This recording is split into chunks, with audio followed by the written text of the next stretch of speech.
Guten Morgen und willkommen in Wittgenborn zum letzten Tag der Saison 2020 der Rotax Max Challenge Germany. Wir haben Zeittraining und nur noch 12 Rennen vor uns, um herauszufinden, wer heute Nachmittag unser Meister werden wird. Und es wird hier auf der Rennstrecke viel Aktion geben. Und Qualifying startet um 10:15 Uhr, wobei das Rennen heute Morgen um 11:30 Uhr mit Mikro gestartet wird. Good morning and welcome to Wittgenborn for the last day of the 2020 Rotax Max Challenge Germany season. Just 12 races remain until we find out who will be our champions this afternoon, with plenty of action set to take place here at the circuit. Qualifying about to get underway in just over 5 minutes time, with the racing starting with Micromax at 11:30 this morning. So for those watching at home, you can see the timetable on your screen. So we will start with Micromax qualification at 10:15, and then you can see that 10:26 minis will be out, and it'll be juniors at 10:37, seniors at 10:48, DD2 a minute before 11 o'clock, with 10 past 11 being the last of the 7-minute qualification sessions for all 6 classes for DD2 Masters. Then Micromax kicks off the final set of races this weekend and for the season at 11:30. Just 20 minutes later, it will be Minimax, followed by juniors at 10 past 12. 12:30 we'll see seniors, and then it will be 12:50 for DD2. And 10 past 1 local time here in Wittgenborn for DD2 Masters, and they will have a lunch break until about 2:15 this afternoon, when we go to the 5th and final races for Micromax. And then at Minimax they'll have their last race at 14:35 local time and 14:55 for Junior Rotax. Senior Rotax goes out at 3:15, and then 20 minutes later it will be DD2, with the last of the races here this weekend at Wittgenborn at 15:55 for DD2 Masters. Nearly 80 competitors have ventured to the circuit here at Motorsport Club Wittgenborn for the final of 3 race weekends, which started back in Müllesen before we headed into Wackersdorf for the penultimate race weekend of the season. And now it is down to the drivers to do their level best to compete. There is fog laying over the circuit, and there was some frost in the air this morning.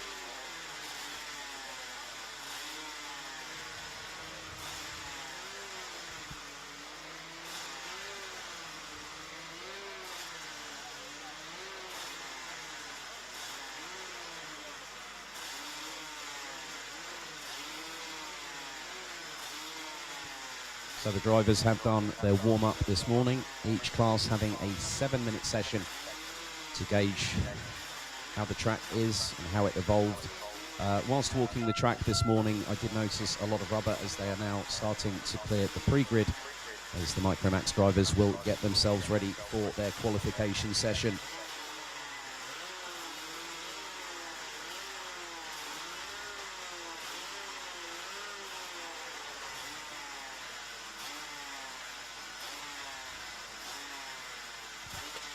And after yesterday, Kenyon Washington was the day's winner with a total of 66 points, followed by Tom Reger, Gabriel Hoffmann rounding out the top 3. And we had some great action, especially in the last race of the afternoon on Saturday, with Kenyon Washington picking up 2 of the 3 race victories, having had a great battle with Gabriel Hoffmann, his teammate at Nies Racing in the number 95. Maximilian Pilch will be looking forward to hopefully doing the utmost to keep himself in the title fight here today. Marlon Di Salvo was 5th, ahead of Niklas Casarino, with Maxim Becker, Noah Janssen, Christos Malakos, Matthias Schulte and Oleg Lan rounding out the 11 that competed here yesterday.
So we now get our first of 6 qualification sessions underway.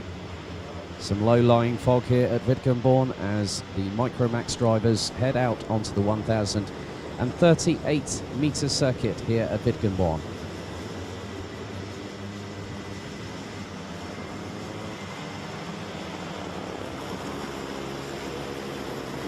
So the results of this session, any sessions that are called, as we've had a little bit of a spin heading into the penultimate left-hander on the circuit, as Maximilian Pilch has led the field out onto the track, followed by Tom Reger, Kenyon Washington, Gabriel Hoffmann, Maxim Becker, Matthias Schulte, Noah Janssen, Niklas Casarino, and Oleg Lam, followed by Christos Malakos. As Pilch heads through the chicane, so do Reger, Washington and Hoffmann.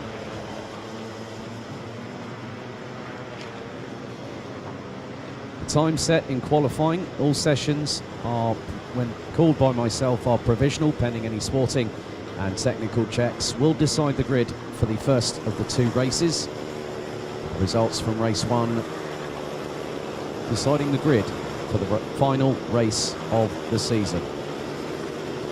So Pilch comes across the line, puts in a 54.782. Reger puts in a 55.490. Washington drops down to 4th as Maxim Becker goes 3rd.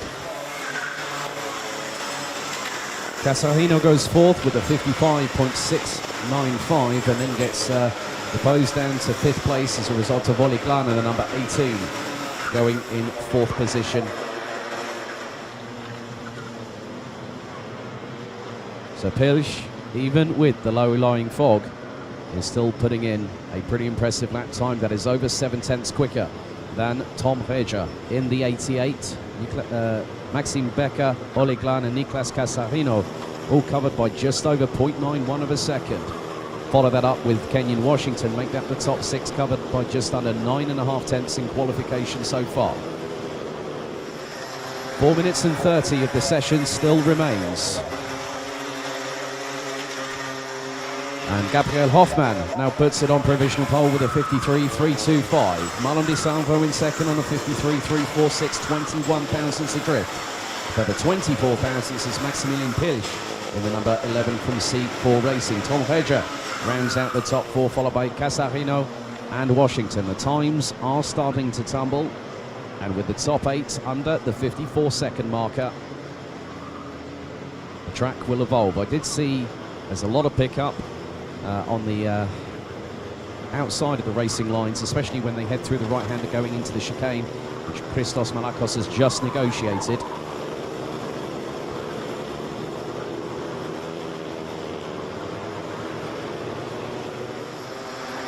As Maximilian Pilch goes back to the top of the timesheets by nearly half a second.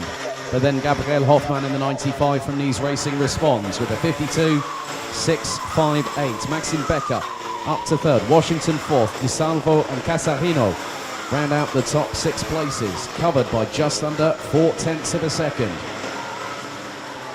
Oleg Lan now up into 9th, will make that 10th as a result of Christos Malakos going across the line with a 53.576.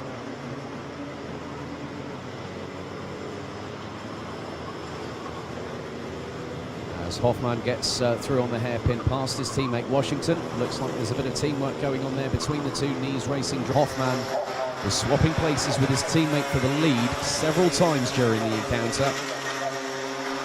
As now Maxim Becker goes up to 2nd, just 98 thousandths off of Gabriel Hoffmann. Hoffmann with the best lap time so far of a 52.658 as we have just 2.5 minutes remaining in the session.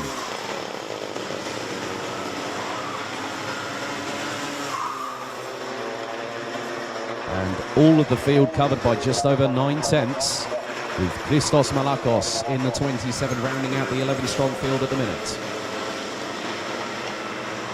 So personal best improvements from Becker, Janssen, Reger, Glan and Schulte. They, the lower 3, completing the top 10. So Pilch, who's on his own at the moment, comes across the line, does not improve on that lap time, was 14 thousandths off. as now Washington goes second, just a tenth behind teammate Gabriel Hoffmann. So at the moment it is a knees racing 1-2, with Hoffmann having set the best lap yet again. 52.440, as we have a minute and 30 still remaining on the timer. Top 10 covered by 0.88 seconds.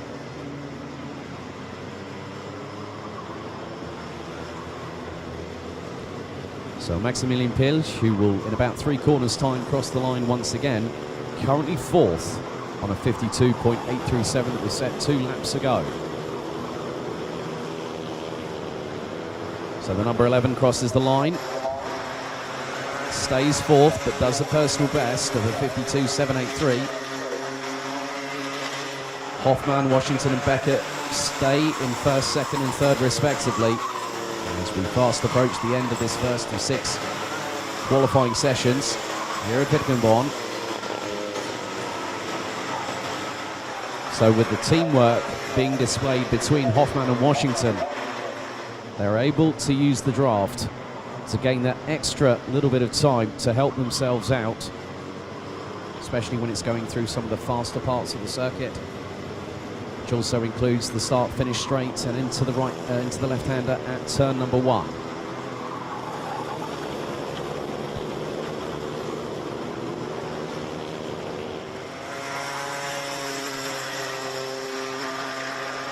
So very shortly the checkered flag will wave for the session,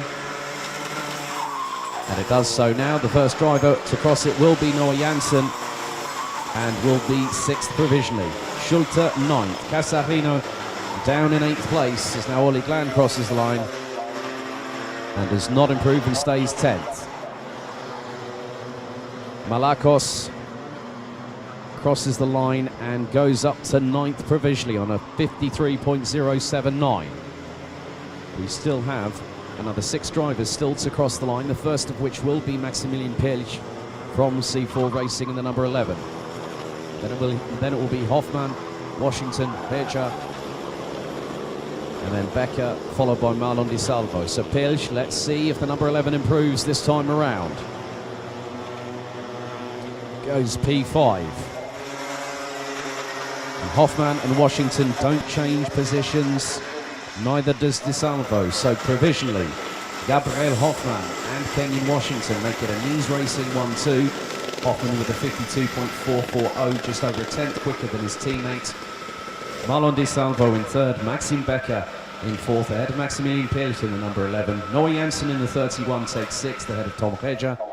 Niklas Casarino, Christos Malakos and Matthias Schulte round out the top 10, with Ollie Glan just over 8.8 tenths of a second behind in 11th position.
So we are about a minute and a half away from Minimax qualification.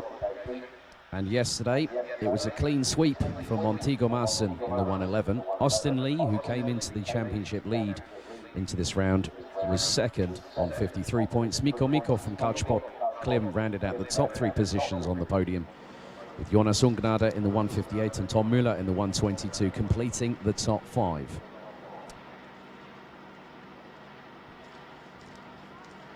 With Schnell, Volber, Girush, Hall, Güttel rounding out the top 10. Leandro Fischer will want to fight back today, having only scored 16 points and putting the 136 from RS competition 11th in the day results standings yesterday afternoon. Maximilian Schreier, Mika Trapp and Naim Breitag will look to have a better day in the office as the fog now starts to lift a little bit more, showcasing a bit more of the track.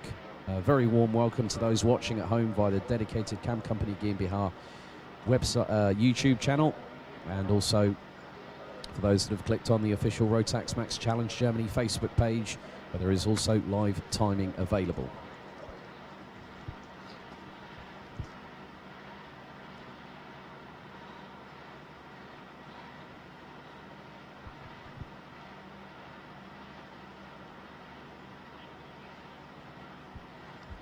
So the green flag waves at the end of the pre-grid, and the drivers are now released out onto the circuit here. Now the 7-minute timer starts counting down. Looks like there was a little bit of an off-track excursion towards the hairpin for the number 115. As Montego Masson gets towards the front of the field.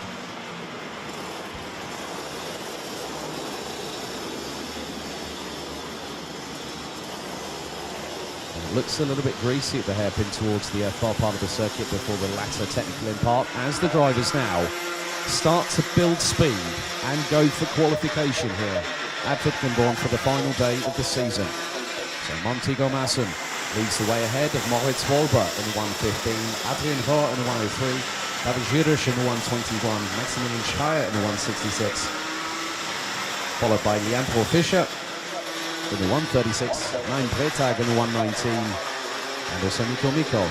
And now we also see the likes of Tom Müller now crossing the line. The 158 of Jonas Ungnade, the 174 of Hugo Gütel. And Austin Lee now crosses the line, as does teammate from Kartschmied.de, David Schnell.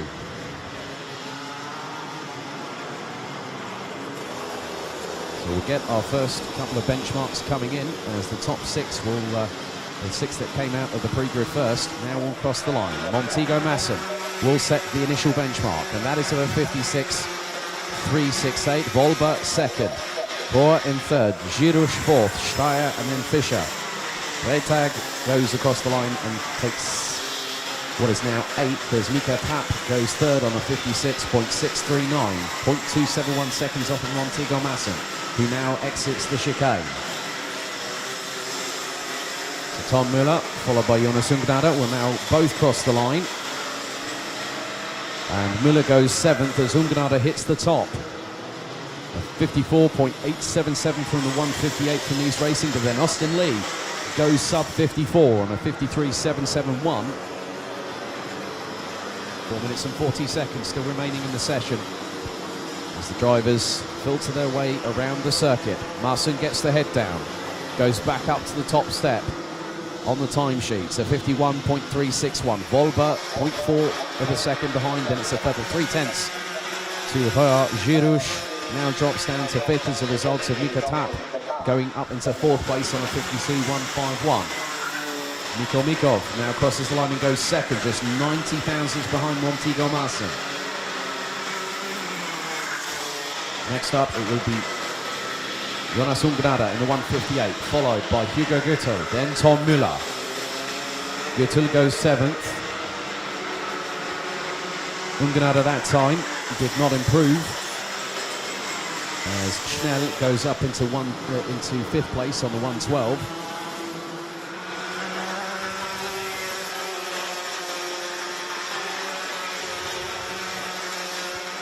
And now it is the turn of Moritz Wolber in the 115 that goes quicker than anybody, by over a tenth and a half ahead of Montego Masson. So Wolber quickest on a 50.240. Masson on a 50.396. Mikko Mikov now jumps up into third. Just a further 89 thousandths adrift of Masson. Jürisch, Rohr, Trapp, Fischer, Schnell, Schreier and Breitag round out the top 10 positions. As now Ungnade goes fourth, Gütel goes fifth, Müller seventh, as Austin Lee now goes sub 50. A 49.881 from the 107 from Kartschmied.de. We have just 2 minutes And 50 seconds of the session remaining. Maassen now retakes the top slot on the times. 49.716 for the 111 from Nice Racing on the Maranello chassis.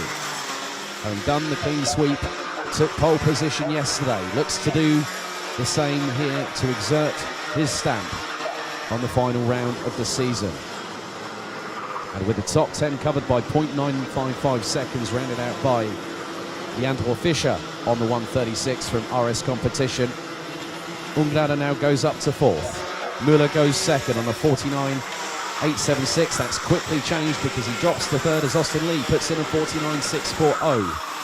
76 thousandths quicker than Montego Maassen.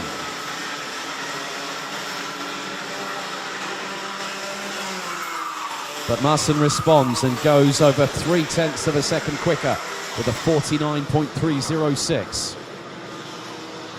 Mikko Trapp remains in ninth for the moment, but sets the personal best of a 50.147. The top four drivers now sub 50 seconds, now make that the top five as Mikko Mikov goes ahead of Tom Müller for fourth place. Just under 90 seconds to go. Who is going to take provisional pole here in Minimax ahead of the penultimate race of the season? Austin Lee improves and gets to within 20 thousandths of Montego Maassen. Müller rounds out the top four who are covered by now what is just over 0.6 as Montego Maassen goes even quicker, a 49.202 from the 111. Girush goes second on a 49.663. That is over 0.3 slower than Austin Lee, who is the closest one to Montego Maassen in the 7-minute qualification session.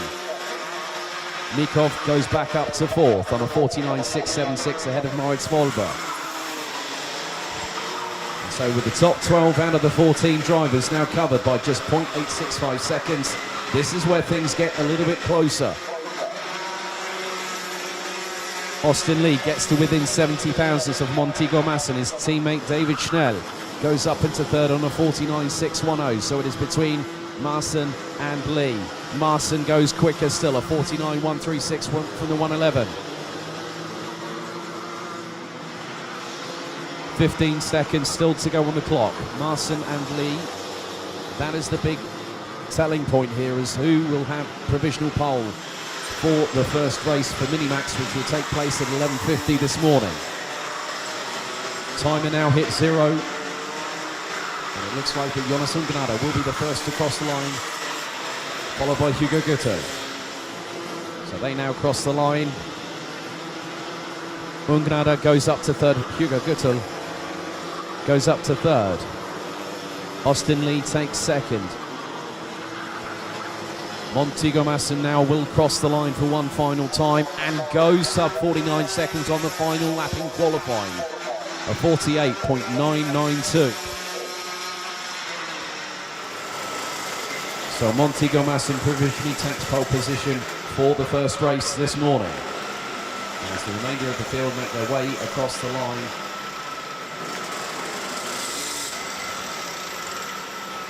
So Mikko Mikov jumps up to fifth at the end of it all. Montego Maassen takes provisional pole on a 48.992 second lap time, 0.28 seconds ahead of Austin Lee. Leandro Fischer takes third ahead of Hugo Gütel. Mikko Mikov and Jonas Ungnada round out the top 6 positions, covered by just under half a second. Ahead of Tom Müller, David Schnell, David Girush, Moritz Volper rounding out the top 10. Mikko Trapp, Adrien Rohr, Maximilian Schreier and Naim Bretag completing the 14 strong.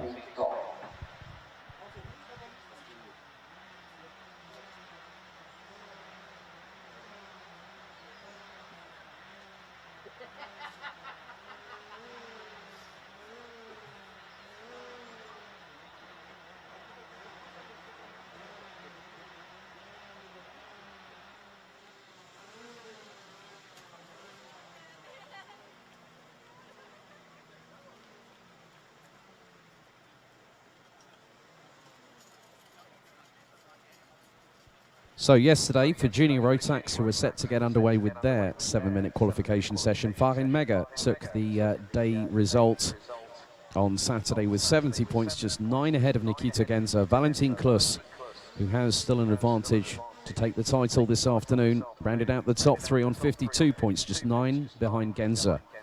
Kian Agasadeh from Beulah Kart Racing Team rounded out the top 4 with Morris Schmeiss from JJ Racing, completing the top 5 on the podium yesterday afternoon.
Now the drivers make their way out of the pre-grid. So this time, the timer starts counting down from 7 minutes. It looks like Valentin Plus is leading the field on to the circuit. Some spirited drives by some of the competitors yesterday afternoon, most notably Raphael Henhofer in the 233, who rounded out the top 8 in the day result yesterday. These drivers now jockeying for position. So Valentin Plus will put the hammer down, as will Leon Arndt in the 208, as they now start making their way around the circuit at full pace. The track will evolve and come to the drivers as the session continues onward. We're just seeing that Janis Diak just slowing down a little bit there on the main straightaway.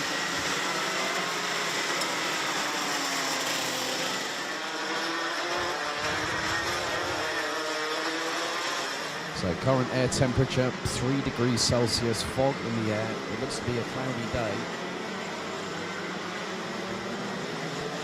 So Valentin Plus will set the initial benchmark, followed by the 208 of Leon Arndt, then Farin Mega, Nikita Genza, Raphael Henhofer. Plus now crosses the line. 50.656, Leon Arndt puts in a 51.7. Mega goes in and puts in a 52.2. But then it quickly changes as Morris Schmeiss goes up into provisionally second.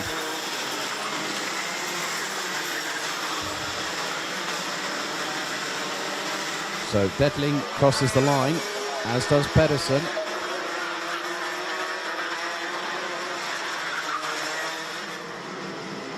So Janis Diak looks to be the one that has not yet set a respective lap time. Not too sure if the 2:30.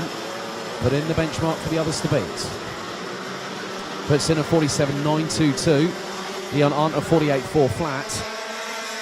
Genza goes second, 2.5 tenths exactly behind Valentin Plus. Farin Mega and Morris Schmeiss and Leon Arndt now round out the top 5 as Louis Jacobs goes up to 7th ahead of Raphael Henhofer in the 233. Into 8th place.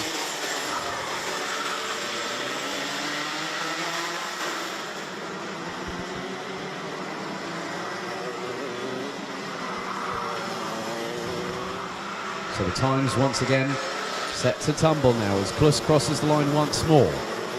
3rd lap in and has just put in a 47.248 as Farin Mega trying to slingshot past Nikita Genza across the line through into turn 1 as Raphael Henhofer now goes 3rd, and that is on a 47.582. Nikita Genza in 2nd place ahead of Morris Schmeiss.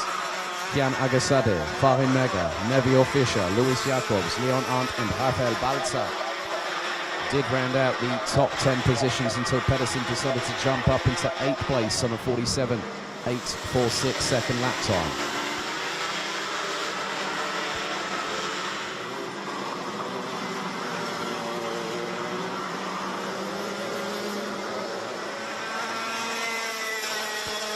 And this time Kliss again drops the hammer down, a 46.899 second lap time, as we've got just 3 minutes of the session remaining.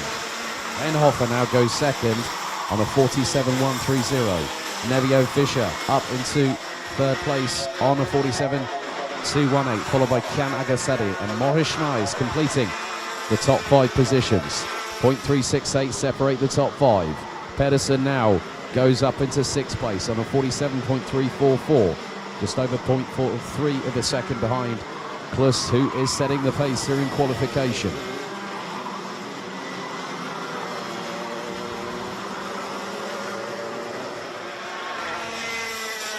And Kliss again goes quicker still.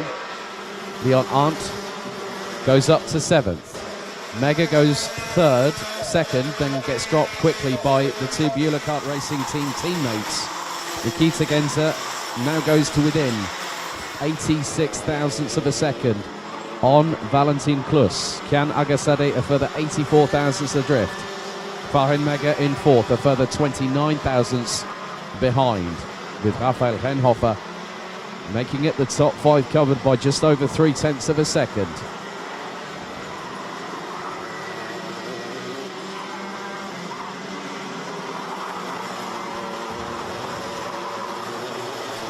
So with the 12 drivers that have set a competitive lap time, which includes the 2:17 of Rafael Balzer, the entire field covered by just over 1.28 seconds.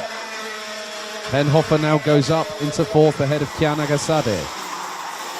The 2:33 from FM Racing was exactly 0.2 slower than Valentin Kliss, who just comes out of the chicane.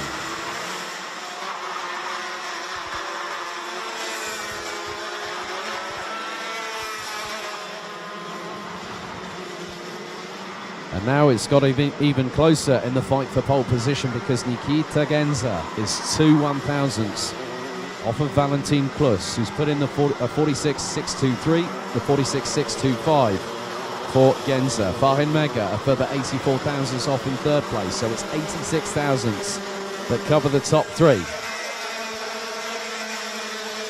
Renhofer now goes up into 3rd place, 57 thousandths behind Nikita Genzer on a 46.682. As we have just over 30 seconds of the session remaining.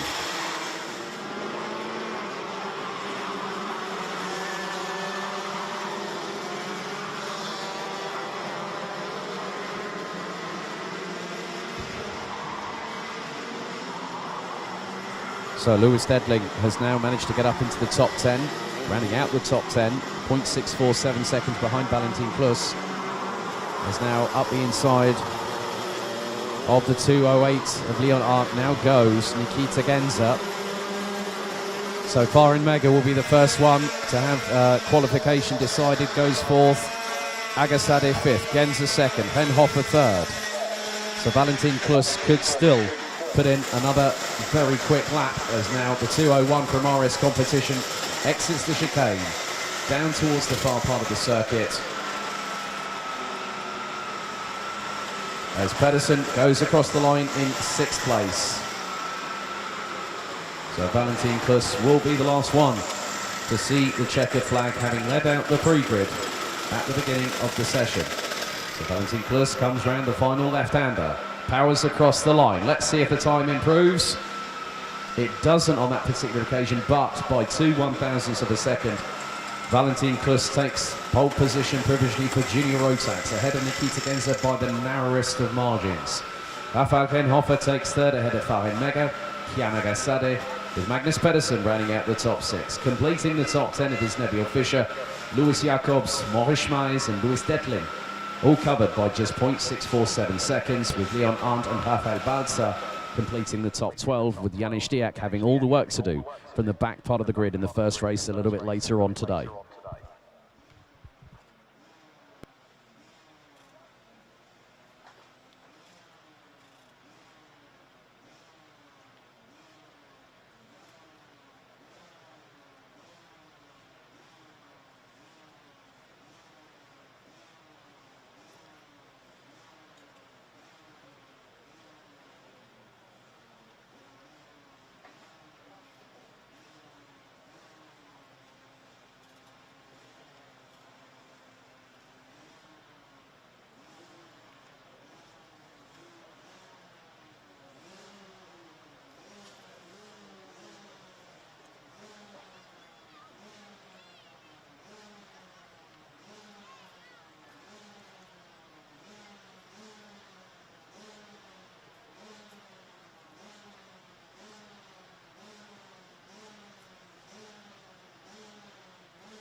So very shortly, Senior Rotax will be out for their qualification session.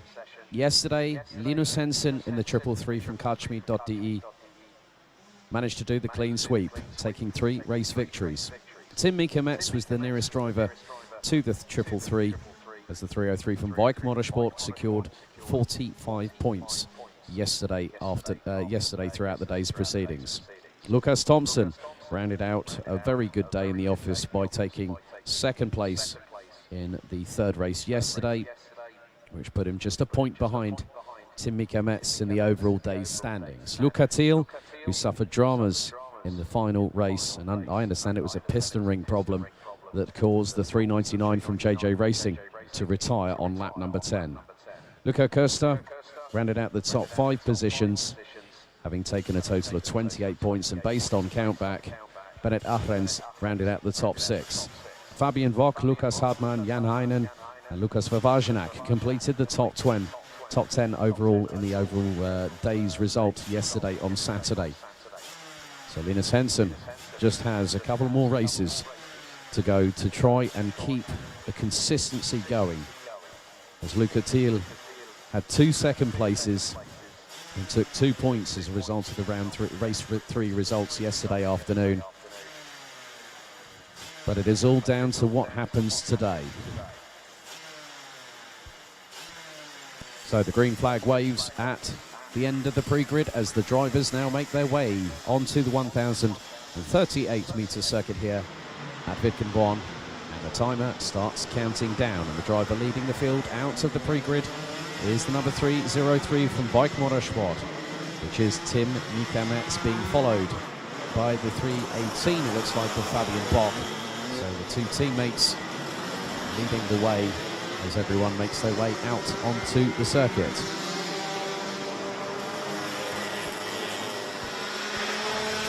After this, we will have 2 further 7-minute qualification sessions as all. Now there's been a bit of a spin coming out into the right-hander, and there is one driver I'm just keeping an eye on. I think that might have been Jan Hein. I'm not too sure. That could be.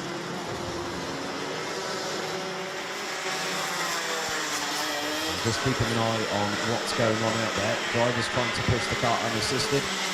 Double waved yellows going into the right-hander. So the drivers, so Tim Mika-Metz and Fabian Bock, just keeping to the right-hand side as the driver now will get underway. I'll just keep an eye on that number. And that looks to be the 309 of Lukas Hartmann from Kraft Motorsport, I believe, who has just had a bit of a moment and went spinning off the track. And that is the case, so Hartmann now crosses the line. Just under 5.5 minutes of the session. Still to go. Tim Mika-Metz sets the initial benchmark on a 48.522 ahead of Fabian Bock. Finstiak on a 49.3 as Jan Heinen, followed by Bennett Ahrens, goes to the top of the timesheets on a 47.559. As Luca Thiel goes second on a 48.168 as now Lucas Thompson from Kachmi.de on the 312. He goes up onto provisional pole with a 47.219. But then Tim Mika-Metz and Fabian Bock respond.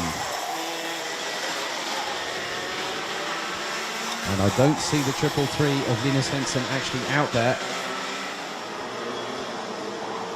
But Tim Mika-Metz leading the way on a 46.374. 4.5 minutes on the clock remaining.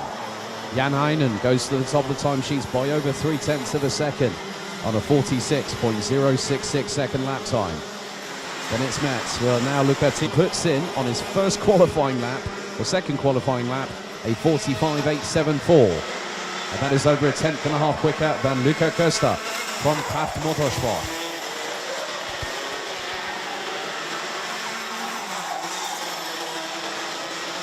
So some of the drivers looking to move up the order. Lukas Hartmann now goes 10th. And that is on a 46.848. Jan Heinen goes up into second on a 45.978, just over 1/10 adrift off of Linus Hensen.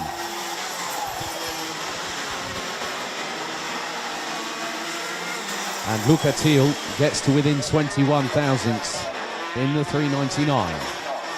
Looking to make amends for what happened yesterday afternoon.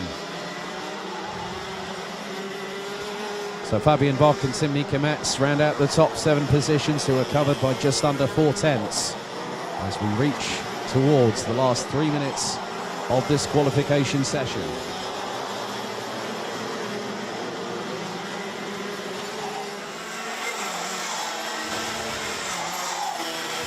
Bastian Balázs in the number 329 has gone 8th on a 46.289. Improvements from Luca Thiel, improvements from Luca Köster, Lukas Thompson, Balázs, Diak, Rovajnak, Hartmann and Haumann. So we only have 13 drivers out on the circuit as opposed to the 16 we had yesterday. So a couple of absentees, including Julia Ponkratz and Norton Pepe Falke. Finstiak goes up into 8th place, taking that position away from Bastian Balázs by 23 thousandths of a second.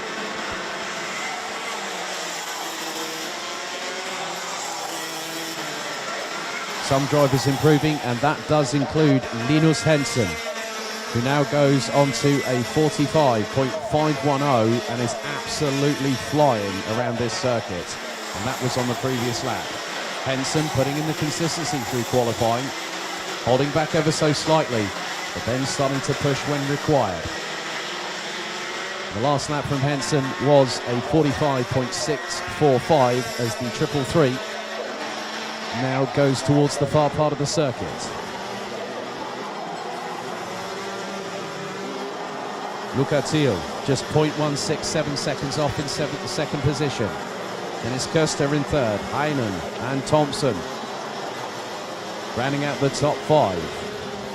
And it is, well, make that, when you look at it, that Lukas Thompson is just 1/1000th off of taking 4th position from Jan Heinen from 3G Racing in the 316.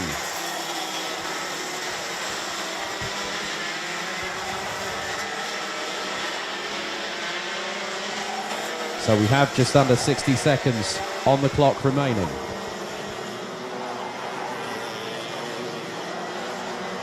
So Linus Henson with the 45.510 on the verge of securing pole position here on the last finals day of the season.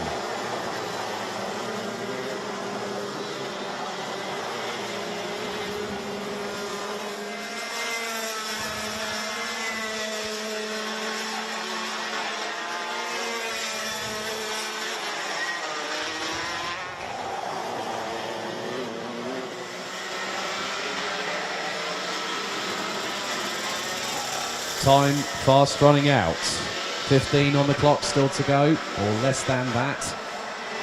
So very shortly, the checkered flag will be prepared to conclude this session. The timer strikes 0, and the driver to first cross the line will be Lukas Hartmann, who stays in 12th, followed by Yannick Herrmann.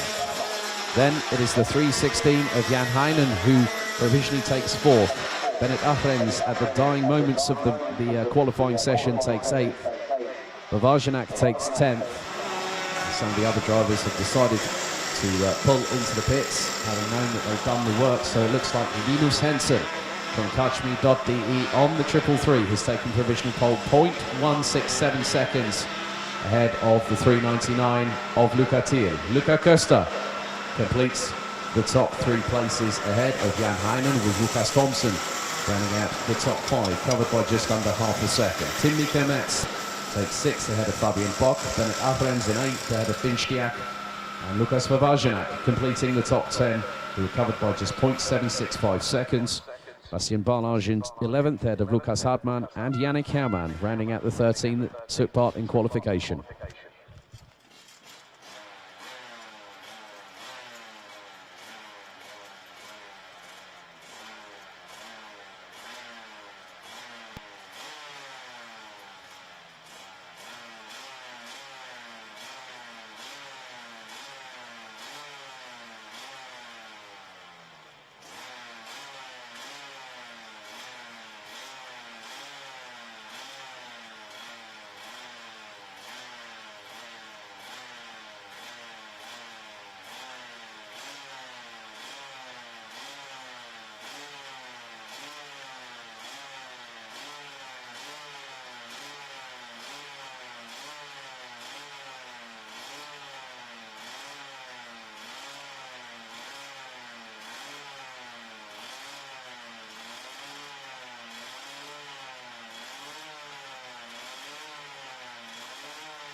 So we come to very shortly our penultimate qualification session of the weekend and also of the season.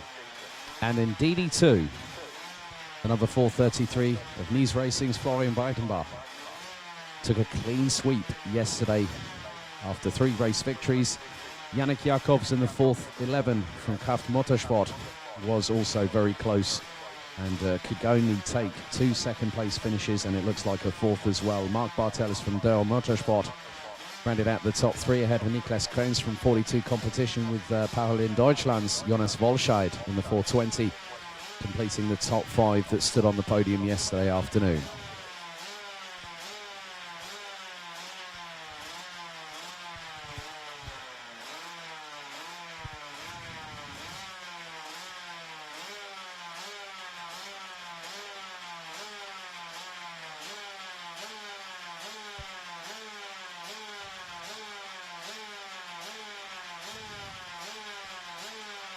So just 20 seconds to go until we get the green flags waving on the end of the pre-grid for the penultimate qualification session of the season. Also the last one for DD2 before DD2 Masters will have their last qualifying session of the year. So now the green flag waves at the end of the pre-grid and the drivers start to filter their way out onto the circuit here at Wittgenborn.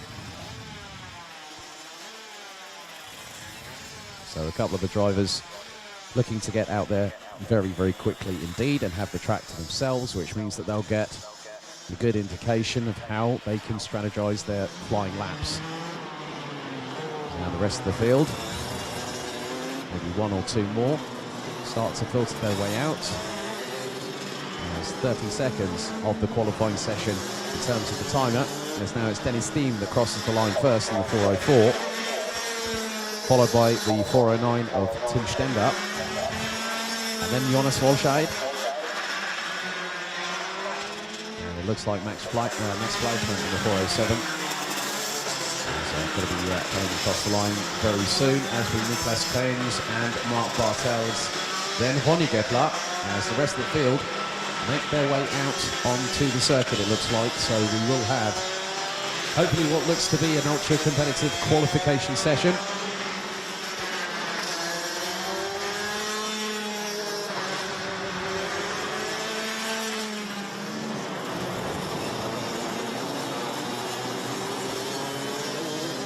So drivers now trying to get themselves in the best position possible as the trio of these racing drivers, which has Florian Breitenbach and Oliver Breitenbach, followed by Janos Stier, Hannes Border and Yannick Jacobs coming across the line. Dennis Thiem has set an initial benchmark of a 48.337. Tim Stender and Jonas Wolscheid look to be starting to gather the pace for qualification.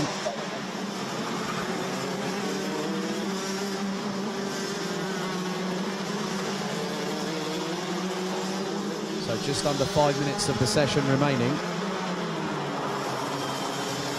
And the times are changing. Dennis Thiem goes quicker than anybody on a 46.533.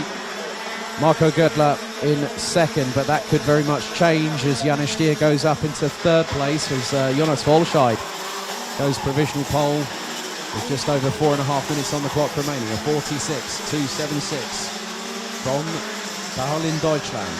Over 2.5 tenths of a second quicker than Dennis Thiem in the 404.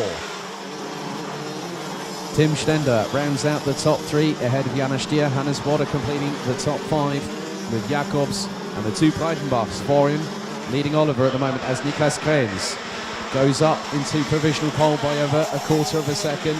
But then that is quickly deposed by Marc Bartels. Marco Göttler goes to 3rd as Dennis Thiem responds and goes up into 2nd on a 46.036. So Florian Breitenbach goes up into 2nd position. Yannick Jacobs in the meantime actually now makes that Florian Breitenbach going down to 4th as Jacobs and Wolscheid get to within 74 thousandths of each other, with Jacobs leading the way in the times. So it's Jacobs, Wolscheid, Bartels, Florian Breitenbach, Dennis Thiem, Marco Göttler, Niklas Krenz, Oliver Breitenbach, that lead the way. James now up into third. Bartels down to fourth. Fleischmann up into fifth. Bartels now takes provisional pole by over a tenth and a half.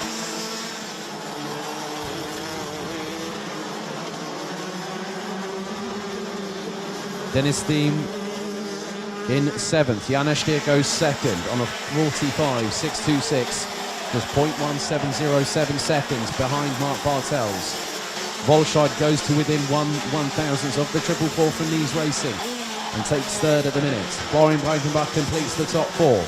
Yannick Jacobs exactly the same time as Florian Breitenbach, but on the benefit that Breitenbach completed that lap first, gets the benefit of the doubt.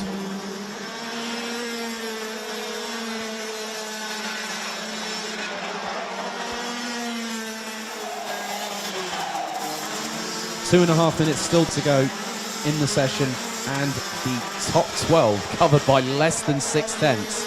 That's how close it can be. Hannes Border goes up into 8th ahead of Max Fleischmann, who drops to 9th. As Yannick Jacobs crosses the line and goes, or stays in 5th place at the moment, puts in a 45.871.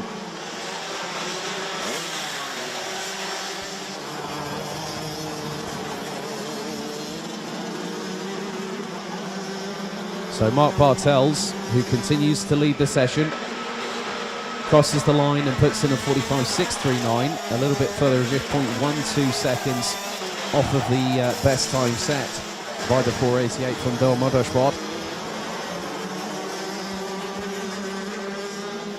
But Florian Breitenbach from Nies Racing responds and goes 4/1000th of a second quicker, a 45.515 from the 433 from Nies Racing.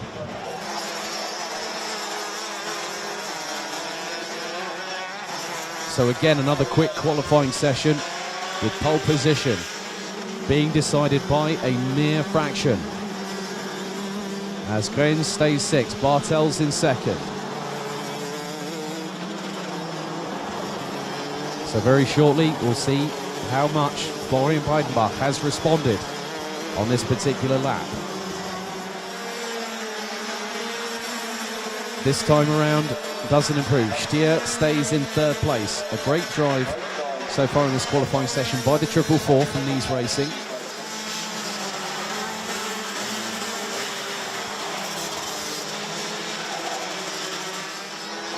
As she now makes her way through the chicane, followed by Oliver Breitenbach on the 422. Now they head towards the far part of the circuit through the left-hand sweeper, into the left-hand hairpin that comes back on itself.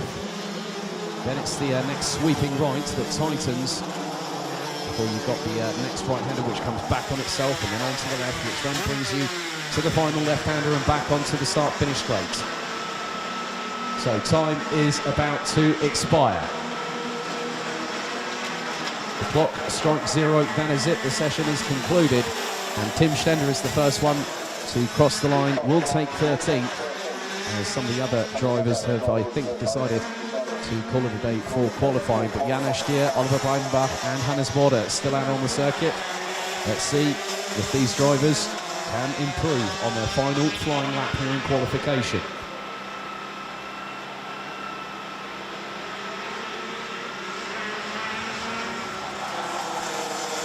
So 3 more corners for this trio to negotiate. First lead by Stier, who comes into the penultimate left on the circuit, through into the left-hander that brings them across towards the start-finish line.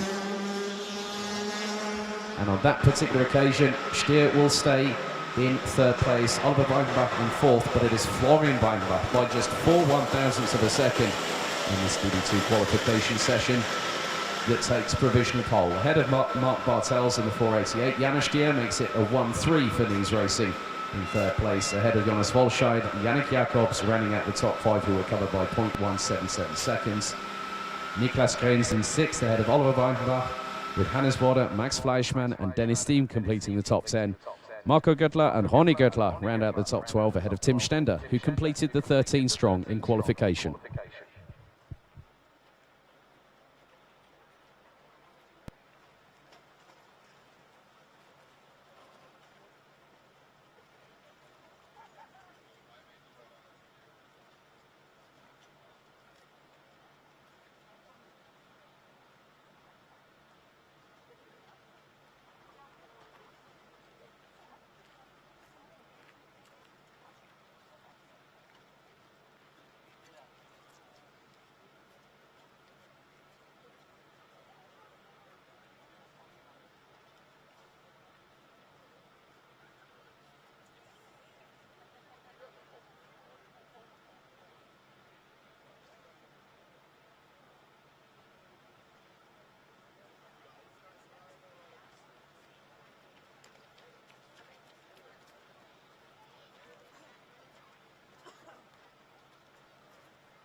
One more qualifying session to take place for the season, and it is DD2 Masters. Yesterday afternoon, Tommy Helfinger took a double victory, having battled all the way through both races with Dennis Thum from Kartsport Klim in the 5:44, with the pair taking first and second on the podium yesterday after the day result. Timo Hau from FM Racing completed the top three, with Daniel Schollenberger and Marco Winkler rounding out the top five on the podium.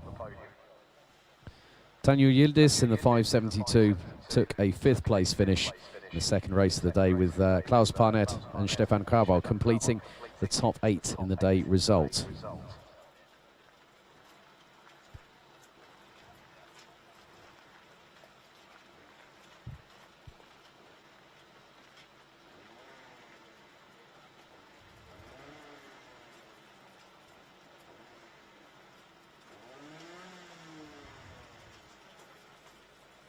So after this final qualification session of the season, we'll get the racing action underway at 11:30 local time, with the first of 2 Micromax races, which will all take place under 9 minutes plus an additional lap. The same for Minimax, which has their first of 2 races at 11:50. Juniors will have 11 minutes plus 1 lap for their respective races, and the remaining categories will compete over 14 minutes plus 1 lap here at Wittgenborn.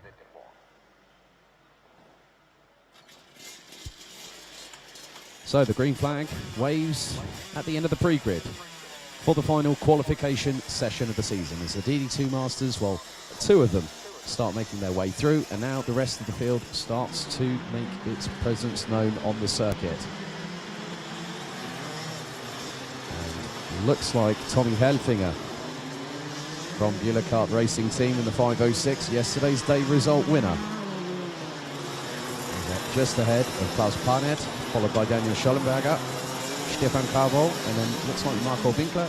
Tanju Yildiz now out on the circuit.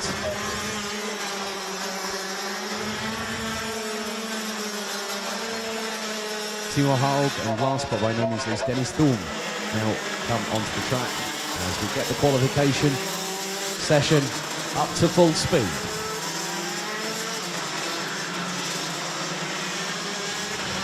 So Helfinger and Klaus Parnet will set the initial pace,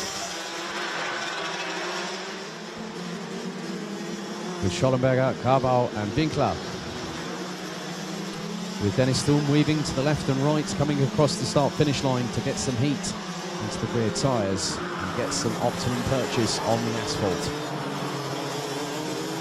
So Helfinger will come across the line first, comes around the final corner. Let's see what the 5:06 sets. A 48.943 as Daniel Schollenberger quickly betters that with a 48.552. It looks like Marco Winkler's gone to the top of the timesheets. The 5:66 from Kraft Motorsport on the Sodi Kart chassis now puts in a 48.301. So Timo Hau crosses the line, goes up to 6th, and now Dennis Thum will be the last driver to cross the line to set an initial benchmark. Goes up to P5 on a 49.090, 0.789 seconds off of Marco Winkler at the minute on a 48.301. Helfinger will now try and set a better lap time, and does so, and goes into the 46.5s. Krawal goes in with a 46.922, 0.360 seconds off. Schollenberger on a 46.988, Winkler just off the 47-second barrier to break into the 46s.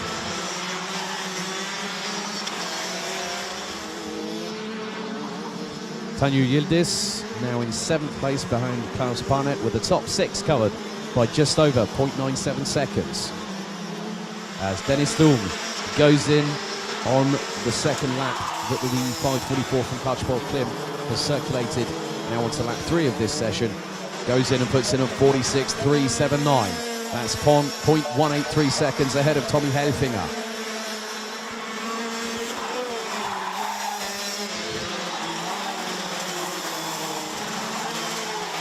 Three minutes and 45 seconds still to go in the session. And Tommy Helfinger is getting a bit closer. Tanju Yildiz, 47.552 for the 5:72 from FM Racing. As Timo Haug now just on the brink of going under the 47-second barrier, as Marco Winkler, I've just noticed, has gone to a 46.831 second lap time, putting the 566 from Kraft Motorsport in 5th position.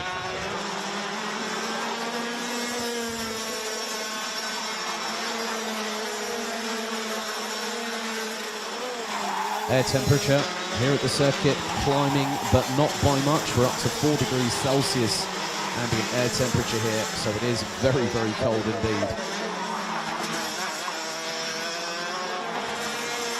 As Tanja Yildiz again puts in a personal best, still stays 8th, as Timo Haug now jumps up into 2nd on a 46.476, just under 2 tenths off of Dennis Thurm, with Tommy Helfinger a further 17 thousandths of a second adrift in 3rd place. Winkler and Krabal complete the top 5, who are covered by 5.531 seconds.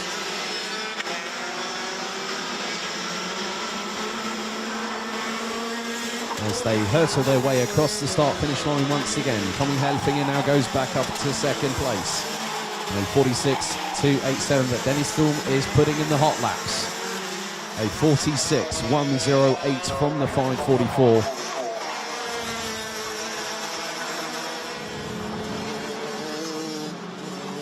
And the top 7 rounded out by Nies Racing's Klaus Parnet on the 502, covered by just over 7 tenths. Dennis Thurm goes across the line, looks to build a bit more momentum. That time deciding to hold a little bit back and save a bit in reserve for an assault on the last couple of laps in the session. We have just over a minute and a half remaining. Tommy Helfinger improves, but still stays 2nd in terms of the positioning on qualifying. Stefan Krabal now goes up to 4th, just 3 1,000ths ahead of Marco Winkler, who completes the top 5.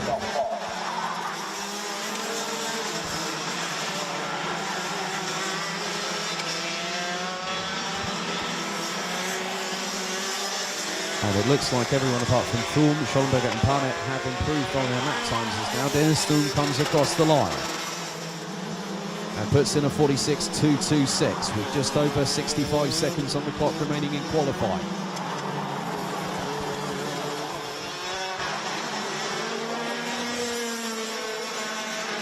So Timo Haug venturing over to the left-hand hairpin off of the back straightaway, but effectively there's a bit of a parabolica curve.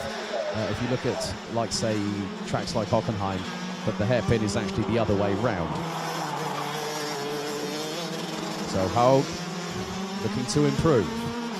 Now comes out of the final corner, crosses the line with just under 30 seconds to go, and stays P3, but improves ever so slightly, puts in a 46.326 second lap time, as Dennis Thurm gets ever closer to the sub 46 second bracket. A 46.054, and the 544 from Karlsborg Klim across the line with around 12 seconds to spare. But it looks like Dennis Thurm has decided to pull time on qualifying as the checkered flag is out, as Schollenberger provisionally takes 4th, Stefan Krabal provisionally takes 5th. As we still have 2 drivers circulating the run, looks to be Klaus Parnet, and also the 555 of Stefan Krabal. So they'll complete these laps and then go into Parc Fermé. All the drivers will have the carts scrutinized. Carts will be weighed. So every session that has been called in qualifying is provisional. There will be sporting and technical checks post-session. So Klaus Parnet and Stefan Krabal now make their way around the final corner. This is the end of qualifying for the season. Let's see if the drivers improve. Parnet stays in 7th place, with Krabal taking 6th. So Dennis Thurm takes pole position provisionally in the final DD2 Masters qualifying session of the season, ahead of Tommy Helfinger by 0.179 seconds. Timo Haug in 3rd, ahead of Daniel Schollenberger, with Marco Winkler rounding out the top 5, covered by just over half a second. A further 32 thousandths of a second adrift was Stefan Krabal, with Klaus Parnet in 7th, with Tanja Yildiz rounding out the top 8 out of the 8 drivers. That's it for qualifying for the season, but the race action gets underway in just over 10 minutes' time, as Mike Kramax kickstart the racing action here at Wittgenborn.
So our first of 12 races gets underway finally, with Micromax out first. 9 minutes plus an additional lap, the penultimate race of their season. And here is your lineup. Gabriel Hoffmann in the number 95 from News Racing will have teammate number 14, Kenyon Washington, alongside.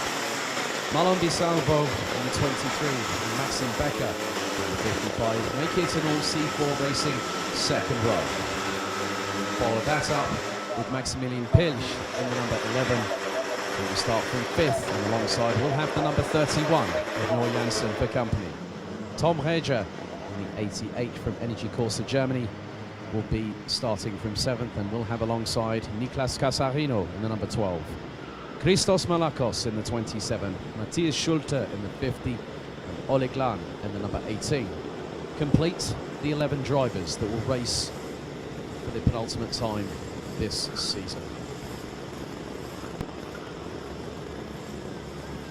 And with Tom Reger and Kenyon Washington securing the victories, with Washington coming into today, the final race day of the season.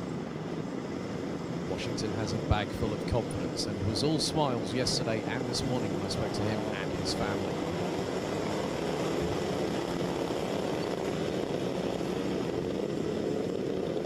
This is where the fight really begins, the final race day of the season, about to get underway here at Wittgenborn.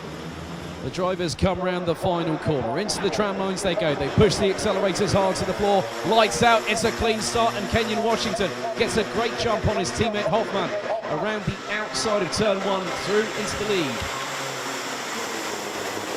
As it looks like the two C4 racing teammates, it looks like Becker and Pilch looks to have swapped positions, so Pilch now up into 4th place as they go through the chicane for the first time. Oh, that was a bit sideways there from Maxim Becker, going through the right-hander that led onto the chicane.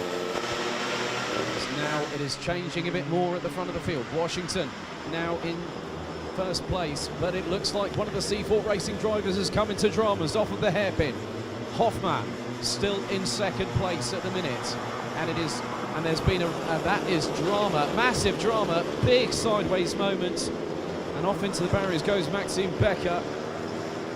Can't hit the tyre barrier sideways. Marshall team running to the scene here.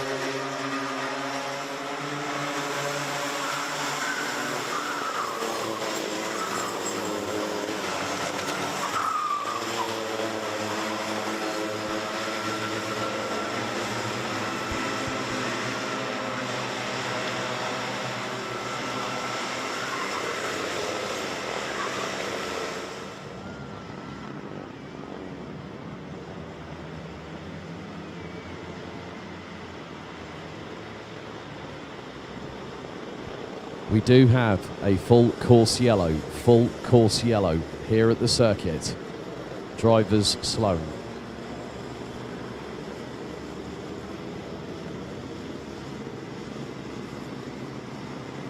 So marshalling team at the scene. Drivers being instructed by our race director to slow.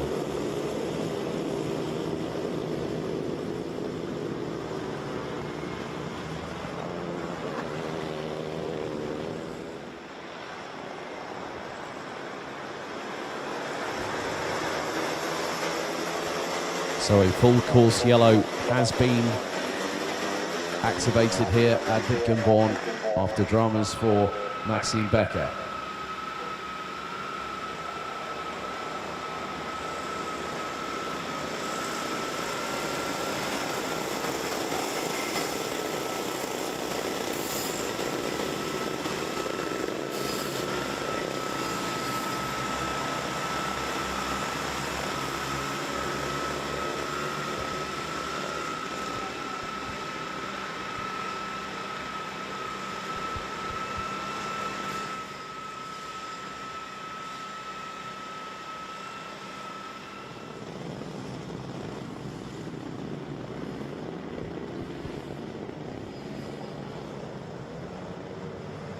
So still a full course yellow here at Wittgenborn for the first of 2 Micromax races.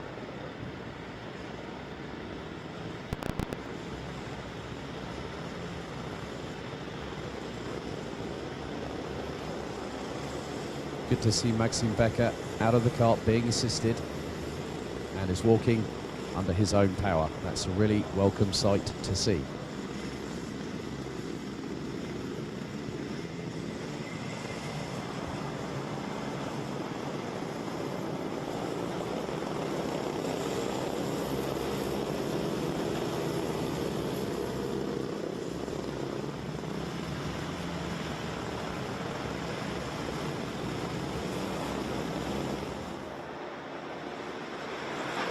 So drivers still being instructed to observe the full course yellow.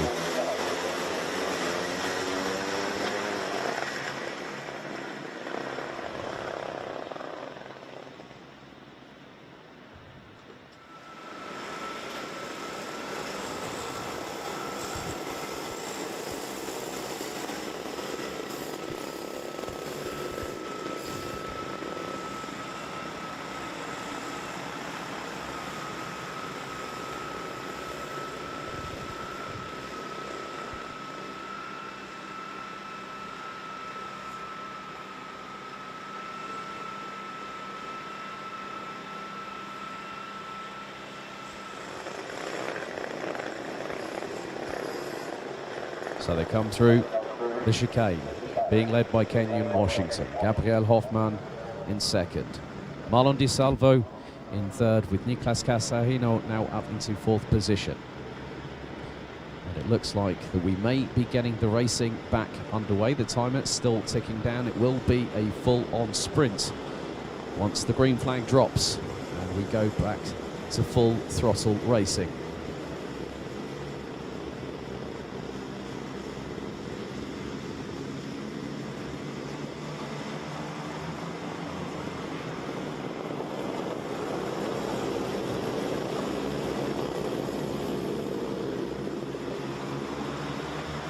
So round the final corner, looks like we're going to get things back underway. Green flag waves, and the drivers now start to accelerate into turn one. With just over 3 minutes and 15 seconds remaining on the clock. Washington leads from Hoffmann, Di Salvo and Casarino rounding out the top four, followed by Tom Reger. Maximilian Pilch now needs to put the hard work in as they now go through the chicane. Pilch just behind Noor Janssen in the number 31. Di Salvo run on the back bumper of Gabriel Hoffmann, heading into the hairpin very shortly. And at this particular occasion, no positions changed as of yet. So Washington leads Hoffmann, Di Salvo. There's a little bit of a bump from behind on Casarino by Reger, who nearly tries to get up the inside of Marlon Di Salvo. 2.5 minutes still to go on the clock.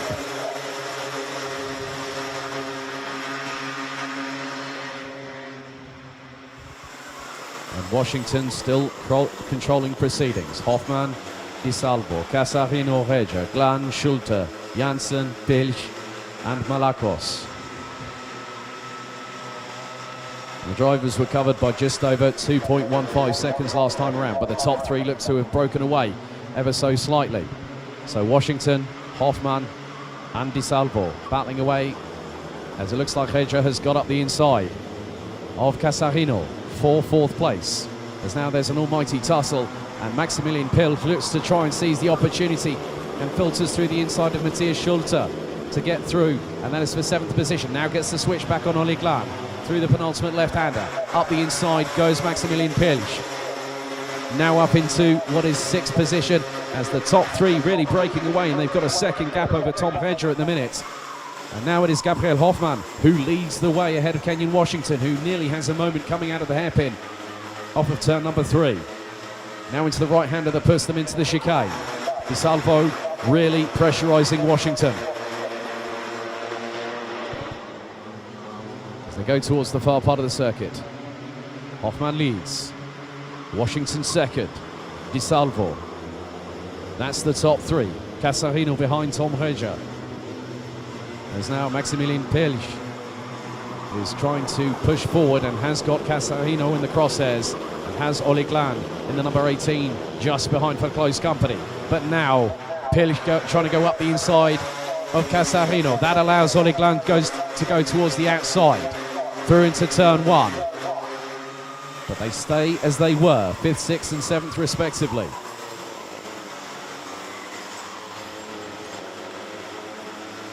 And now it is Washington that retakes the lead ahead of Hoffman. Di Salvo looking to get past at the next possible opportunity, but the clock is fast ticking away. There's now Olli Glan trying to go up the inside of Maximilian Pilch, through into the left-hand sweeper, and then into the hairpin. There's now Di Salvo trying to get past Hoffman, but Hoffman powers around the outside of the 23. Maximilian Pilch trying to get past Casarino. Slingshots up the inside, goes through for 5th place. And that allows Olli Glan to get up the inside of the number 12. And Casarino looking very, very vulnerable there, as now Matthias Schulte gets past to the number 50. Last lap board is out. And Washington, having taken 2 wins yesterday, has put the young man with a lot of confidence, and that has enabled him to fight at the front of the field. He's looking forward, he's not looking back. He's making sure he keeps that tight defensive line. But there is 1, maybe 2 more overtaking opportunities, and here comes one of them. He defends from Hoffman and Di Salvo. Regia in the meantime has closed up. Just a couple more corners to go to hang on, as the checkered flag this time around will be prepared. As Di Salvo loses out big time, nearly trying to have a bit of a battle, and goes towards the outside of Hoffman. But it is 3 wins in a row for Kenyan Washington. Gabriel Hoffman takes 2nd, making it a knees racing 1-2. Marlon Di Salvo takes 3rd place ahead of Tom Regia.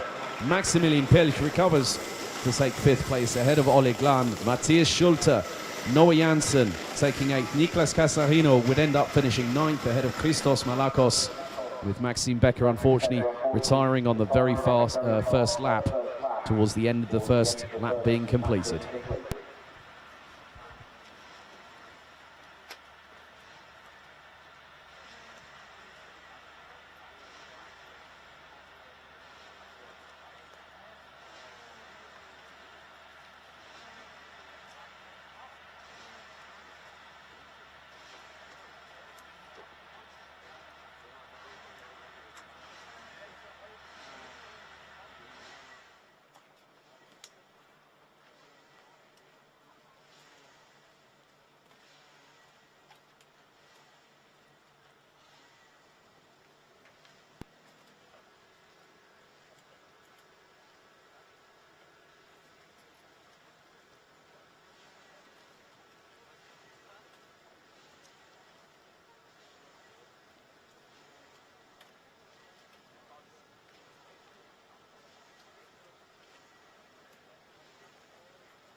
Minimax takes to the circuit for their first of 2 races here at Wittgenborn, and here is your starting grid. After qualifying, Montego Marcin from Nice Racing in the 111 starts from pole position, and will have the 107 of Karchmi.de's Austin Lee alongside. Leandro Fischer in the 136 from RS Competition will have the 174 of Hugo Guttel running alongside on row number 2. Miko Mikov in the 102 from Kartsport Klim will have Nice Racing's Jonas Ungnada in the 158 alongside, with Tom Müller in the 122 and David Schnell in the 112, completing the top 4 rows. David Girush in the 121 from Schollenberger Racing, and Moritz Wolber. As it looks like we've had one of the drivers languish a little bit further behind the grid, and that looks to be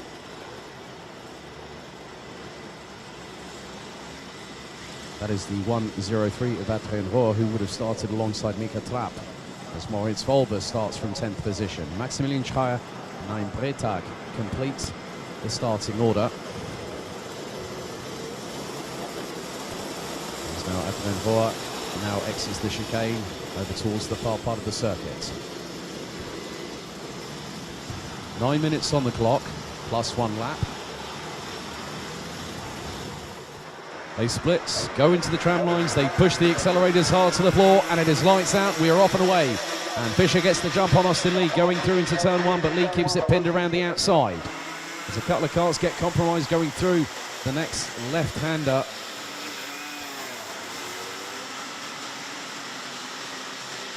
And that is Miko Mikov, who drops all the way down to the penultimate race position. As Fischer has a moment, loses 2 places, down from 3rd to 5th place. Goes Leandro Fischer. Well, he was running as high in 2nd place at one point, but Montego Marcin now being pressurised by Austin Lee, and there's been a multi-card incident, including the likes of Jonas Ungnada, Tom Müller in the 158 and the 122. And in that, you've also got the likes of possibly the one. There were 4 carts that I noticed as the drivers come across the line. Montego Marcin being pressurised by Austin Lee, who is only 3.5 tenths of a second behind.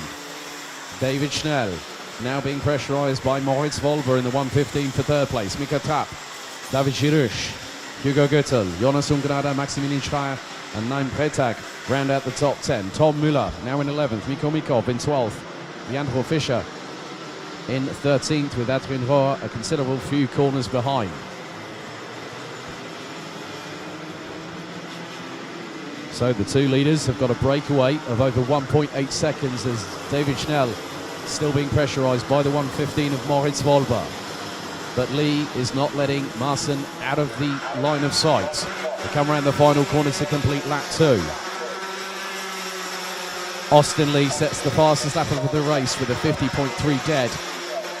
On that time around, bringing the gap down as Tom Müller round the outside there of Maximilian Schreier. Through into turn 1, but then Schreier gets through.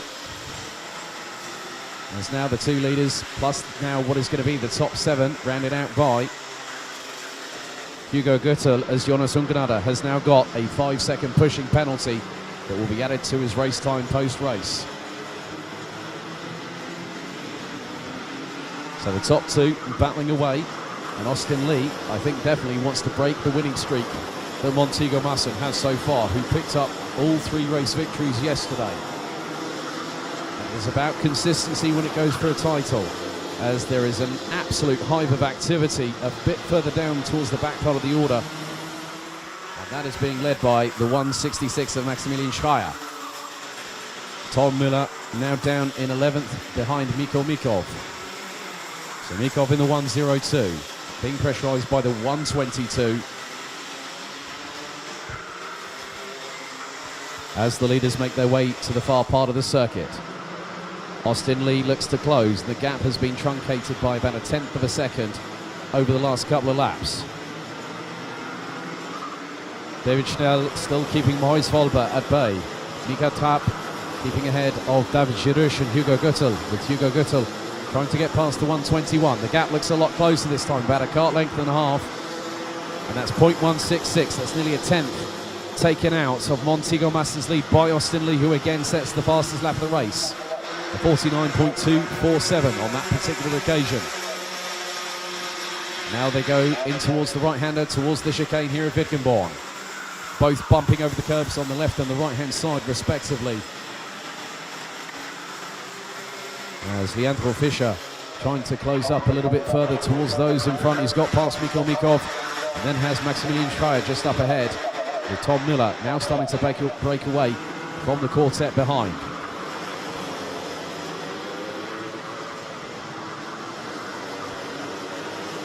Now we complete lap number 4 with Masters still leading. As up the inside of Schreier goes Leandro Fischer, and so does Mikko Mikov in the process. Hugo Guttel has got past David Girouche for 6th place. And the gap between Montego Massen, who's now put in the fastest lap of the race, of 49.032, extends the gap over Austin Lee by just 0.4 of a second. There's David Schnell still fending off Moritz Volber, as we have 4 minutes and 15 seconds to go on the clock for the penultimate race for Minimax this season.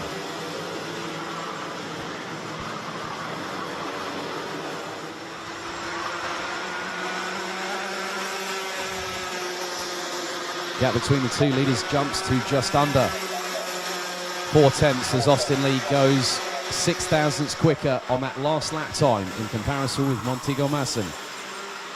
Schnell was quicker than Volber, the 49.382 from the 112, and the 115 putting in a 49.511 as Austin Lee looks to close the gap once again on Montego Massen as they head through the left-hand sweeper down towards the hairpin. And in the braking zone, looks like Austin Lee was a little bit more brave on the brakes.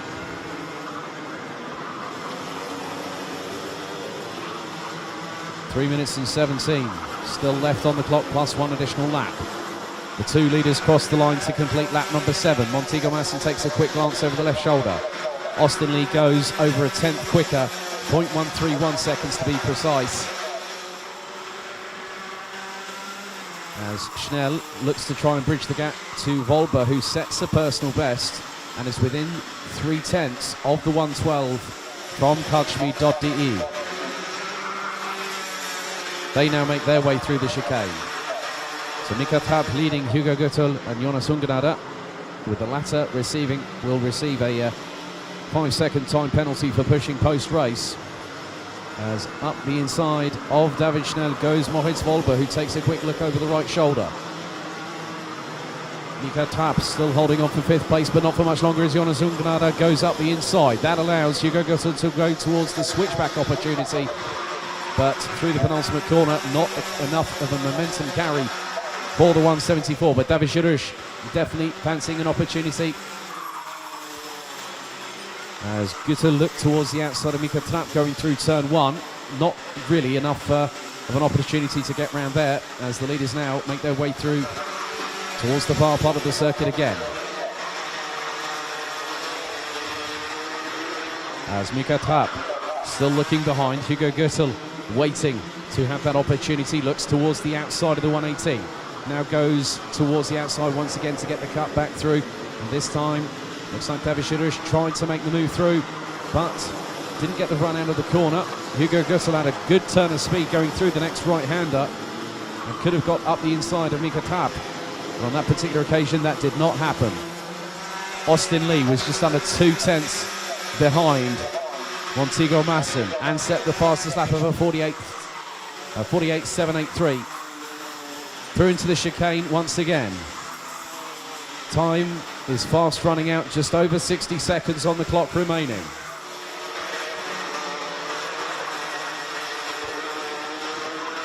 So Montego Massen pulls away a little bit, coming out of the hairpin, and gets a bit more of an advantage to his favour in front of Austin Lee.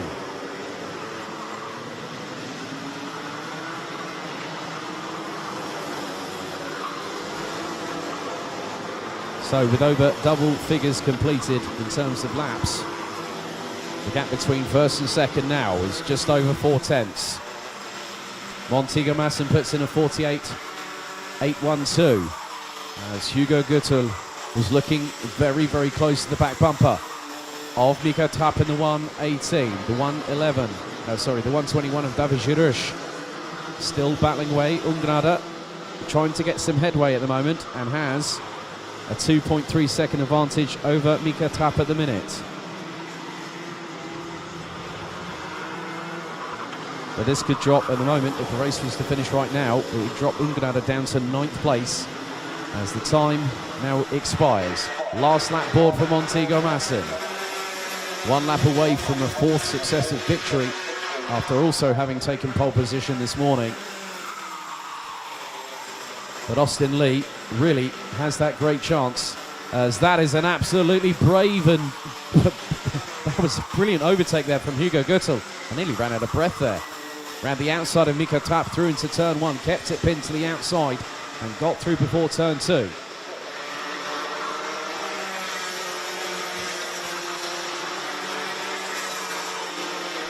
So as Maximilian Schreier crosses the line to be the last driver to take the final lap board in this race, the 2 leaders this time around will get the checkered flag. It has been a pretty intense battle between the pair, but the 4th race victory of the weekend in a row goes to Montego Masson by 0.437 seconds ahead of Austin Lee. Moritz Volber beats David Schnell to 3rd place and celebrates. Jonas Ungnada finishes 5th on the road, but will drop out down considerably. I think Ungnada will drop towards the bottom part of the top 10. So Hugo Gürtel will take 5th place. Mika Trapp will take 6th. David Girouche will, I think, by my reckoning, end up in 7th ahead of Tom Müller, with Ungnada, I think, either being 9th or 10th. Jan-Paul Fischer completed the top 10 on the road. Mikko Mikov takes 11th ahead of Adrian Rohr with 9 Bretag. And Maximilian Schreier completing the 14 strong that finished the race.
Junior Rotax now out on circuit. A little bit of a spin for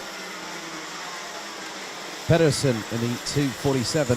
He is due to start in 6th position. Valentin Klus will start from pole ahead of Nikita Genza. The pair was separated by just 2 1,000ths after an intense qualification session earlier on this morning. Rafael Renhofer will start in 3rd in the 233. And alongside will be the 245 of Farin Mega. Then it will be Kian Agasade and Pedersen in the 247 alongside each other, with Neville Fischer, Louis Jacobs, Maurice Meis, Louis Detling, Leon Arndt, Rafael Balzer and Yanni Stiak. So the drivers now make their way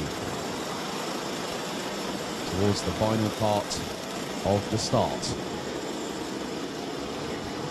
We are about to get things underway for the penultimate race of Junior Rotax here at Wittgenborn. They push the accelerators to the floor. It is lights out. They are off and racing. Renhofer gets the jump on Genza, going through into turn 1. As the drivers make their way through into the next corner, and there's been a little bit of a tussle between the two teammates as Genza was just up ahead. As now Genza trying to go up the inside of Renhofer, who drifts wide. That allows Agasade to get through, and Farin Mega before they even hit the chicane. But Valentin Klus has got away into the distance like a scalded cat and has just decided to pull away from the rest of the opposition, having a 30-plus point lead coming into the final day. As now Farin Mega jumps up the inside through the right-hander on Kian Agasade to take 3rd place. Pedersen trying to pressurise as it's nearly 2 by 2 between 4 competitors. A little bit further towards the back part of the field as they are wrestling for position. Rafael Balzer in the mix there. Luigi Gasso just on the back bumper of Stiak. So now the drivers making their way through. Valentin Klus last time around had a 1.2 second lead over Nikita Genza. Farin Mega now rounds out the top 3. Agasade in 4th, Renhofer in 5th, followed by Neville Fischer. Louis Jacobs rounds out the top 7 places.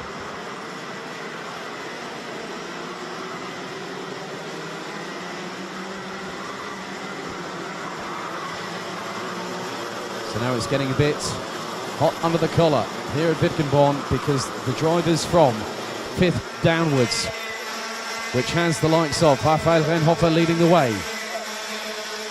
Ahead of Neville Fischer, Louis Jacobs, Pedersen, Schmeis aren't now complete the top 10. But the gap that Valentin Klus still has is just over 1.18 seconds after 2 laps completed.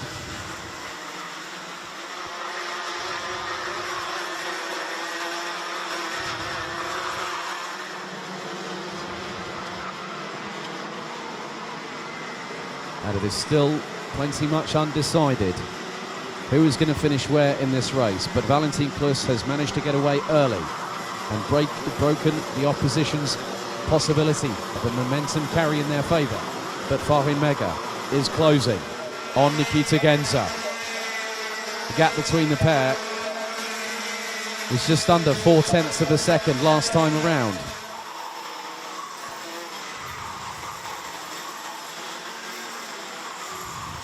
Eight minutes and 20 seconds still remaining on the clock. Klus leads from Genza by 1.162 seconds after the completion of lap 3. Lap 4 will very shortly be completed. And Klus has kept ahead and tried to get away early. Genza now being pressurised by Farin Mega in the 245. Yesterday's day winner, Agasade, Renhofer. Neville Fischer rounds out the top 6 positions ahead of Louis Jacobs.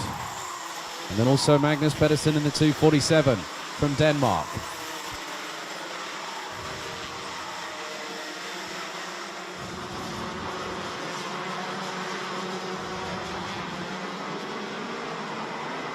So with all drivers still circulating at the moment, Yanni Stiak has got past Leon Arndt. As now Pedersen trying to go towards the outside of Louis Jacobs. Looks to get the cut back.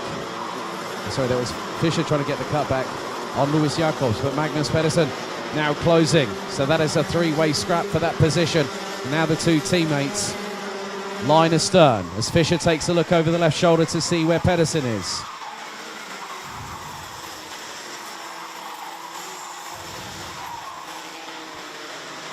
And the gap between Klus and Genzer is now closing. It's now gone under 0.97 seconds after 5 laps completed. And Farin Mega has set the fastest lap after lap number 5 of 46.649. So Farin Mega showing good pace. They've dropped Kian Agasade by a considerable margin, make that over 2.1 seconds.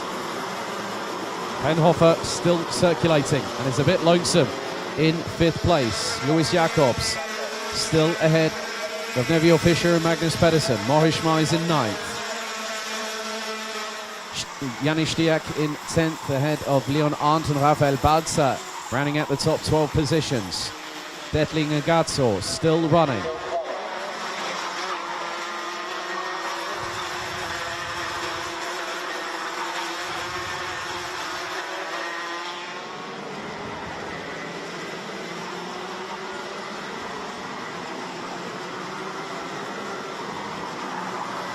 And Genzer and Mega are closing on Valentin Klus once again. Gap now between Klus and Genzer, just over 3/4 of a second. Now make that 0.674. And Genzer has now taken the fastest lap of anybody in this race at 46.592, completed just over a lap ago. Penhofer now trying to close on Agasade and has gone just over a tenth quicker than the 262. The gap between the pair was just under a second last time around, make that just under 9/10. Maurice Schmeis has now dropped behind Janis Stiak in the 238, who's now up into 9th position. Leon Arndt now sets a personal best. Valentin Klus also set a personal best last time around, but the two behind are a little bit quicker on the tarmac. They come across the line once again. Gap now just over half a second between Klus and Genzer. And make it just over 3/4 of a second as Farin Mega is still behind the 226 from Beulah Kart Racing Team. Penhofer again has closed on Agasade and did a 46.968 last time round. Agasade was nearly 0.2 of a second slower on that last lap alone.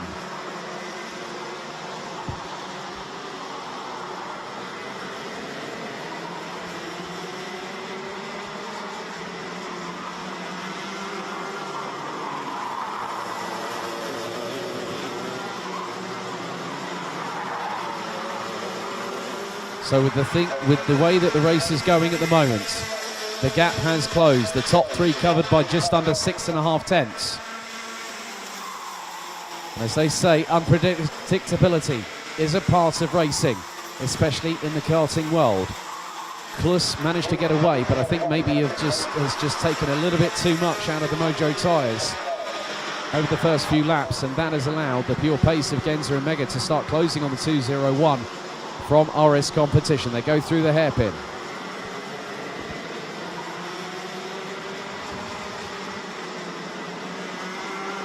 And they are line astern going through the right-hander, now into the left, that brings them onto the final left-hander that puts them on the start-finish straight. And you can see how close Genzer is to Klus, and then Farin Mega just behind. And they are covered by just over 4 tenths. Genzer on lap number 9 set the fastest lap of anybody, a 46.580. And is waiting for that chance to strike. Like a tiger waiting in the reeds. As they go down the far part of the circuit. Klus knows that the pair are behind and they are closing quickly. Genzer nearly forced the issue there, but Farin Mega now powers round the outside of Nikita Genzer. That was a great move from the 245. Genzer, I think, got caught out unawares as now Penhofer trying to battle away with Nikita with Kian Agasade for 4th place. So Klus still continues to lead after lap 11. Venhofer closing on Agasade through turn 1. And that's for 4th place. So this is where it all comes down to who wants it the most, who's going to push, who's going to have that strategy, that trump card in their pocket. When they play the joker, it could turn the race upside down on its head. Mega takes the title line through the hairpin. Now they go into the right-hander, into the last right-hander on the circuit before a double left. We have 1 minute and 40 seconds still remaining on the clock. So Venhofer has already overtaken Can Agasade after a couple of laps of trying. But the top 3 still making their way through. And it has not changed for the last couple of laps after Farin Mega's move on Nikita Genza.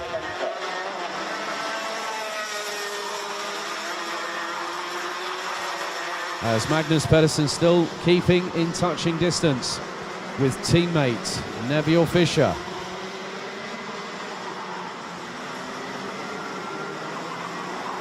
The cat and mouse game continues. So the drivers now really have an opportunity to do their utmost. One more race after this one to decide the championship battle. And Farin Mega senses that a chance of a third victory this weekend could very well be on the cards. They go into the chicane once more. Just 30 seconds remain on the clock. Venhofer still staying ahead of Agasade for 4th place. Luis Jacobs, Neville Fischer, Magnus Pedersen, Janis Diak and Morris Schmeis complete the top 10, followed by Balzer, Arndt, Detling and Gatso. All drivers have made it so far through this race as the time is fast about to expire. They come round the final corner with 1 second on the line. Valentin Klus still leads. We go on to the 15th and penultimate lap of this race as Genza closes up on the back bumper of Farin Mega. You cannot put anything between these 3 drivers at the front of the field. They have absolutely cantered away. And a considerable margin between Genza and Agasade, who's now got back past Venhofer. As this time around, we will have 1 more lap remaining.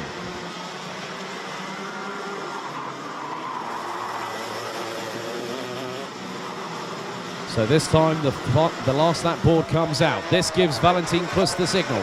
Looks over the left shoulder, pulls towards the inside of turn 1 to defend against Farin Mega very quickly. Nikita Genza still waiting in the wings. Venhofer still behind Agasade in the battle for 4th and 5th. Luis Jacobs still keeping ahead as Neville Fischer still keeping Magnus Pedersen at bay as the leaders now make their way towards the final part of the circuit. Through into the hairpin they go. And it's possibly not going to be enough. It looks like Valentin Klus has got about a 3-kart length lead going into the final double right as Genza goes up the inside of Mega with 3 corners to go to retake second. But the checkered flag now being waved and Valentin Klus takes the victory. Nikita Genza still second by 52 thousandths ahead of Farin Mega. Can Agasade takes 4th. Rafael Venhofer takes 5th. Luis Jacobs in 6th ahead of Neville Fischer. Magnus Pedersen, Janis Diak and Morris Schmeis round out the top 10. Rafael Balzer in the 2.17 takes 11th ahead of Leon Arndt in the 2.08. Louis Detling takes 13th in the 2.73 and Luigi Gatso in the 2.86 rounds out the 14 strong.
Senior Rotax now makes its way out onto the circuit.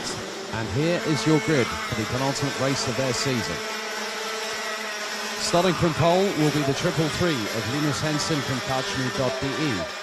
Alongside will be JJ Racing's Luca Thiel in the 399. Row 2 is the 366 of Luca Köster from Kraft Motorsport in third place. And starting fourth will be Jan Heinen from 3G Racing in the 316. Lukas Thompson in the 312 will have Tim Mikametz in the 303 from Voigt Motorsport alongside with Fabian Bock in the 318 and the 327 of Bennett Achrens from RS Competition completing the top 4 rows. Finch Bastian Barlage in the 329, 309 of Lukas Hartmann and the 325 of Yannick Herrmann. It will be down to Linus Hensen and Luca Thiel to control the pace, and it is in an absolute snail's crawl right now as they are keeping us waiting. 14 minutes set on the timer. The red lights ignited on the starting gantry once again.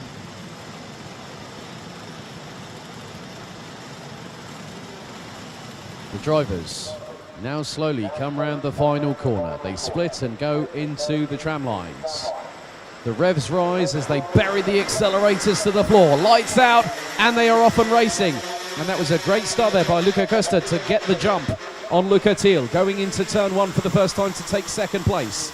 As the field now makes its way through the hairpin off of turn 3.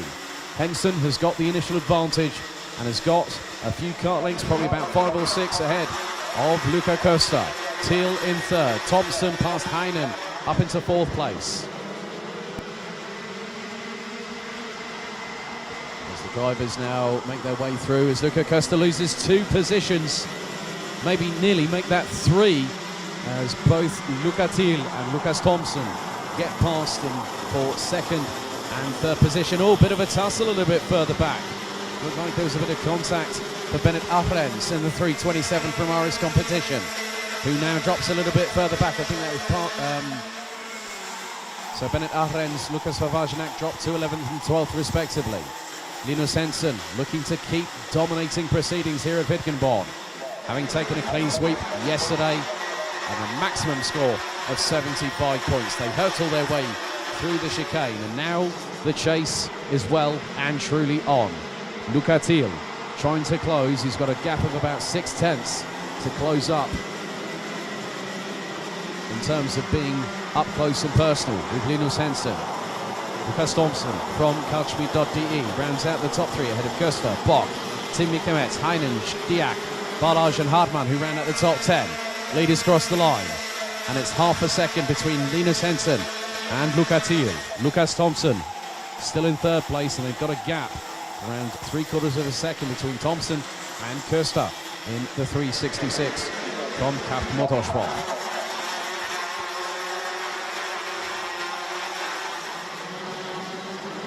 And Luca Thiel has set the timing screens ablaze with a 46.093. Whereas Hensen put in a 46.208. Lukas Thompson not too far off the pace of his teammate who is leading the field as we have just over 11 minutes and 40 seconds. Lap 3 completed. So the battle between 4th, 5th and 6th between Luca Köster, Fabian Bock and Tim Mikametz looks to be covered by just over 0.5 of a second as now Tim Mikametz closes on Fabian Bock through the first hairpin here at the circuit. Right on the back bumper of his Voigt Motorsport teammate as they now go through into the chicane, and they're being closed in on by Jan Heinen in the 316 just behind. They now filter their way down through to the hairpin, and that's a brazen move from Fabian Bock up the inside of Luca Köster to now take 4th position. Tim Mikametz trying to get through and now looks to go up the inside, but Köster slams the door firmly shut in the direction of the 303. Jan Heinen now waiting to strike, and has got the ringside seat.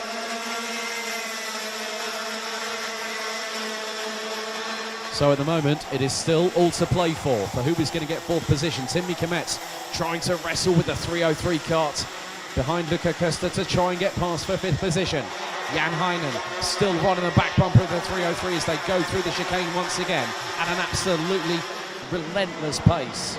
And at the moment, Luca Thiel is the one setting the fastest laps out of anybody at 45.908. That was 12 1,000ths quicker than Linus Hansen. The gap between them is 0.413 of a second. So now Fabian Bock has now got to start leading the train behind, and that train could very much be expanding because Finchdiak, Lucas Hartmann, now up into 9th, is ahead of Bastian Barlage, who completes the top 10.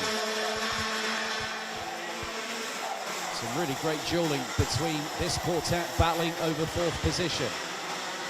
So Fabian Bock in the 318 looking to lead the way to push forward.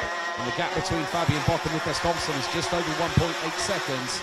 And Thompson is running the high 46 ones at the minute. 9 minutes and 38 seconds on the clock remain, plus 1 additional lap.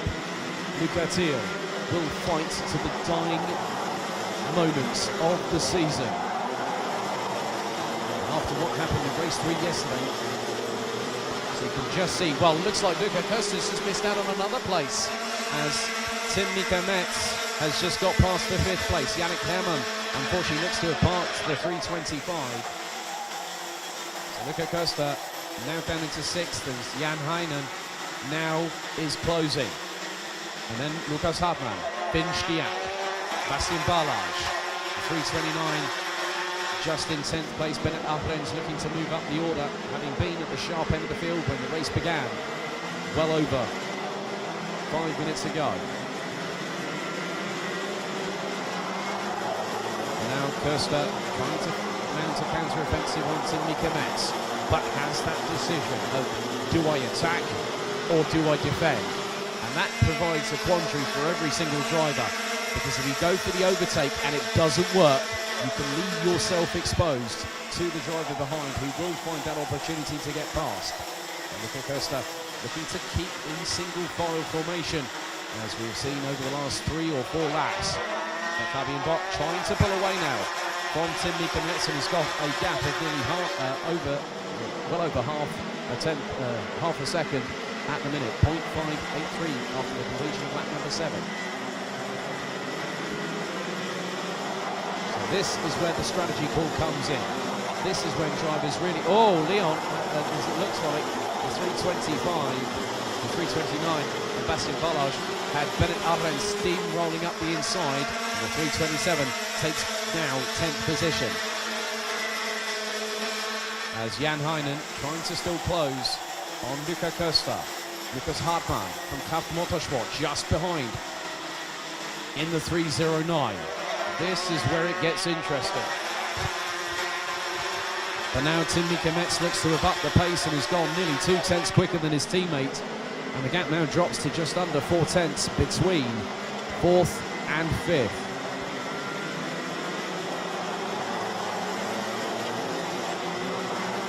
We're fast about to complete lap number 9 here at Wittgenborn for the penultimate senior Rotax race of the season, with Linus Hansen still leading. But the battle royale happening behind from 4th place onwards as Tim Mika-Metz closes to within 2 tenths of his teammate Fabian Bock through turns 1 and 2 into the hairpin at 3.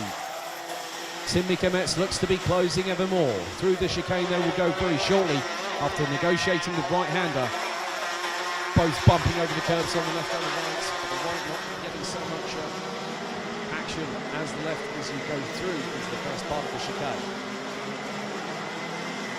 And whilst this is all happening, it's allowing Lucas Thompson to now have a gap of around 1.9 seconds. So Fabian Bock still holding on for 4th. Tim Mika-Metz looking to strike. Luca Costa just behind, followed by Jan Heinen, Lucas Hartmann and Finchdiak. So the gap is getting closer and closer between those from what is 4th, 5th, 6th, 7th, 8th and 9th place. That's 6 drivers competing over the same position. And it has been a stalemate for the last couple of laps also. But when will Tim Mika-Metz go past Fabian Bock? They go down towards the back part of the circuit. With just over 5 3/4 minutes remaining, they both take the same sort of racing line. Tim Mika-Metz knew there was no opportunity to get up the inside, as Luca Costa still keeping in proximity, as is Jan Heinen. Lukas Hartmann a further 0.4 of a second adrift last time around after the completion of lap 10.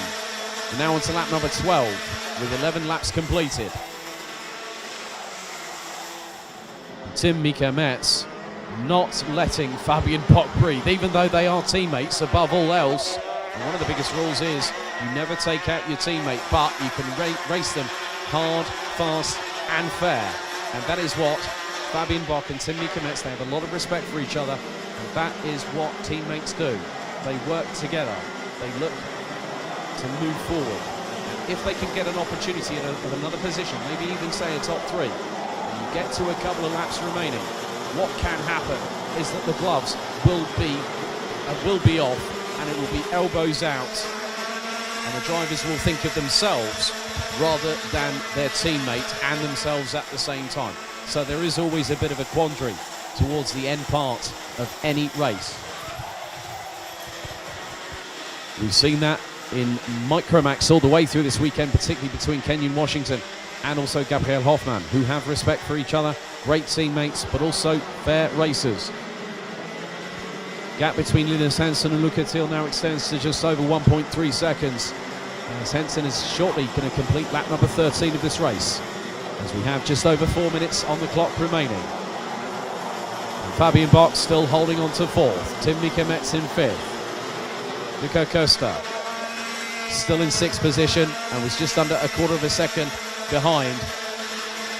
As now Jan Heinen trying to close on Lukas Hartmann, as Tim Mika-Metz back on the back bumper of teammate Fabian Bock. Still so much to play for in this race. There is still time for anything to happen. The unpredictability factor, as soon as you see a stalemate going on, it goes up in intensity levels. So Luca Costa still having to battle away, but Lukas Hartmann in the meantime has got past Jan Heinen, and that is a definitive change. It's the first positional change, I think, in the last 5 laps between 4th to 9th place.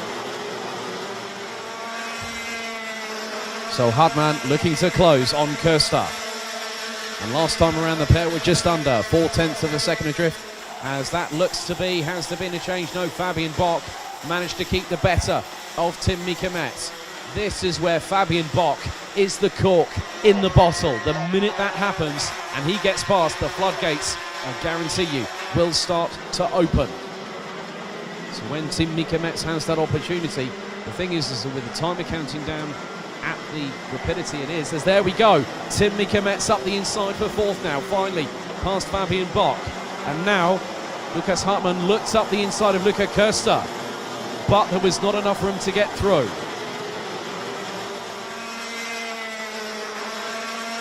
So now the race really begins for 4th. This is where Tim Mika-Metz has definitely pulled the pin on the grenade and thrown it backwards and not looked back. But it's still early days, even though we've got just over 2 minutes of this race remaining. There is still time for Fabian Bock to close up. There's also time for Luca Costa and Lukas Hartmann. And at the end of the day, Jan Heinen, actually between 4th to 8th position, was actually the quickest of those drivers, but by just over 0.5 of a second from the driver just in front, Lukas Hartmann, in the 309 from Kraft Motorsport.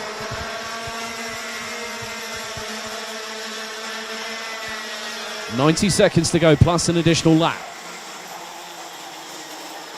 The fever pitch rises to another intensity as now Luca Costa coming under pressure once again from Lukas Hartmann. Hartmann looks through that right-hander before the right-hand approach to the chicane and saw there was a gap. There wasn't enough to get through, but down the back straightaway might have the run on Costa heading towards the hairpin this time around. Slingshots up the inside of the 366 and gets through for 6th position.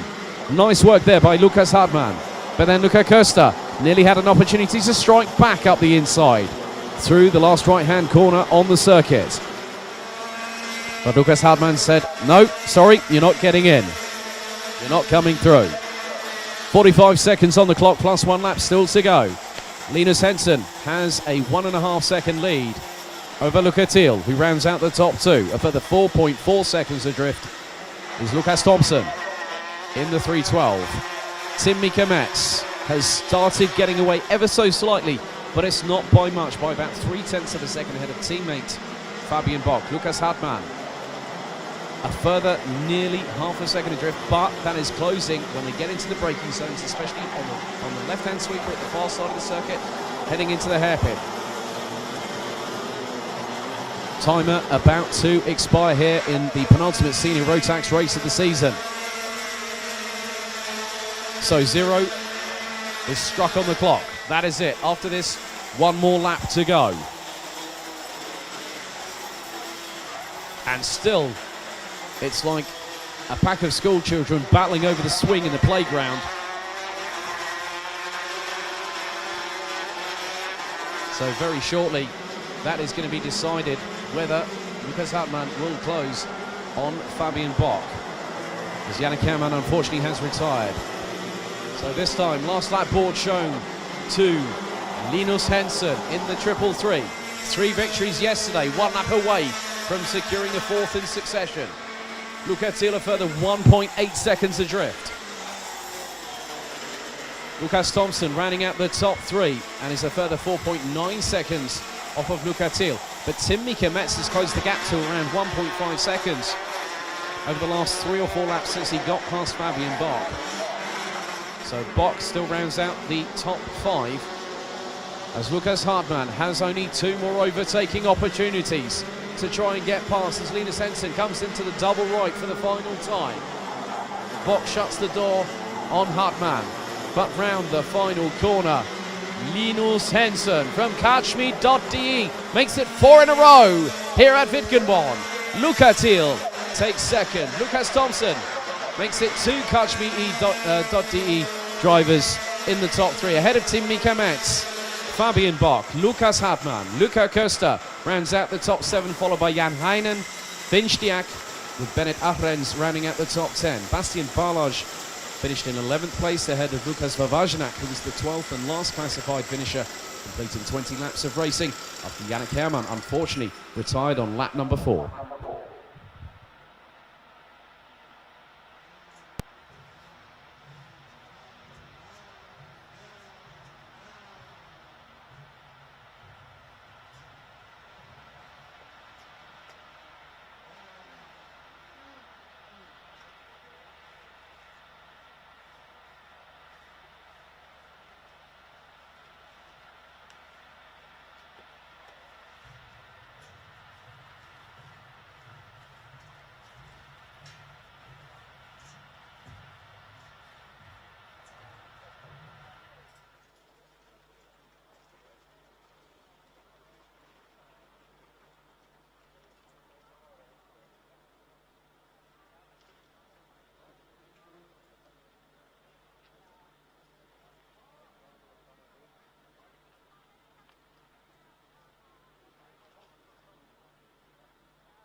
We now head to the penultimate race before the lunch break, and this time DD2 heads out onto the circuit.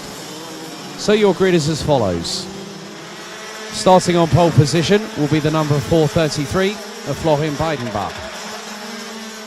Alongside, in second position, will be the 488 Yannick Jacobs in the 411 and Niklas Krens in the 431. Complete the top three rows with Oliver Breidenbach in the 422 in 7th, ahead of Hannes Bode in the 468. Max Fleischmann in the 407 and Dennis Thiem in the 404 complete the top 10. Rounding out the 13-strong grid will be the 494 of Marco Göttler, the 499 of Ronny Göttler and the 409 of Tim Stender.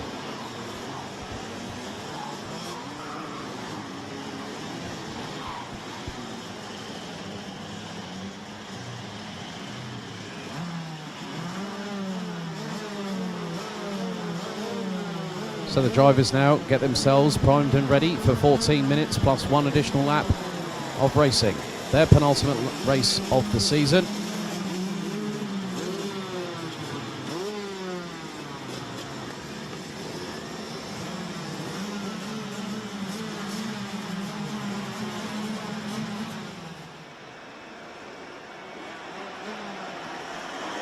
So they press the accelerators to the floor, lights out, and they are off and racing.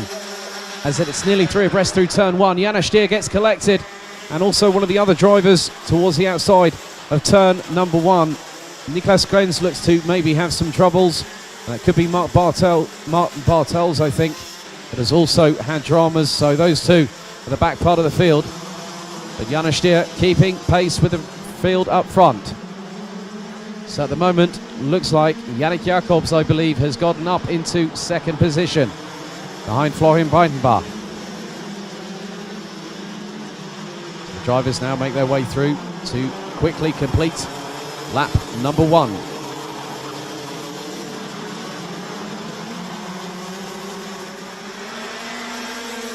So at the moment, Florian Breidenbach leads this time from Yannick Jacobs. Oliver Breidenbach now has gotten up into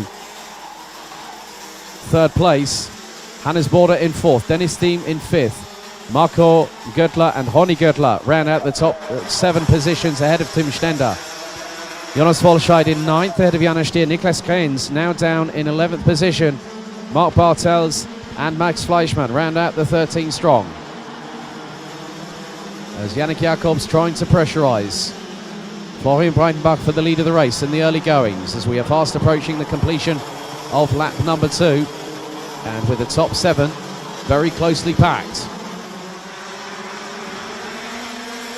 They come across the line once again. Gap between Florian Breidenbach and Yannick Jacobs drops to just over 1/10 of a second. And Ronny Göttler down in 7th position takes the fastest lap of the race after the completion of lap 2 with the 46.096. Jonas Volscheid and Janos Stier have both got past Tim Stender, who has Niklas Krens in 11th, closing on the back bumper of the 409, but at the moment Krens has got some work to do. The leaders make their way through into the double right-hander as Jacobs looks to go up the inside and gets past through Florian Breidenbach, and then Oliver Breidenbach tries to get the switch back through the penultimate left-hander, but that does not quite work out.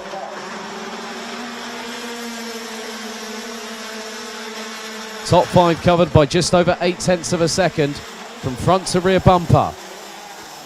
And then you look a little bit further behind, that Marco Göttler and Ronny Göttler rounding out the top 7. They are covered by just over 1.3 seconds. As a bit of a moment there for Tim Stender, going through into the approach on the chicane. But now Florian Breidenbach trying to fight back, and as Oliver just behind.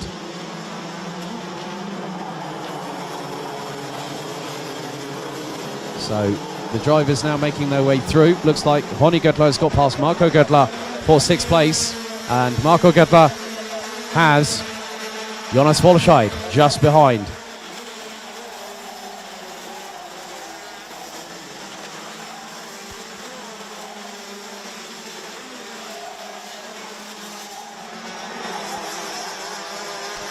The gap between the top 2 was just over 0.3 of a second last time around. Niklas Krens in the meantime has set the fastest lap of the race of 45.911. Bartel's now up into 11th position.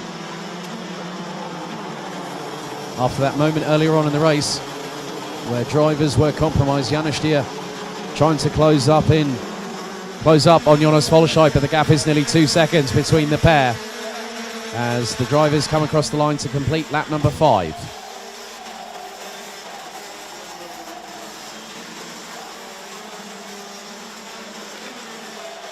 So Yannick Jacobs continues to lead the way. Florian Breitenbach still in second. Oliver Breitenbach being closed in on by Hannes Border for third.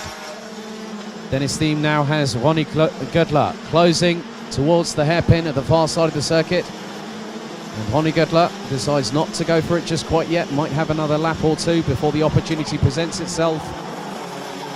With Jonas Volscheid now having got past Marco Göttler. And the pair of Janis Stier and Niklas Kraens, who round out the top 10, starting to move forward. And Janis Stier last time around was over 4/10 quicker than Marco Göttler. Göttler responds and goes slightly quicker than the 444 from Nies Racing.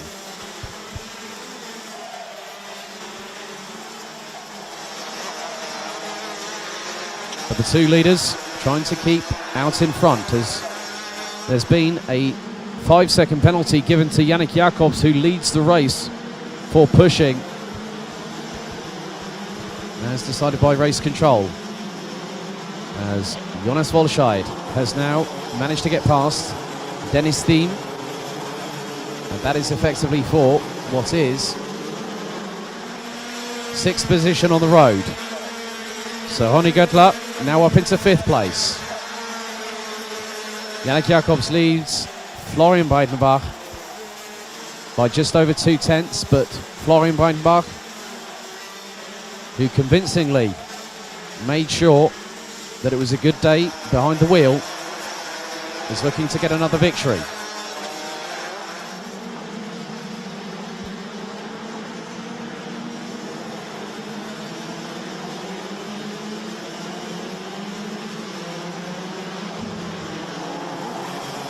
So all 13 drivers still circulating, as now Florian Breitenbach has now retaken the lead on the conclusion of lap number 8 from Yannick Jacobs. Oliver Breitenbach rounds out the top 3. Hannes Border, Ronnie Göttler, Jonas Volscheid, Dennis Thiem, Marco Göttler. Niklas Kraens and Janis Stier complete the top 10, so Kraens has got another second to find to try and get past the 494 of Marco Göttler, but Kraens looks to have a lot of pace in the 431. Janis Stier had a good turn of pace in qualification, but unfortunately the pair now having to fight back.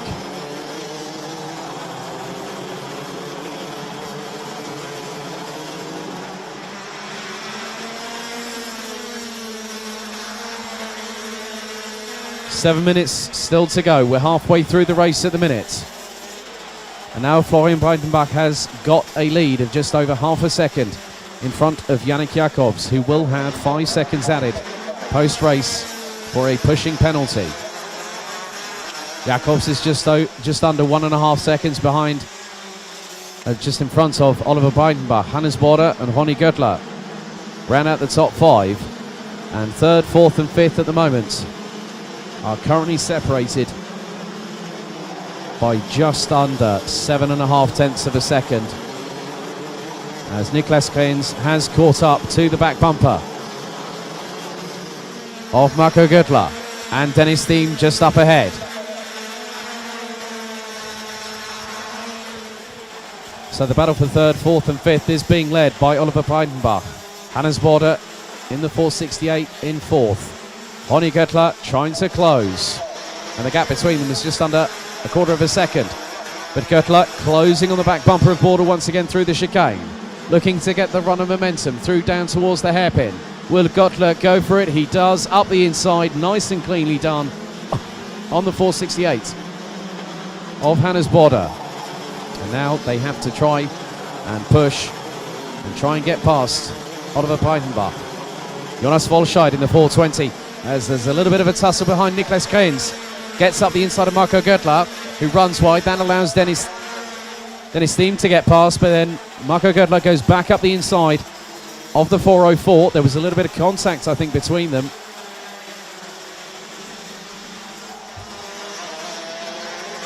So Krenz managed to get through. Puts him up to 7th place. And with just over 5 minutes remaining, there's plenty of time for Niklas Krenz in the 4:31 to close on the 4:20 of Jonas Volschei.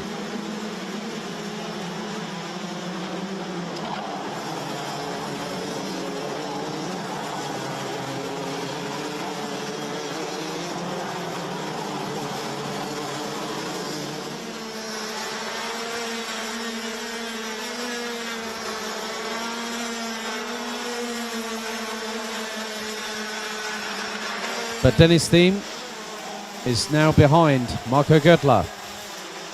But Niklas Krenz absolutely moving forward at a brilliant pace. The 4:31 now has a gap of 1.9 seconds to find to close up on Jonas Volschei. We have just over 4 minutes and 10 seconds plus an additional lap still remaining. And at the moment, Florian Breitenbach has nearly a 9/10 of a second advantage over Yannick Jacobs, who will, by my count, probably drop out of the top seven with the 5-second post-race penalty.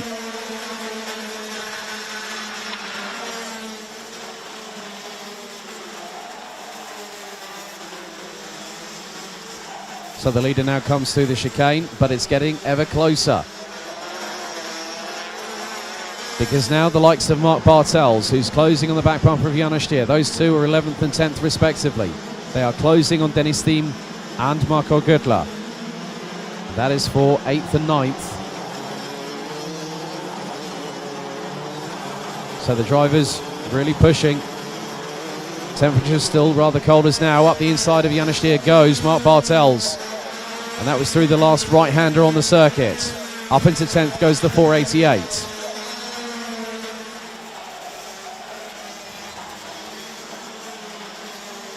So these two have been pushing hard.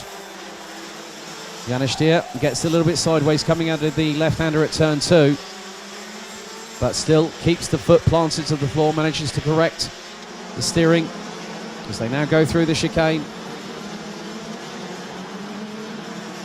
There's now Ronnie Göttler closing on Oliver Breitenbach for 3rd place. 4:99 of Ronnie Göttler. Last time around, did a 46.128 second lap time and was nearly 2/10 quicker than Oliver Breitenbach. But Breitenbach responds. The gap between the pair was just under 3/10 of a second. And Dennis Thiem still trying to keep in touching distance. But Göttler, Ronnie Göttler in 4th place, looking to close up once again on Oliver Breitenbach as they make their way towards the far part of the circuit with just under 2 minutes remaining on the clock. So another chance for Ronnie Göttler. There is still time. There's still an opportunity that will present itself, and Ronnie Göttler looks to close up on every single braking zone on Oliver Breitenbach. As they come around the final corner, it was just over 0.28 seconds. It's now been sliced into by just over a 10th as Ronnie Göttler puts in a 46.132. Florian Breitenbach leads and has the fastest lap of the race on lap number 9, which is a 45.690. As Göttler still pressurising. Not close enough to really use the slipstream down the back part of the circuit.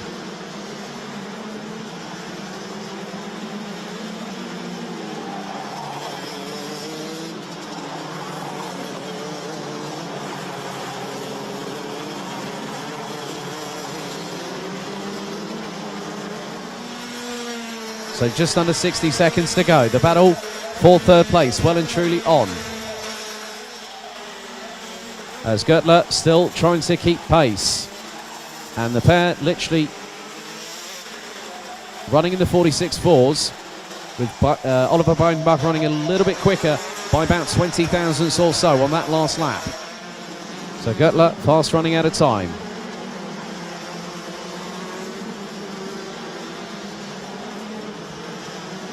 So Honigutler could have possibly another 2 opportunities to really 2 laps to close in on. Maybe even make that 3 depending on how soon Florian Breitenbach crosses the line and crosses it with 11 seconds on the clock remaining. So it'll be this plus another couple of laps. So Honigutler really needs to carry the momentum through. Every single corner, every single braking point, powering out at the right time. Not leaving any squandered opportunity to chance. Through the chicane, a different line taken by Göttler in comparison with Oliver Breitenbach. As that time around, Honigutler was very, very close to the back bumper of Oliver Breitenbach.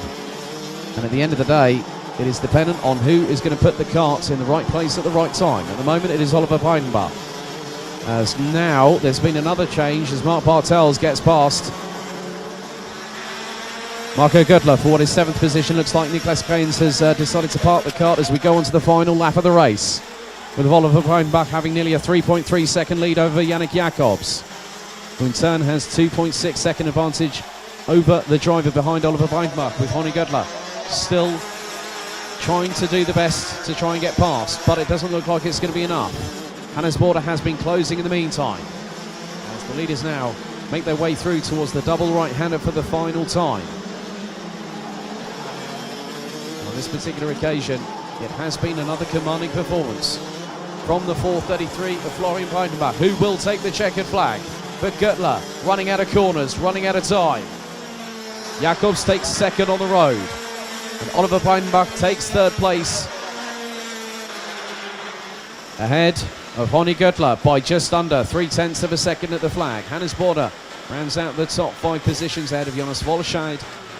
Mark Bartels in the 488 managed to get past Marco Göttler for 7th in the dying stages of the race, with Dennis Thiem and Jana Stier in the 404 and the 444 respectively completing the top 10. Max Fleischmann will finish in 12th as we wait for Tim Stender, who now comes around the final corner and takes the checkered flag in 11th, with Niklas Kreins unfortunately retiring on lap number 17 of the race.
An alle Anwesenden auf dem kompletten Gelände herrscht Maskenpflicht. Bitte tragen Sie alle eine Maske. Dankeschön.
Now we come to the final race before our lunch break, and it is DD2 Masters out on the circuit. Here is your grid. Starting from pole position after qualifying this morning, the 544 of Dennis Thum will start from pole position, and alongside will be the 506 of Tommy Helfinger, who was yesterday's day result winner. The 507 of Timo Haug and the 522 of Daniel Schollenberger completes the top 2 rows. Rounding out the 8 drivers that will compete over the next 14 minutes plus an additional lap are the 566 of Marco Winkler, the 555 of Stefan Grabau, the 502 of Klaus Panet, and the 572 of Tanju Yildiz.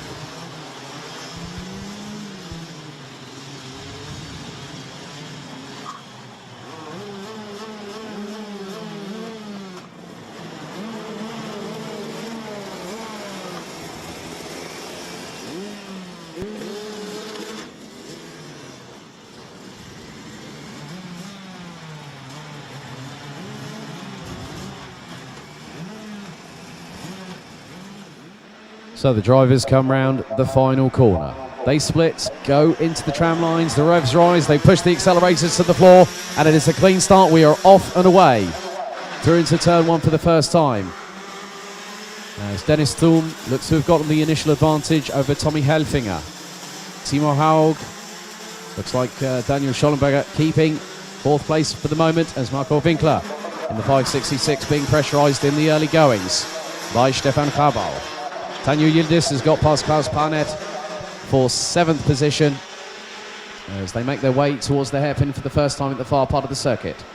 Thum leads ahead of Helfinger. Timo Haug and Daniel Schollenberger and Marco Winkler and Stefan Grabau getting very close. And Tanju Yildiz trying to keep pace with them at the moment as they do come round to complete the first lap, and the gap between Dennis Thum and Tommy Helfinger was just under 3.5 tenths of a second. And the gap between Helfinger and Timo Haug, who now completes the top 3, just under 3/4 of a second. So the top 2, who showcased the battle lines that were drawn, now starting to lead away from the rest of the field.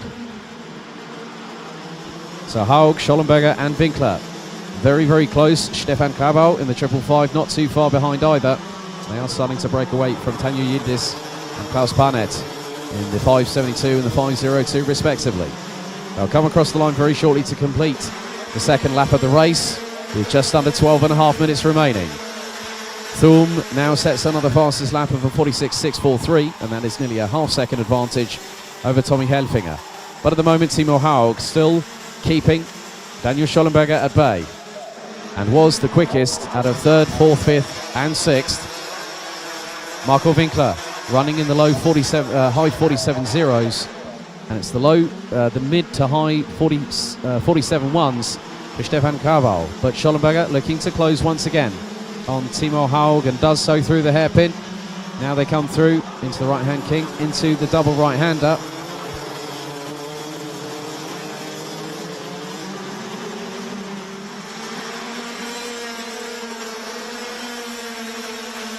So these drivers still trying to push, as again Dennis Thum sets the fastest lap of the race.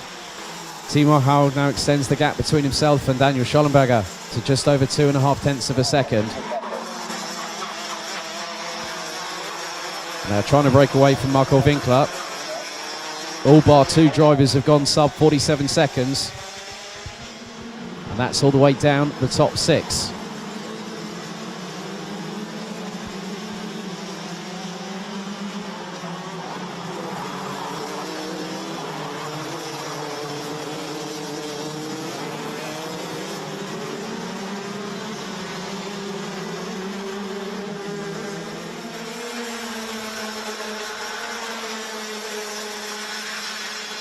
So Marco Winkler still having to try and keep Stefan Grabau at bay for what is 5th position on the road, is Timo Haug still keeping.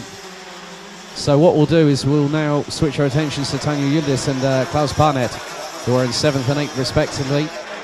Yildiz took a 5th place finish yesterday evening, and when I spoke to him, he said, yeah. He said, but tomorrow's another day. Just complete candid, very candid individual, speaks from the heart, as Daniel Yildiz. But to see him racing, he enjoys it, he has a lot of fun doing it, and is definitely someone in the paddock that I truly respect, just by going out there and racing with his heart, not his head, and enjoying it all the while. Klaus Panett in the 5:02. It was nearly half a second behind as Daniel Yildiz sets a personal best of a 47.151. And the gap between the leaders now is just over 6.5 tenths of a second between Dennis Sturm and Tommy Helfinger. So Helfinger had 2 victories yesterday.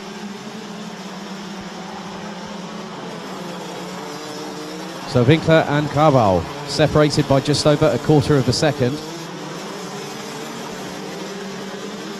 And Winkler ran a little bit slower on that last lap, but managed to set a personal best of a 46.710. They're on to now lap number 7 of the race.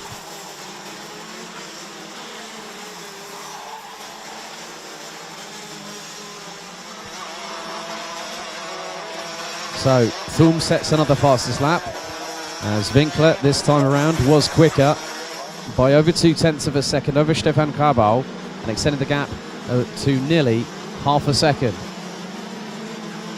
after 6 laps of racing. As the leaders now starting to make their way through, which includes the top 6 now, as Yildiz and Panett make their way through into the double right-hander.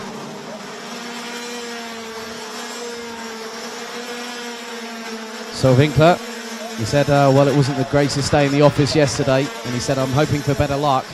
And at the moment, he's still running in P5 at the minute.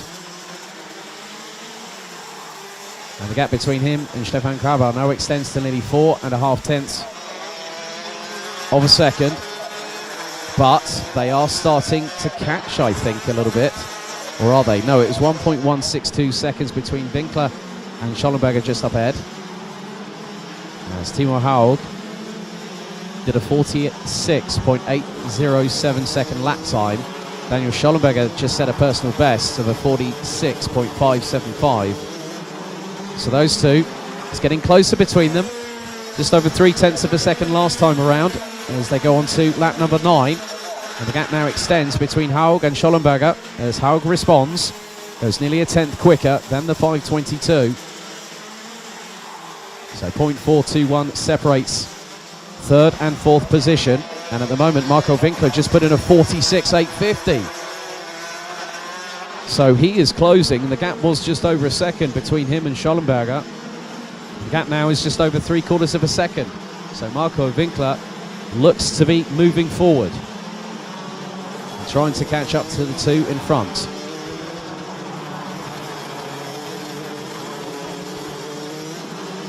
So half of the race down, half of the race still to go. 7 minutes plus an additional lap.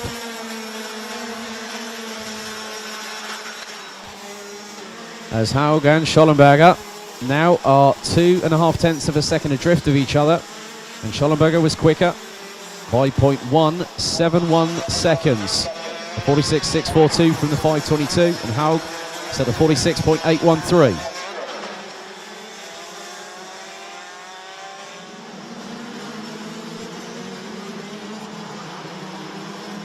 And at the moment, this is getting ever closer. Schollenberger is closing on Timo Haug. 4/3 on the road as they go into the penultimate corner on the circuit. 1,038 metres here at Wittgenborn. Now this looks to be a little bit closer, I think. It was 2.5 tenths. Well, it was the gap was shaved by about 10 thousandths of a second last time around by Daniel Schollenberger. And the gap between Schollenberger and Winkler has now grown to just over a second over the last lap or so. So these two still battling away over 3rd and 4th. So Timo Haug in the 5:07 ahead of the 5:22 of Daniel Schollenberger. Schollenberger looks even closer. He's jumping up and down in the seat, going through the hairpin, towards the hairpin a little bit, and nearly had the opportunity going into the final right-hander at the circuit. up the inside of Timo Haug, but Haug knew that that was a possibility of having to shut the door quickly, and that's what the 5:07 did.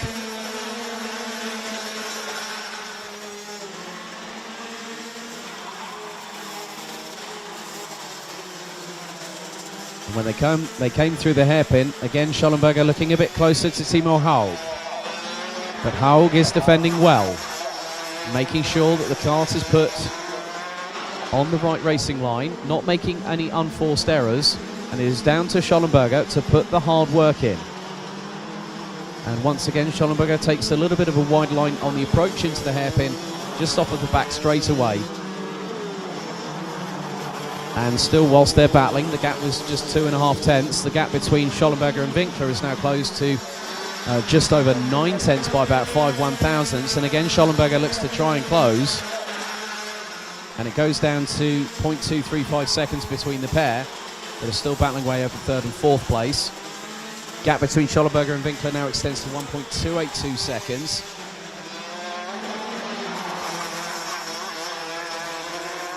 And I think that Klaus Parnet, has decided, well, I haven't seen Klaus Parnet actually venture any further over. So completed lap 11, and I think might have just decided to park up the kart. I'm not too sure. Can't really see the kart oil driver on the circuit from the commentary position. So Klaus Parnet having a bit of trials and tribulations in the penultimate race of the season. The gap now between the two leaders, Dennis Thum and Tommy Helfinger, now stands at 1.821 seconds in the advantage of the 544.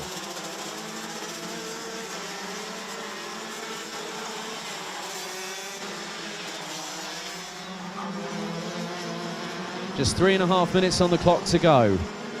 And still, Timo Haug and Daniel Schollenberger in third and fourth place are still battling away. But Dennis Thum has led from lights out and has a comfortable gap over Tommy Helfinger. As third and fourth now make their way through into the double left that brings them onto the start-finish straight. And this has been an enticing battle between the pair. It looks like Timo Haug has extended the gap, and it's gone to 0.332 seconds. But Schollenberger sets a personal best, as unfortunately Klaus Parnet on lap 11 has called it a day and is an official retirement. So the 7 remaining drivers, rounded out by Tanja Yildiz in the 572, still circulating.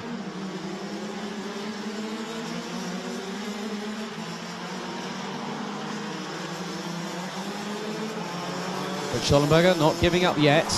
There is still an opportunity for the 522 to go up the inside of Timo Haug, but it is a case of how much Schollenberger wants it and when is the opportunity going to present itself. They come round the final corner as we go on to lap number 16.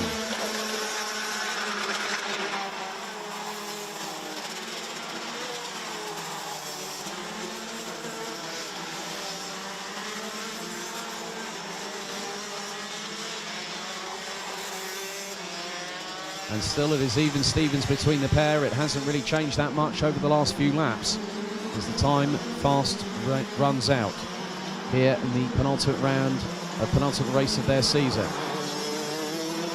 And in the meantime, Tommy Helfinger has gone a little bit quicker on that last lap by just over a tenth on Dennis Thum.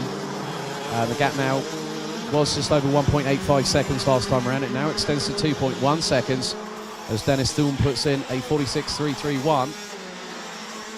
Timo Haug and Daniel Schollenberger still around 0.3 of a second or thereof between the pair, as Marco Winkler coming under pressure once again from Stefan Kabau in the dying stages of the race. The pair now just over 0.2 of a second apart.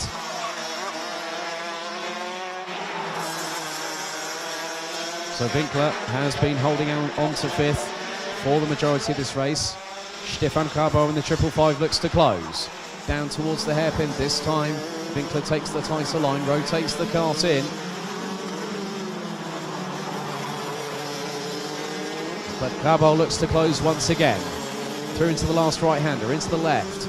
That puts him onto the final left-hander here at the circuit. And across the line they come. With just over 40 seconds to go at that particular instance. And these two still battling away. Stefan Kabau closed the gap to just under 2/10. And after the first major hairpin, has Marco Winkler in the crosshairs as they now go through the chicane. Cabal taking a little bit more curb there by instead of Winkler as they come through the hairpin. So timer is about to expire very shortly. And with 4 seconds on the clock, Dennis Thum crosses the line.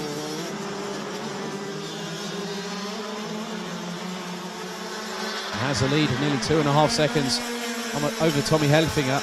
But the battle between Marco Winkler and Stefan Cabal still continues. Just over 3/10 separate the pair, with Winkler still sitting in 5th place at the minute. The timer has expired. Next time around, Dennis Thum will get the last lap board, and it will be the last lap board of the morning's action and early afternoon's action here at Wittgenborn. Dennis Thum will have just over 1,000 metres very shortly to negotiate as he crosses the start-finish line.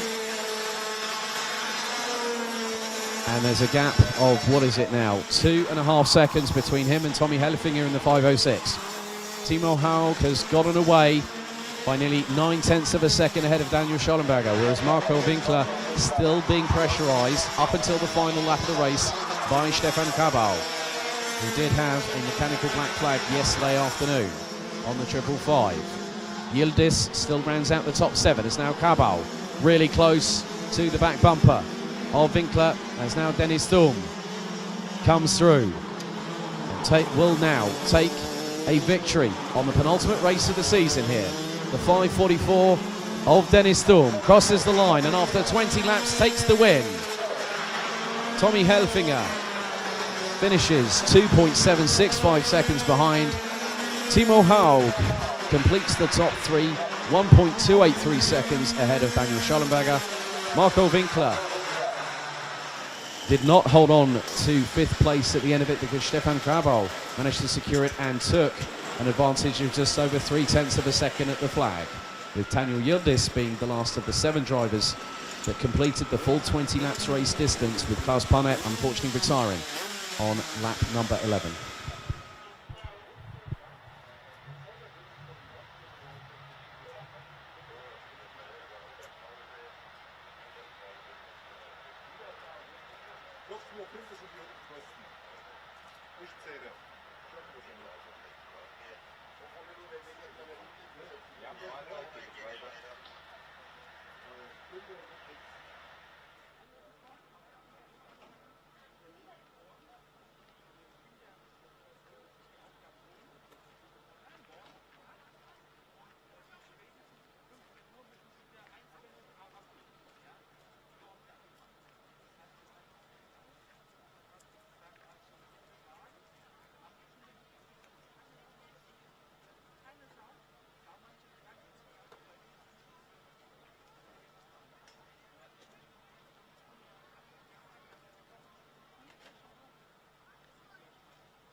So now it's time for the lunch break until 2:15, 14:15 local time in Germany, when the last 6 races will take place to close out the season.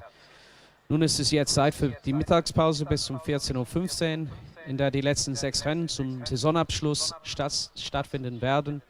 So, danke sehr. Wir sind gleich wieder zurück um 14:15 Uhr für die letzten 6 Rennen für die Saison. Dankeschön.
Achtung, kann der Doktor bitte bei der Rettungswaage bitte sich melden, sofort.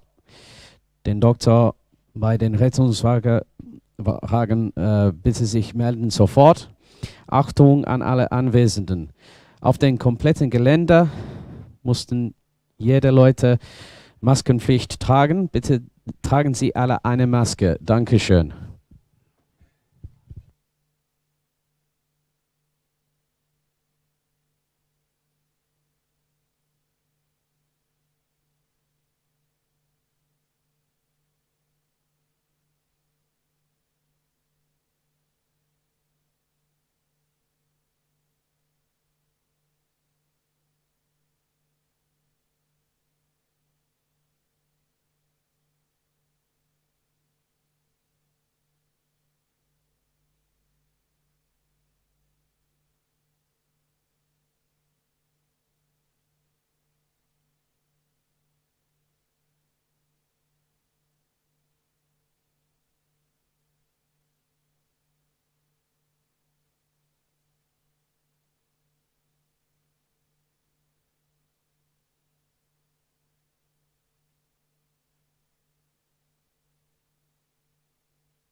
An alle Anwesenden auf dem kompletten Gelände herrscht Maskenpflicht. Bitte tragen Sie alle eine Maske vor und nach dem Rennen und auf dem kompletten Gelände Maskenpflicht, bitte.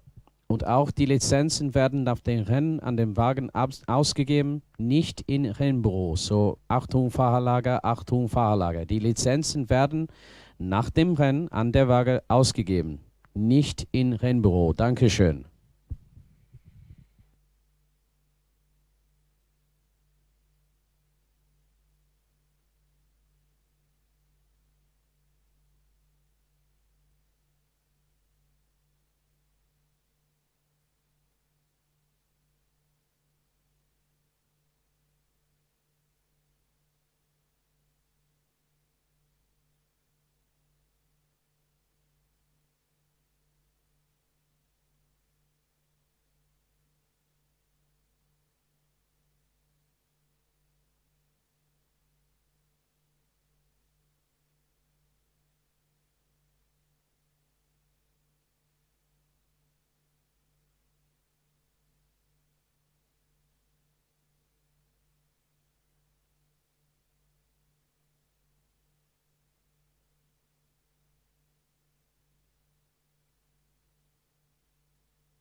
Wir sind zurück. We are back here for the last 6 races of the season.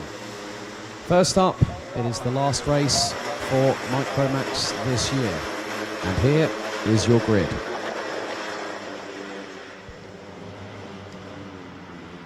On pole position will be the number 14 of Kenyon Washington, who will have Gabriel Hoffmann, and the number 95 alongside. Then in third place, it will be the 23 of Marlon Di Salvo and the 88 of Tom Reger. Maximilian Pilch in the number 11 will start from the inside of row number 3, and alongside will be the number 18 of Olle Glan. Matthias Schulte in the number 50 will start 7th, ahead of Noah Janssen in the 31. With Niklas Casarino starting 9th in the number 12, ahead of Christos Melakos in the 27, who completes the top 10. And last of all will be Maxime Becker in the number 55. 9 minutes on the clock. They come round the final corner into the tram lines. We go one last time. They push the accelerators to the floor. Lights out, and we are off and racing. And Di Salvo looking to try and go up the inside of Hoffmann, who looks to have lost a couple of positions, maybe make that. Possibly down to 6th place as Hoffmann runs a little bit wide. Looks like there might have been a slight bit of touching that might have caused the 95 to go down towards the back part of the order, which is now being rounded out by Christos Melakos. But Washington leads the way ahead of Marlon Di Salvo in the number 23. Maximilian Pilch in third place in the number 11. Olle Glan rounds out the top 4 places, followed by Noah Janssen in the 31, ahead of Tom Reger, as the field makes its way through to complete the first lap in this race. Washington leads ahead of Di Salvo. Pilch rounds out the top 3, ahead of Olle Glan, Noah Janssen, Tom Reger, Casarino, Schulte, Becker. Hoffmann rounds out the top 10. And looks to have actually gotten ahead of the, it looks a little bit further behind, Maxime Becker, to the tune of about a second, as the leaders make their way through the top 5. Very closely packed when you look at the top 9, and it is even closer still. They were covered by just 1.717 seconds last time around, as Di Salvo looking at an opportunity to get past Kenyon Washington, who has not allowed that to happen in the early phase. They go into the last right-hander. Washington still leads. Di Salvo in second. Pilch, Glan, Janssen, Reger. That's the top 6 places, followed by Niklas Casarino in the number 12. And now Marlon Di Salvo goes up the inside of Kenyon Washington to take the lead on through turn 1 onto lap 3.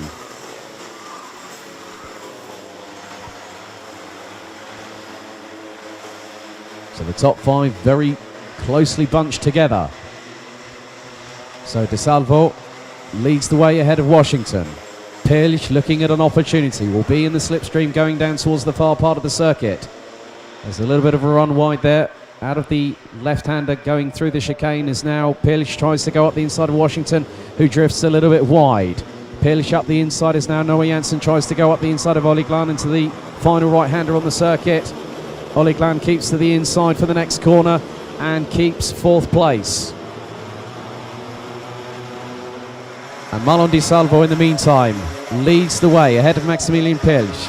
Washington in 3rd. Olle Glan still rounds out the top 4 as they hurtle their way through turn 2 into the first hairpin at the circuit. As Noah Janssen battling away with Tom Reger, as Janssen keeps ahead of the 88 for the moment in 5th place. For the top 2 starting to break away. Di Salvo and Pilch. Had a little bit of a gap between Pilch and Washington last time around, but that gap looks to be more than 0.2 of a second, as Washington coming under pressure from Olle Glan in the number 18. A little bit further back, Maxime Becker trying to get past Niklas Casarino, ends up self-compromising and loses a little bit of ground, as we've had a little bit of a coming together, and that was for Kenyon Washington and Olle Glan. So this now changes the dynamic of the race. The 2 leaders, Di Salvo against Pilch, Reger and Noah Janssen, now round out the top 4 places. Casarino completes the top six positions, or top 5 positions it looks like, ahead of Maxim Becker. Gabriel Hoffmann now getting up into 7th place, as it looks like there is a 5-second penalty now being issued to Oleg Lan, and that will be added post-race. Oleg Lan now down in 11th position. That's the last of the drivers still continuing to circulate. We've got just over 4.5 minutes to go, as Di Salvo has a lead of just over 0.3 of a second. It's getting a little bit feistier down at P5 with Nicolas Casarino. So Casarino ahead of Maxim Becker, with Gabriel Hoffmann just slotting in behind in the number 95. So a 3-way scrap for what is 5th place, as the battle for 3rd and 4th still continues to wage on. And that is between Tom Reger in the 88 and the 31 of Noah Janssen, who looks to have gotten the jump before they've even got to the hairpin. That's a great move if Noah Janssen pulls it off, and does so, takes the tighter line. Reger looks to capitalise through the inside of the hairpin, but can't do so. There's now Maximilian Pilch, has got past Marlon Di Salvo for the lead of the final race of the season. Casarino still fending off Maxim Becker and Gabriel Hoffmann, and it looks like Hoffmann has got up into 6th place with just over 3 minutes and 35 seconds still to go on the clock. But the 2 leaders have an absolute big distance between themselves and the driver in 3rd. So Pilch leading, Di Salvo in 2nd, Janssen in 3rd, trying to fend off Tom Reger, who is in 4th place, as Gabriel Hoffmann right on the back bumper of Nicolas Casarino in the number 12 as they go hurtling their way through the chicane. Kenyon Washington and Oleg Lan battling over what is 10th position on the road. As now Hoffmann goes up the inside of Casarino. Casarino tries to get the switchback. The 2 drivers nearly side by side, but Hoffmann comes out in front, and that allows Maxim Becker to close up on the pair. So we go into the last 3 minutes plus a lap of the season for Micromax here at Rotax Max Challenge Germany, as the leaders come across the line to complete lap number 7. 0.176 separated Di Salvo and Pilch. Janssen still in 3rd, Reger being closed in on by Gabriel Hoffmann, who now completes the top 5. And the gap between Maximilian Pilch and Noah Janssen was just over 3.3 seconds. As now Hoffmann closes up on the 88 of Tom Reger, down towards the hairpin at the back part of the circuit. Hoffmann looking up the inside, and he goes for it, gets through nice and cleanly, and Reger has absolutely no counter-attack at that one. Nicely done by Gabriel Hoffmann, now up into 4th place, and will start chasing down Noah Janssen in the 31 as the sunshine starts to beam through the clouds, blue skies overhead. And Marlon Di Salvo and Maximilian Pilch still literally interlocked in battle at the front of the field, and it is Di Salvo now that has the lead as they are on lap number 9 as the 2 leaders go through the chicane.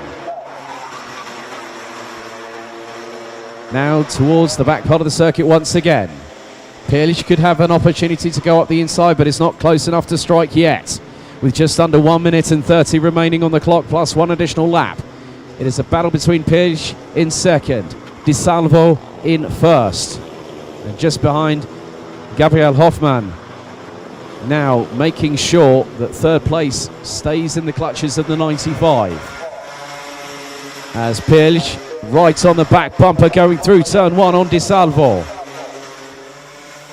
Hoffmann as now Reger and Becker were battling away for 5th place, but Reger got the upper hand, kept it on the inside of turn 1. So 41 seconds on the clock remaining. And the action heating up on the track very, very quickly indeed. As now Pilch goes for the lead up the inside of Di Salvo. Gets the run on the 23. The 23 of Di Salvo tries to counter-attack. Now goes up the inside through the final right-hander. Now retakes the lead. Pilch looking to strike back once again as the clock closes down on 0. And back again, the line astern going through turn 1. Di Salvo still leads. Pilch looking at that opportunity. The timer will run out very shortly. It hits 0 on the clock. So this is where it's all to play for. Di Salvo and Pilch will very shortly go on to the final lap of the race and also of the season.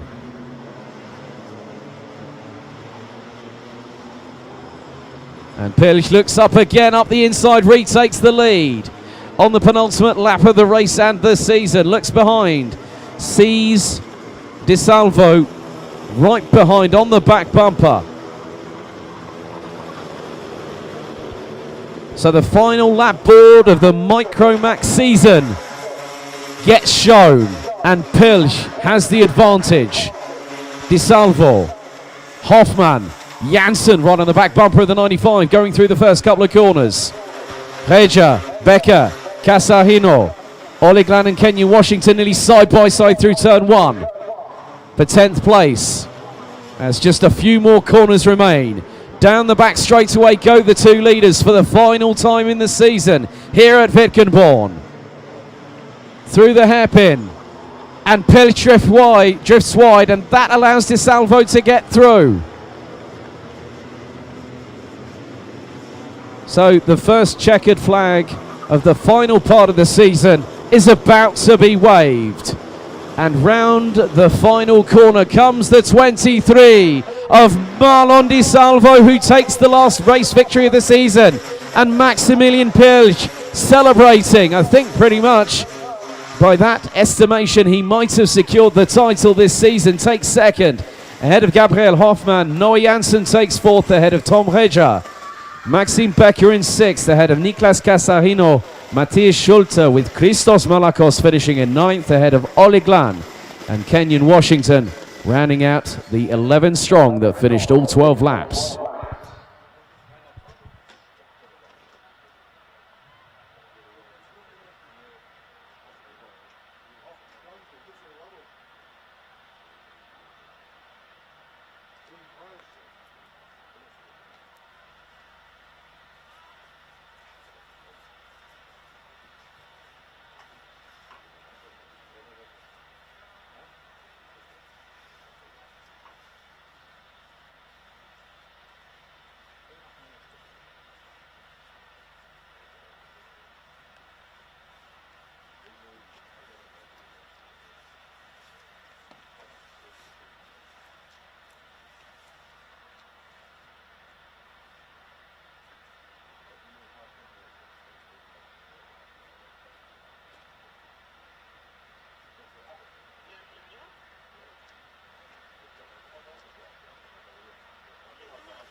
Minimax up next for their final race of the weekend and also of the season. Here is your final grid for 2020. On pole position, Montego Marcin in the 111 will start from pole position, and alongside will be the 107 of Austin Lee. The number 115 of Moritz Wolber will have the number 112 of David Schnell alongside on row 2. Hugo Gürtel in the 174 and Mika Trapp in the 118 complete row number 3. David Girush in the 121 and Tom Müller in the 122 complete row number 4, with Jonas Ungnade in the 158 and Leandro Fischer in the 136 completing the top 10. Rounding out the 14 strong, it is Miko Mikov in 11th in the 102. 12th it's the 103 of Adrian Rohr.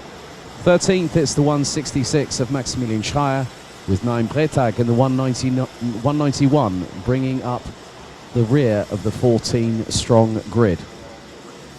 Once again, 9 minutes on the clock plus an additional lap to conclude the season. Now the final chapter will be written. So Marcin and Lee will control the rolling start as they now start to make their way through the final corner. Through into the tram lines one final time we go. Revs rise, accelerators pressed hard down, lights out, and we are racing. And Moritz Wolber gets the jump on Austin Lee going through into turn 1 for the first time. Marcin keeps ahead for the minute as we've got yellow flags, and that is unfortunately David Girush that has now got not circulating on the track in the 121. As there were further dramas, looks like Mikhail Mikov has tumbled down to the back part of the field. So Girush on the outside of turn 1.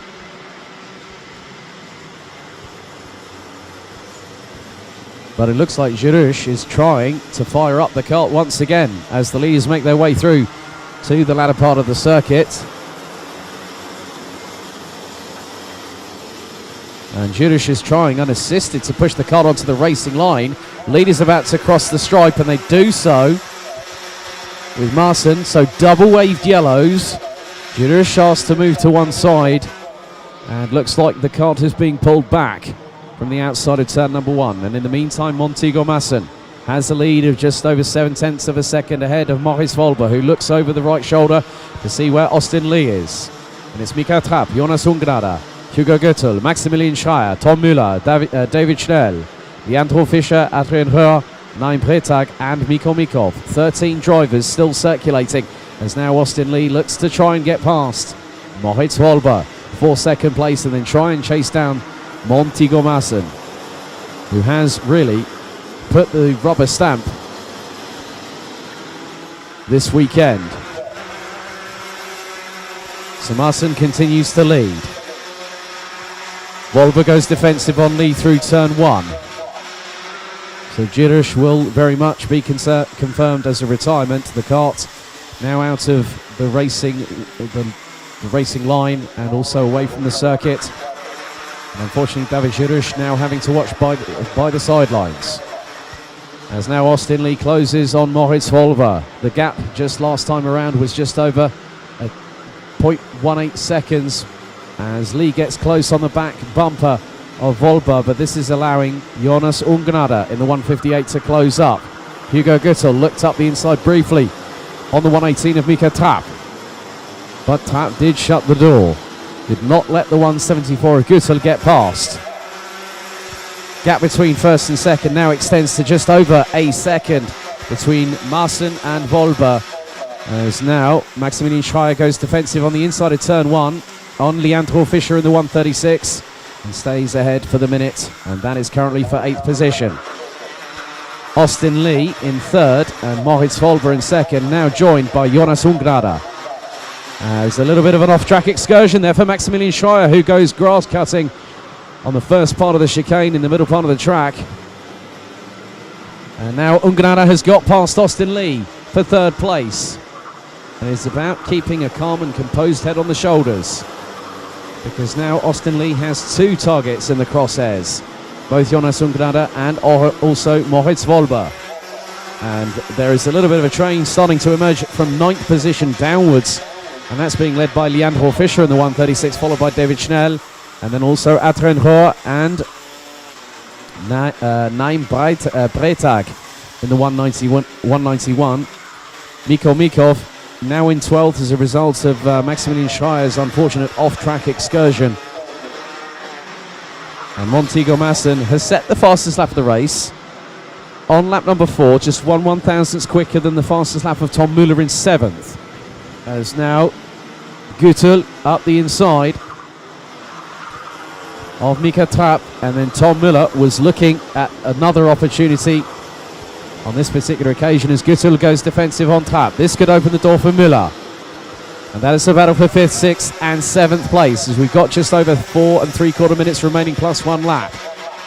And now Mika Trapp goes towards the inside of Hugo Gütel, going through turns 1 and 2. Now into the hairpin at 3. Gütel keeps ahead for the moment.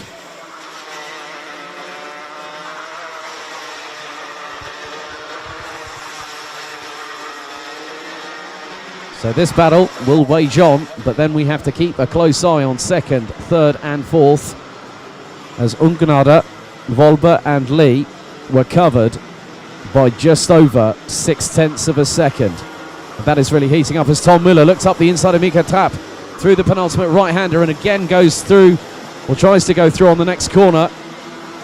And Trapp gets a little bit of a slight tap from behind, as now Ungnade being pressurised by Volber. All Austin Lee needs to do is just keep calm, keep composed, wait to see what unfolds in front.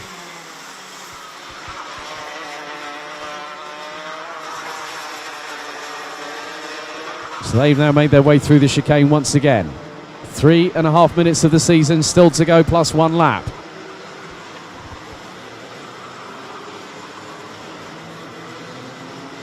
And Montego Masson now has, with nearly 7 laps completed, around a 2.5 second advantage over Jonas Ungnade, as Tom Müller nearly had a chance to go up the inside of Hugo Gütel for 5th place. Masson crossed the line to complete lap number 7. Ungnade, Volber and Lee round out the top 4, followed by Hugo Gütel. Müller now past Mika Trapp for what is 6th place on the road, and will start to hunt down Hugo Gütel. And Mika Trapp was nearly 8.5 of a second adrift and had a 50.098 second lap time last time around.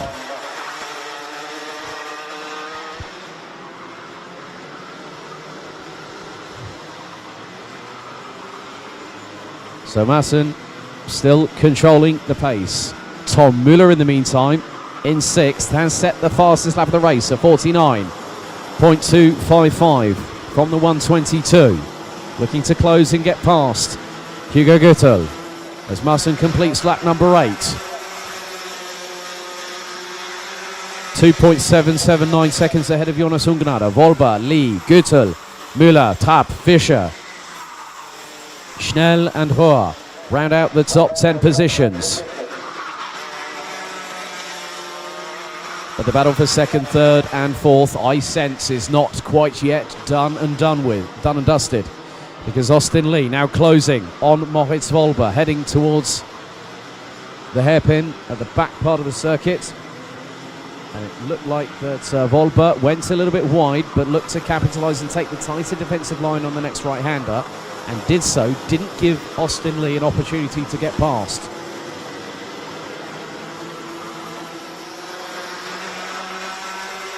And a great little scrap between the likes of Leandro Fischer, David Schnell and Adrien Rohr, as now Tom Müller surges his way past Hugo Gütel on lap number 10 for 5th place through turn 1.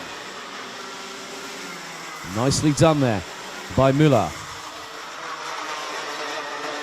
Masson has nearly a 3-second advantage over 2nd position, which is still being occupied by Jonas Ungnade, as we have 60 seconds on the clock, plus 1 lap still to go. Masson still literally striding away and looking very, very comfortable. Has been unchallenged all the way through this weekend here at the season finale in Wittgenborn. Now completes the 10th lap of this race.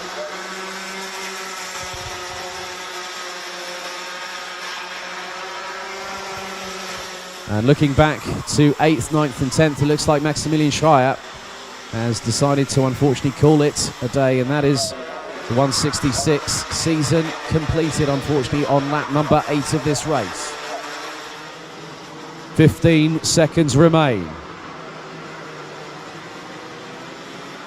as Tom Müller hasn't gotten away from Hugo Guttel. So the battle for 5th place could come down to the wire. 0 on the clock. That's it for Minimax in 2020.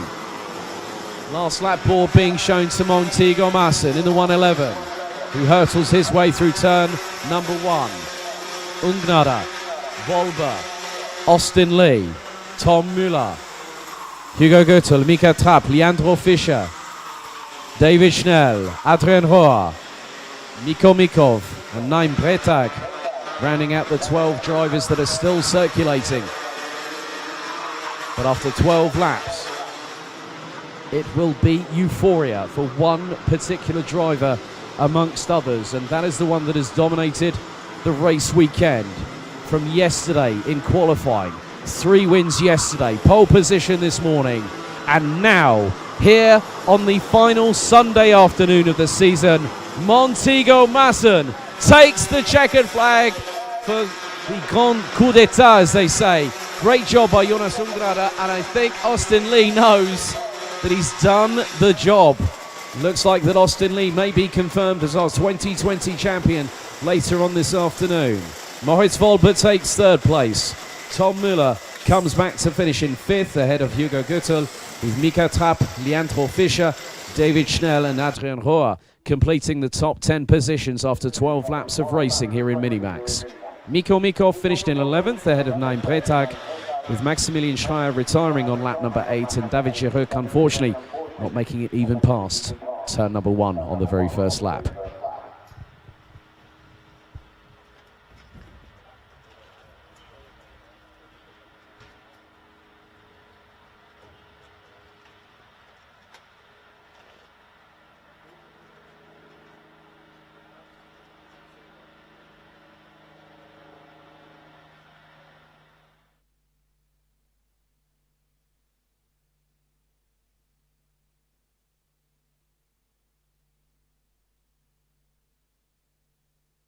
Achtung an alle Anwesenden, auf dem kompletten Gelände herrscht Maskenpflicht. Bitte tragen Sie alle eine Maske. Und Achtung Fahrerlager, Achtung Teilnehmer, die Lizenzen werden nach dem Rennen an der Waage ausgegeben, nicht im Rennbüro. Die Lizenzen werden nach dem Rennen an der Waage ausgegeben, nicht im Rennbüro. Dankeschön.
It is now time for the final junior Rotax race of the season.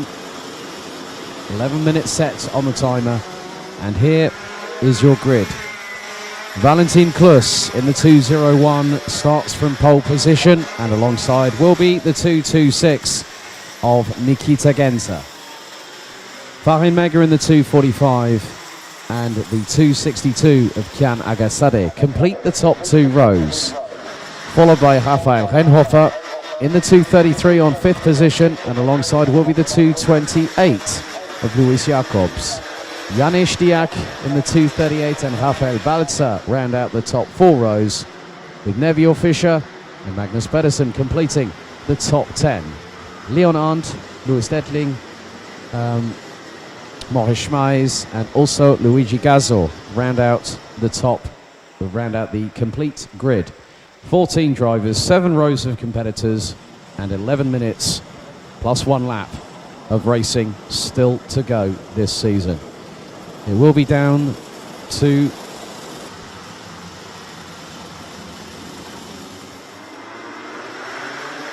so full start has been called, another formation lap.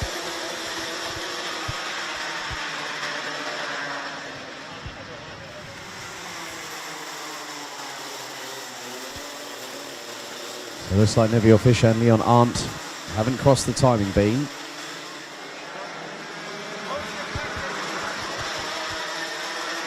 And a red flag has been given.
They are doing a full restart. Looks like Nevio Fischer had an issue with the left rear wheel. It was bouncing up and down when the 236 tried to move forward, so has opted not to take any further part. So they are currently underway with a formation lap once again, and the grid will be as follows. Valentin Klus in the 201 starts from pole position, ahead of Nikita Genza in the 226 with Farin Mega, Kian Agassade, Rafael Renhofer, Luis Jacobs. Looks like Janis Diak and Rafael Balzer will be followed by Pedersen from Denmark in the 247, Magnus Pedersen. Then Louis Detling, Maurice Schmeis and Luigi Gazzo. So it looks like we will be down to, I think, 12 drivers as a result of everything that has just so happened. So the drivers get themselves ready for the final 11 minutes plus one additional lap of the season here in 2020. Red lights on the gantry. The drivers come out of the final corner. They bury the accelerators to the floor. It is lights out. They are off and racing, and Farin Mega looking to try and get up the inside past Nikita Genza through the first couple of corners and makes the move stick. Renhofer now up into fourth place, as Luis Jacobs looks to have also gotten past Rafael Renhofer. Sorry, not Rafael Renhofer, Kian Agassade in the process. And then you've got Janis Diak and Rafael Balzer, followed by Magnus Pedersen. Leon Arndt was a non-starter. Nevio Fischer is retirement before the race even got underway through the first part of the formation. So Gazzo in front of Maurice Schmeis in the 210, as there's a little bit of closure between certain drivers, as it looks like there's been a few changes behind at least the top four drivers, as now Maurice Schmeis has got up to 10th place. Luigi Gazzo now drops down to 12th place, so Nevio Fischer will effectively be declared as a retirement before the first formation lap truly got underway. So Klus ahead of Mega, Renhofer, Genza, Agassade, Jacobs, Stiak, Rafael Balzer, Magnus Pedersen and Maurice Schmeis. They round out the top 10, all covered by just over 3.5 seconds after the completion of the very first lap, as now Genza goes back up the inside to now take third place off of Rafael Renhofer in the 233. They come around the final corner. Klus leads from Mega. Genza goes defensive on Renhofer through into turn number 1 and keeps third place for the minute. Agassade being pressurised not just by Luis Jacobs, but then also factor in Janis Diak in the 238.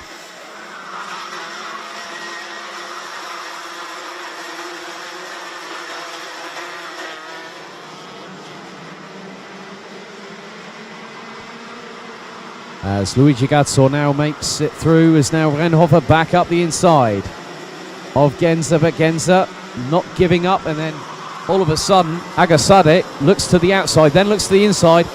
The 233 gets pushed a little bit wide. That allows Janis Diak to get into the action.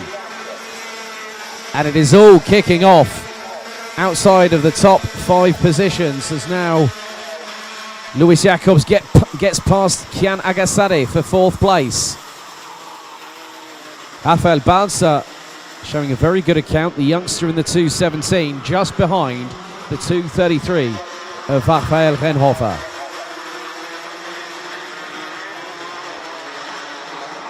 Janis Diak in 8th ahead of Magnus Pedersen.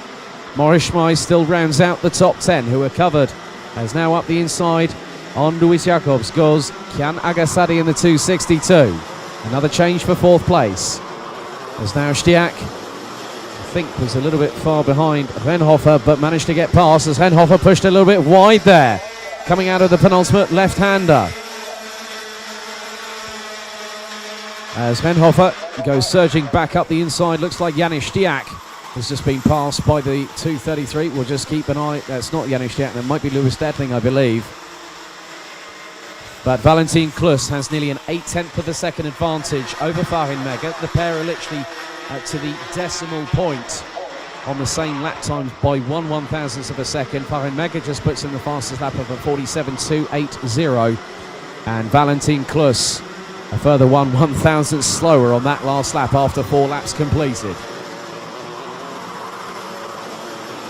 As there's a bit of jostling for position once again, and that's where Maurice Schmeis is involved. Raphael Renhofer just behind, and then you've got Magnus Pedersen. As now Luis Jacobs goes up the inside of Kian Agassade to now reclaim 4th place with just over 6 minutes and 45 seconds of the season plus a lap still to go. The leaders have now exited the chicane and onto the far part of the circuit.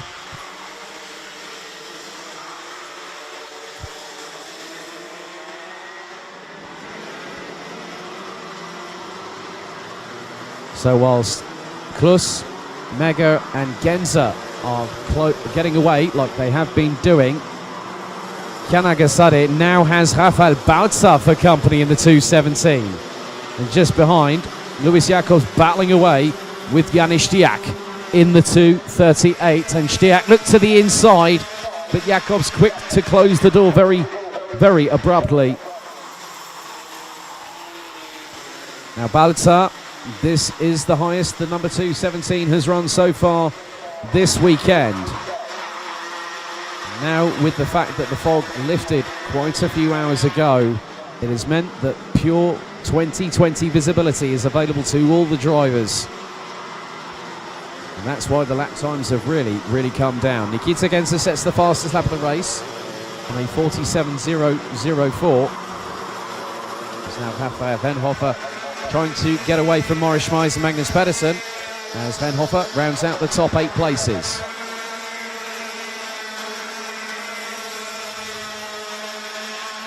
And Kian Agassade trying to respond against Rafael Balza, who is quite close to the rear bumper of the 262 on the previous lap. Now extends the gap to nearly 2.5 of a second. But Balza showing good poise, good concentration, just concentrating on the target in front, and that is the 262 of Kian Agassade. Valentin Klus now has a 0.6787 lead over Farin Mega, but Mega looks to be slightly closing that gap. Or has it been extended? 0.754 as Klus sets a personal best. Nikita Genza puts in another fastest lap of the race, the 46.988 in the 226. And now between 4th, 5th, 6th and 7th, it is closing. But Agassade has got away a little bit from Rafael Balza to the tune of just over 0.3 of a second. Then you add Luis Jacobs and Janis Stiak just off of there too. So Balza running at the top 5, now embroiled in a 3-way battle for 5th position. Leaders cross the line to complete lap number 9.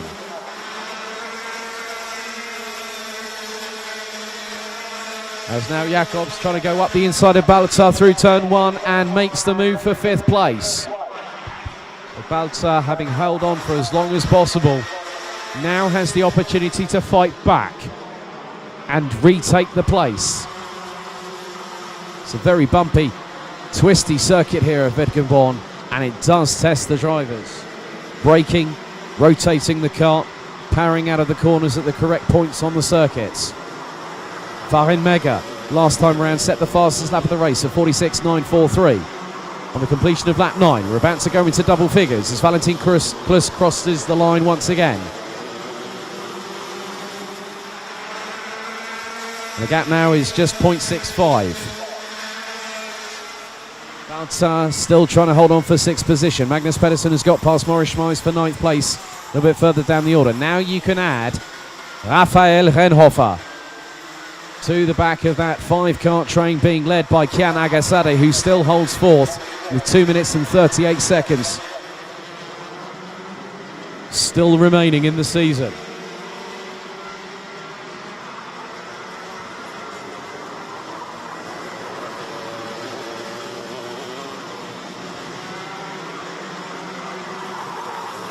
And Renhofer looks to have made some inroads. Up to 6th goes the 233 Ahead of Stiak and also Balca, who now drops to 8th position. And Nikita Genza sets a personal best that time around with a 46.950, top 3. Not as close as we've seen, especially earlier on today in their first of 2 races to conclude the season. As Agassadi now coming under real pressure from Luis Jacobs in the 2:28. That's the battle for 4th and 5th respectively. And Jacobs looking a little bit closer, up the inside he goes, through past Kian Agassadi in the 2:62 to take 4th place. But this is allowing Rafael Renhofer, Janis Stiak and Rafael Balca to close as Agassadi goes back up the inside of Jacobs to retake 4th. Whilst they're battling, look how close Rafael Renhofer is through turn 1 on Luis Jacobs. Nicely done by the 2:33, looking to strike, but we've got 70 seconds plus 1 lap of the season remaining. The gap between Valentin Klus and Farin Mega now closes to just 4/10. Genza sets another fastest lap of the race. Battle for 4th, 5th and 6th well and truly ignited. As Renhofer now senses the opportunity, goes up the inside and manages to get past Luis Jacobs with the slightest amount of side pod rubbing. But that means Renhofer now has the opportunity. Farin Mega, once again, he's closing, but the time is running out. Klus won the first race, looks to hopefully secure the second, and provisionally speaking, secure the title on the final race of the season. As they've got just under 30 seconds as the 3 leaders go through the chicane. Agassadi is still holding on for 4th place, but Renhofer might quickly run out of time to not be able to capitalise and get past the 2:62. Leaders now coming through the last right-hander here at the circuit, through into the penultimate left corner, then into the left-hander that brings it onto the start-finish straight. Last lap board of the season for Junior Rotax. So Klus had a 0.31 second advantage over Farin Mega, who was only fractionally quicker by just 16 thousandths on the completion of lap 14. We're on the 15th and final lap of this race. After a combined total of 15 races for Junior Rotax, it comes down as Valentin Klus looks behind to see how far away Farin Mega is and knows that it is just literally corners away. 2 more turns after the last right-hander. Valentin Klus now puts the power down round the final corner. The 2:01 takes the checkered flag, and I think with it, the Junior Rotax title in 2020. Farin Mega finishes 0.3 of a second adrift in second place ahead of Nikita Genza. Kian Agassadi, if he'd have had another lap, that would have been curtains for him for 4th place, as Rafael Renhofer closed to within 0.272 seconds at the end, taking 5th ahead of Janis Stiak. Rafael Balca finished in 7th ahead of Luis Jacobs. Magnus Pedersen from Denmark finished in 9th ahead of Louis Stedtling, Morris Schmeis and Luigi Gazzo. So the final of the 12 competitors that finished the race after 15 laps, with Nevio Fischer not making it to even the start and Leon Arndt a non-starter.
3 more races to go, including this one. Senior Rotax, the final race of the season. And here is your starting order. From pole position is the 333 of Linus Hansen. Luca Thiel will be alongside in the 399 on the front row, with the 312 of Lukas Thompson and the 303 of Tim Mika-Metz completing the top 2 rows. Fabian Bock in the 318 and Lucas Hartmann in the rows, with Finn Stiak in the 338 and Bennett Arrens in the 327 completing the top 10. Bastian Barlage in the 329, Lukas Vavajanak in the 369 and Yannick Herrmann in the 325 complete the 13 drivers that will take to the rolling start in just a few seconds time, as we have the last 14 minutes plus an additional lap race of 2020 for the conclusion of the Senior Rotax season here in Rotax Max Challenge Germany.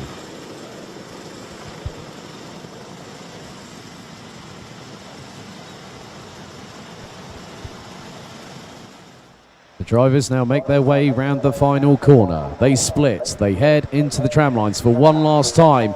They push the accelerators hard to the floor. It is lights out, clean start. Let's go racing. Thompson gets the jump on Thiel. Luca Thiel getting into turns 1 and 2 for the first time. Tim Mika-Metz rounds out the top 4 ahead of Fabian Bock. Lukas Hartmann completes the top 6 as Jan Hein and has already got past Luca Köster, it seems. Well, maybe not the case. Looks like Köster got back past. Arens looking to be in a little bit higher up the top 10 as the drivers make their way through to the hairpin at the back part of the circuit for the first time. And Henson already stretching out an initial lead. Luca Thiel now back past Lukas Thompson. Tim Mika-Metz waiting to get past for 3rd position. Fabian Bock rounds out the top 5 as they complete lap number 1. Henson already has nearly a half-second advantage after the first lap itself. Luca Thiel, Thompson, Metz, Bock, Hartmann, Köster, Jan Heinen, Bennett Arens and Finn Stiak round out the top 10 positions. Bastian Barlage in the meantime has got up into 11th past Lukas Vavajanak in the 369.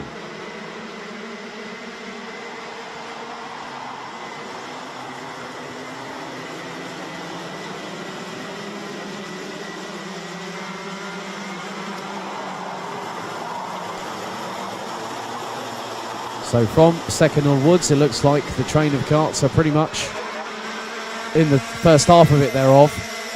A bit more compacted than we have seen all the way through this race weekend.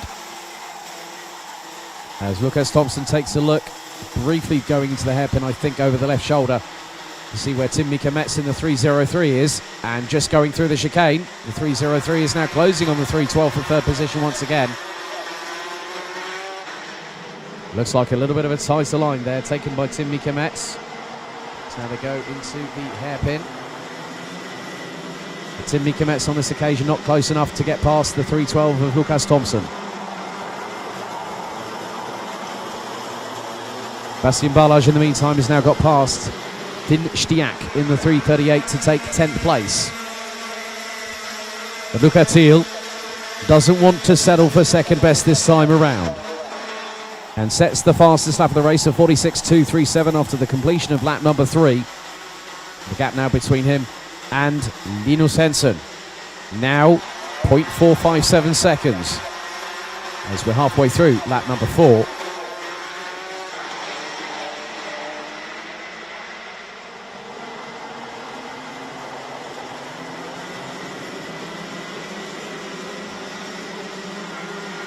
So 3rd and 4th look very closely packed, as do 5th and 6th, 7th, 8th and 9th. And that is rounded out by the 327. And Bennett Arrens, who's ahead of Bastian Barlage.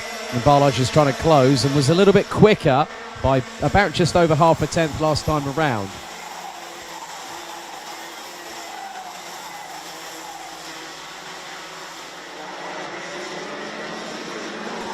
The gap now between Henson and Luca Thiel now extends to just 6.5 tenths. 10.5 minutes remaining of the season for Senior Rotax, plus one additional lap. Henson has put in the fastest lap of anybody of 46.088 as Timmy Kometz looks again up the inside of Lucas Thompson for third place. But the 3:12 still staying in front for the minute. Drivers filter their way across the start-finish line. Thompson and Timmy Kometz are nearly at the same, literally in each other's wheel tracks just a moment ago. But Thompson now losing ground to the two in front. Gap now just over 1.126 seconds between Luca Thiel and Lucas Thompson. All 13 drivers still circulating after 5 laps. But Timmy Kometz slightly slower by just over 80 thousandths on the last lap, which has given Lucas Thompson about a 2.5 tenths of a second breathing space. But Timmy Kometz seems to close up in the braking zones. There's now Fabian Bock being pressurised by Lukas Hartmann in the 309. Köster and Heinen still waiting behind, seeing what will unfold in front. So that quartet really line astern through the chicane, into the left-hander, down the back straightaway they go.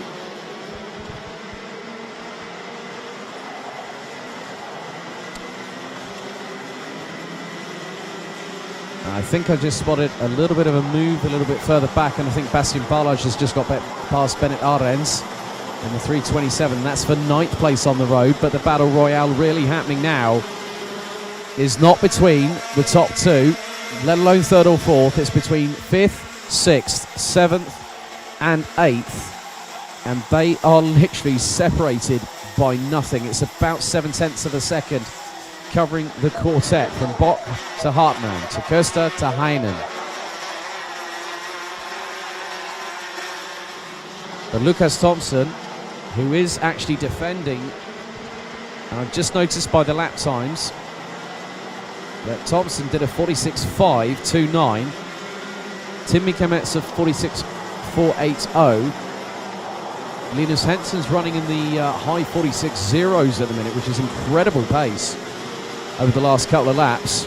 And a few more laps to go. It was a 46.08, a 46.149, a 46.089, and now he puts in another fastest lap of the race, a 46.041, and now extends the gap to nearly a second over Luca Thiel.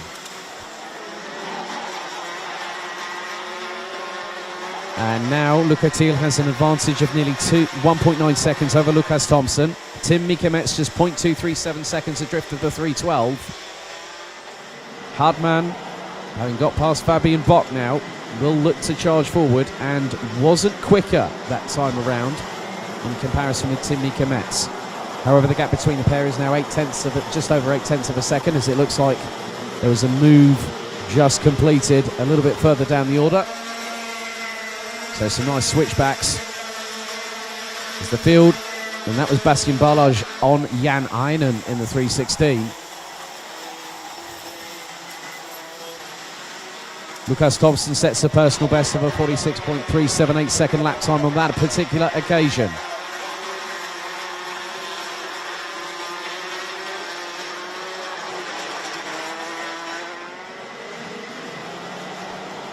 So running out the top 10, it is Jan Heinen in the 316, Bennett Arends in the 327, Finstiak in 11th, Lukas Vavajanak in 12th, and Yannick Herrmann completes the 13 that are still circulating. 6 minutes and 15 seconds still remain on the clock. Gap between the two leaders now extends to 1.2 seconds as Thompson, so Lucas Thompson and Timmy Kometz in the 312 and the 303 respectively, still battling away over 3rd position. And it looks like Lucas Hartmann has broken away from Fabian Bock, who has got Luca Köster and Bastien Barlage for close company going through the chicane. So Timmy Kometz at the moment hasn't had quite the measure of Lucas Thompson, who is still staying in 3rd place and is doing an admirable job of trying to do so. As now it looks like Luca Köster, I believe, has just got past Fabian Bock, and that's for 6th place. A good move there by Luca Köster.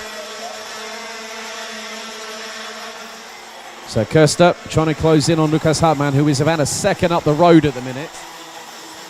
But Thompson and Metz still battling away. It has been absolutely unrelenting, this pace by those two battling over third and fourth position. The pace at the front is still relatively metronomic and consistent. From Linus Hensen, running anywhere between a high 46.0 to a low 46.1. That consistency has put the 333 at the front of the field pretty much all the weekend and for the majority of the season.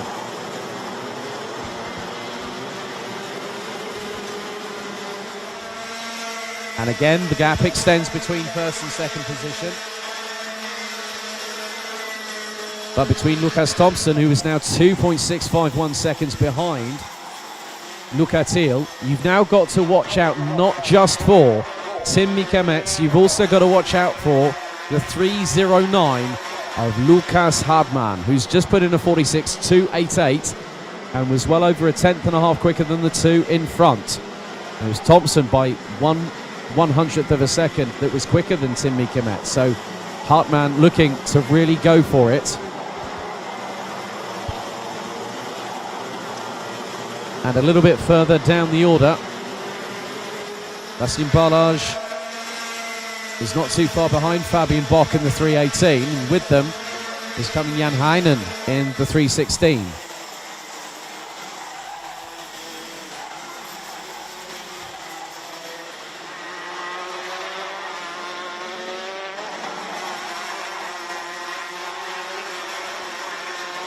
Three and a half minutes of the season, plus one lap still to go here in Senior Rotax. And all drivers still, after 13 laps, have completed every single tour of the 1,038-metre circuit here at Wittgenborn. But the battle is unrelenting. The fight always carries on until the final checkered flag of the season. And sometimes it can be about pride and bragging rights going into the winter. But Tim Mika-Metz closes once again on Lukas Thompson in the 3:12. The pair go through the hairpin off of the double left through turns 1 and 2.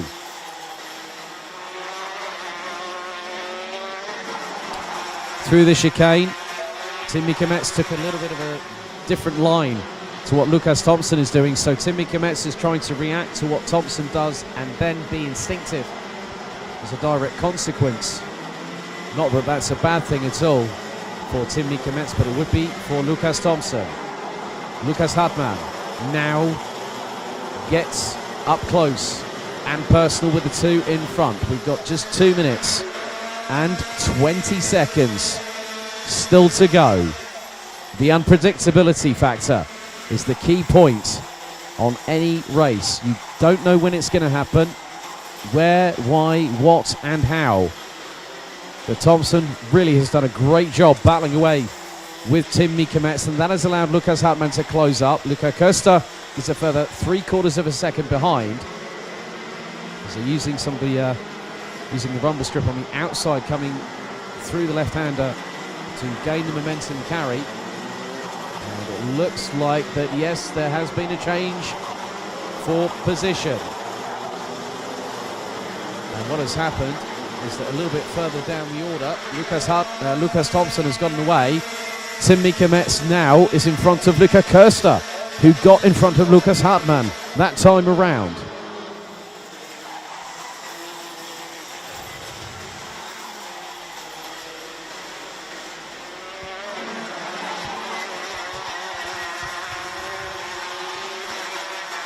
And then you look at the battle between Fabian Bock, Bastien Barrage and Jan Heinen, which looks to be between 7th and 9th place.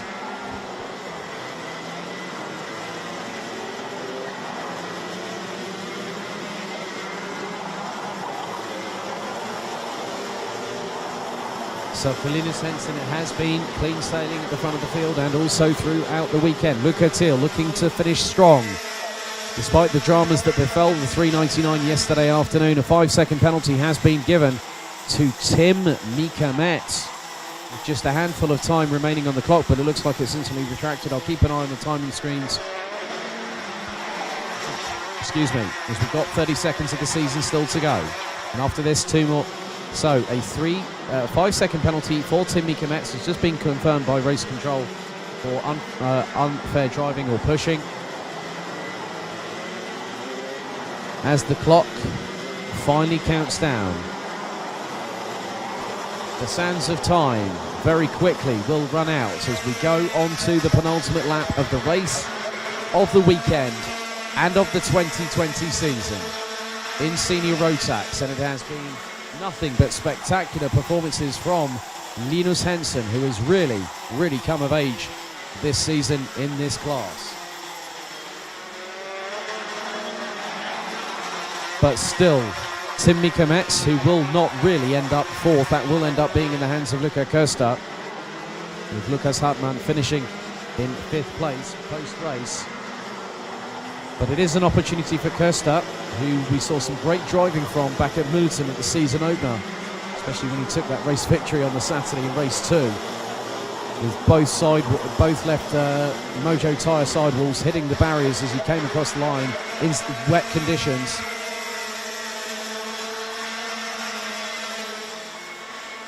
So, final lap it is for Senior Rotax.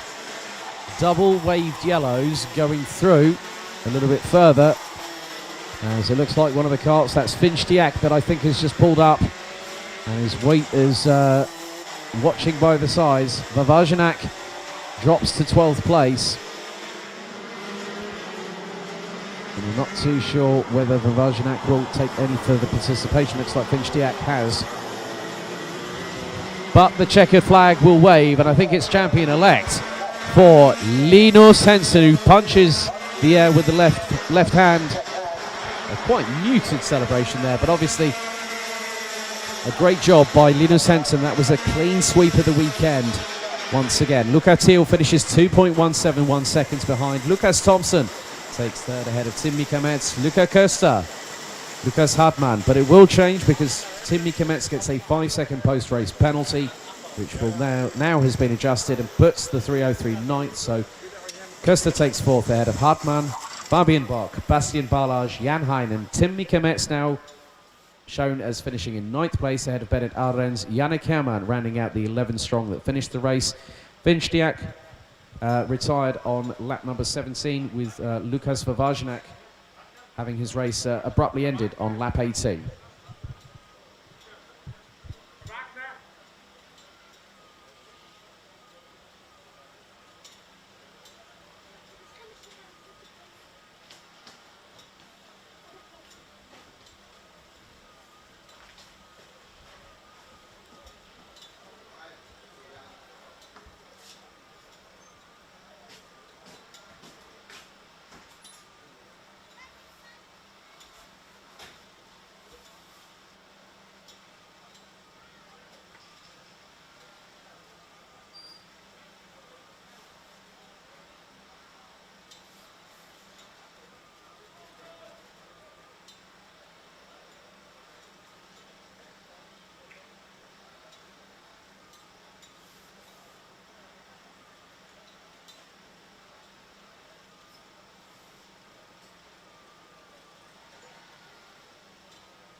DD2 now heads out onto the circuit for the final time this weekend and this season. Your grid is as follows.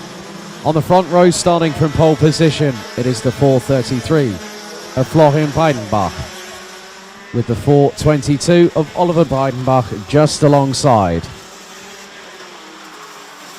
I'm just keeping my eyes on the timing screens as some of the drivers making their way through. Ronny Göttler, I'm just keeping my eyes on, hasn't come through on the timing screens. Hannes Border will start on effectively what will be fourth place, could be third, ahead of Jonas Wolscheid. Marco Göttler in the 494, ahead of Dennis Thiem in the 404, and Jana Stier in the 444, running at the top 8, ahead of Yannick Jacobs in the 411, Mark Bartels in the 488, Tim Stender in the 409, Max Fleischmann in the 407, and Niklas Kreens bringing up the rear of the field in the 431.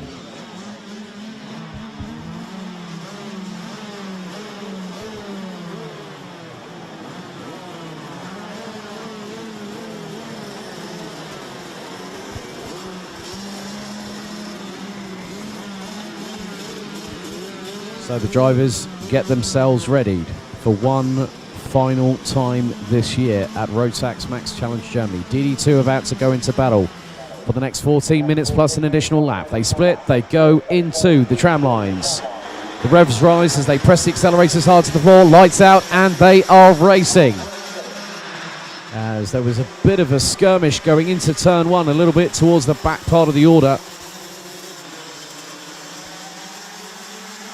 But two of the drivers that have already made a considerable inroads, Max Fleischmann and also Niklas Kreens. So they look to have jumped up a little bit up the order as the field makes its way down towards the far side of the circuit.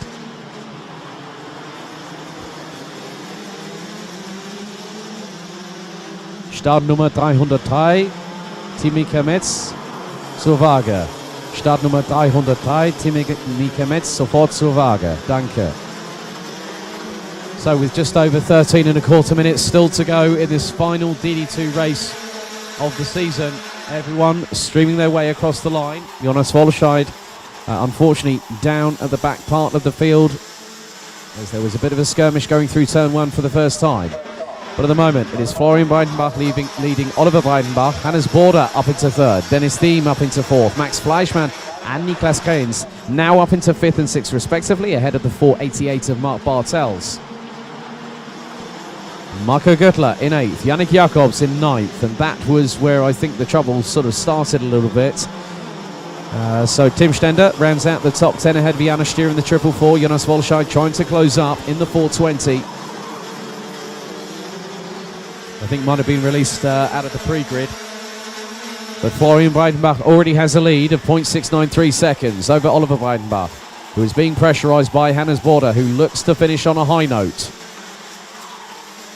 So the 468 now in third place, looking to strike, and was just under a quarter of a second adrift of the 422 after the completion of the second lap of the race. And at the minute, these drivers are pushing.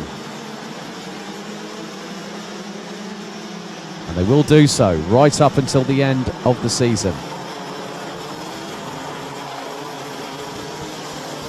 But at the moment, Florian Breidenbach looks to have possibly extended that lead even further, crossing the line to complete lap number 3. Gap now, 0.974. Border in third, Dennis Thiem in fourth. Niklas Kreens has now got past Max Fleischmann for 5th position and looks to charge forward. And has got Dennis Thiem in the 404 just up ahead. As they now come down the back straightaway, Kreens looking to close at a considerable rate of knots and looks to do so. Does he go up the inside? Not on this, yes he does on this particular occasion. So Niklas Kreens up through into 4th place. Fleischmann now has Dennis Thiem in his line of sight. Looks like Jana Stier now is up into 10th place ahead of Tim Stender. Jonas Wolscheid completing the 12 that are still running, and it was I don't even think that Ronnie Göttler made it out onto the grid. So it's been confirmed as a retirement, not even making the start. But the gap at the front of the field has started to extend as the rest of the field hurdle their way towards the far part of the circuit. So Thiem, Fleischmann, Bartels very closely packed.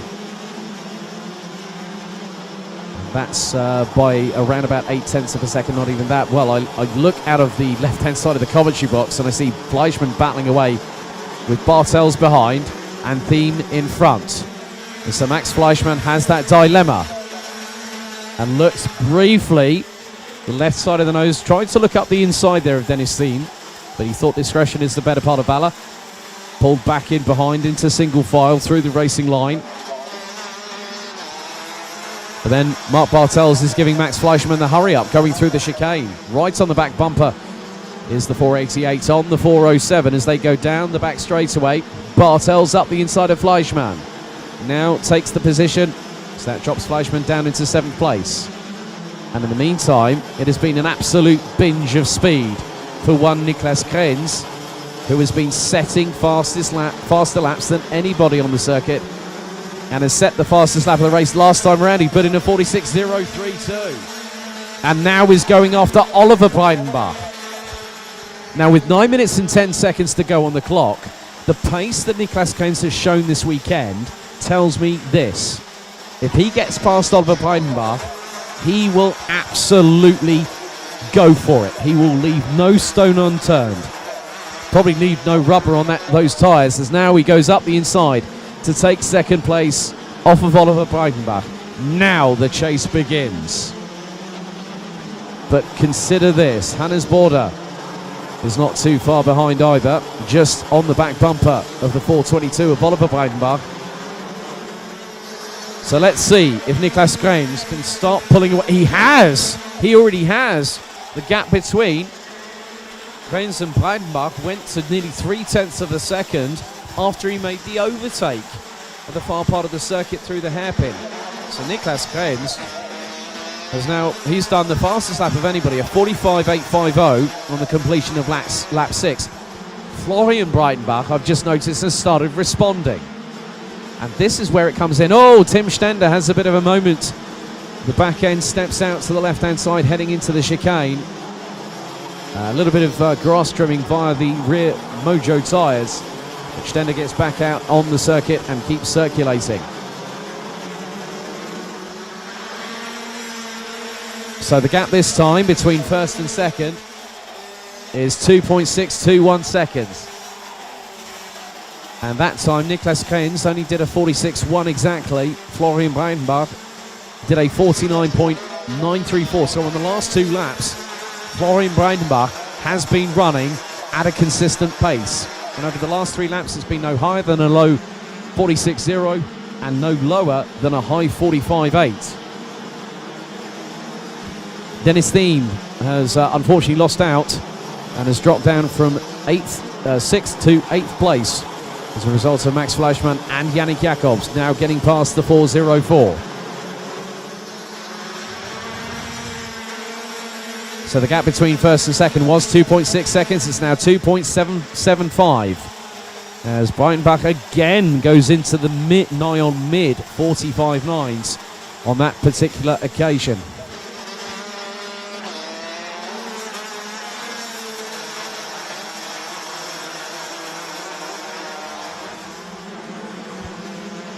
So in many respects, that could be the case that Florian Breidenbach will try and just keep that gap. And it is quite a big one between him and Niklas Krenz in the 431. So all 12 drivers, which includes a very lonesome Jonas Volscheid in the 420 at the back part of the field.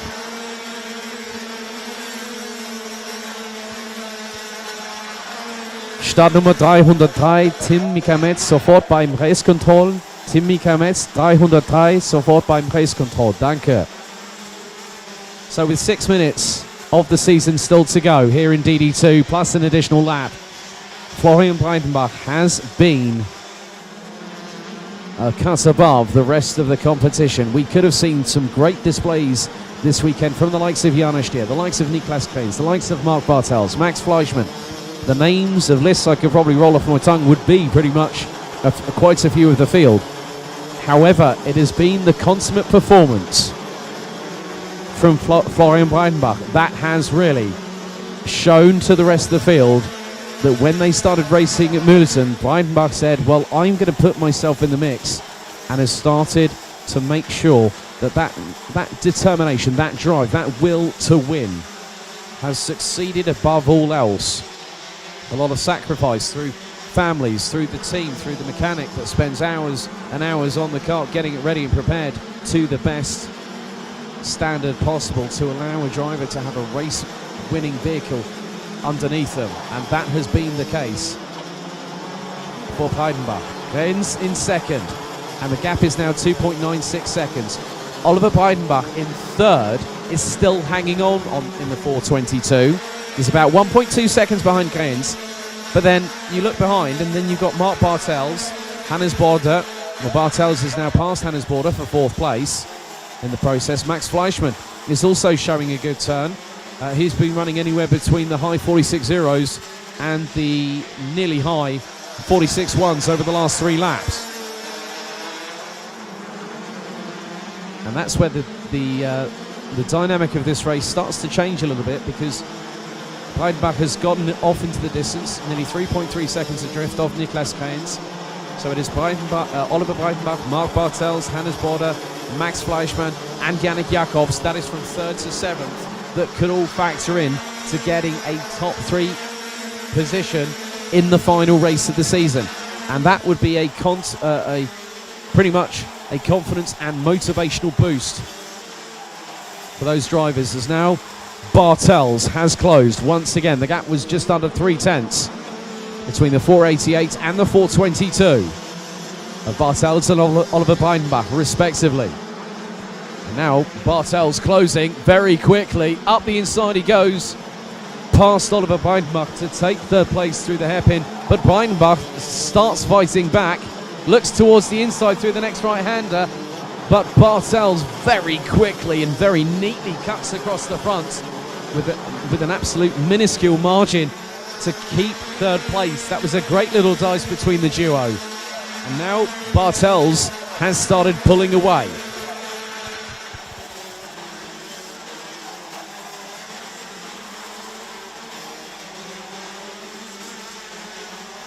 And that's quite a considerable gap in just around about 60 seconds or so that Mark Bartels has now got over Oliver Breidenbach. When they crossed the line last time, it was nearly 0.6 of a second.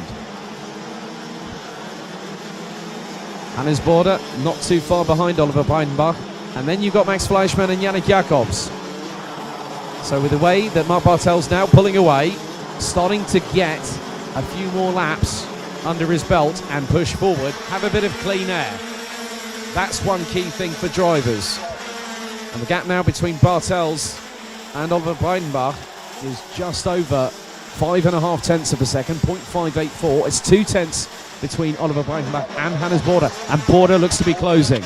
Fleischmann, you can't count out of it. Yannick Jacobs looks to be a little bit further adrift, but could start to close. But we've only got 2 minutes of this season plus 1 lap in DD2 remaining. The gap now between Florian Breidenbach and Niklas Krenz extends to nearly 4 seconds after 15 laps. Lap 16 about to be completed by the leader.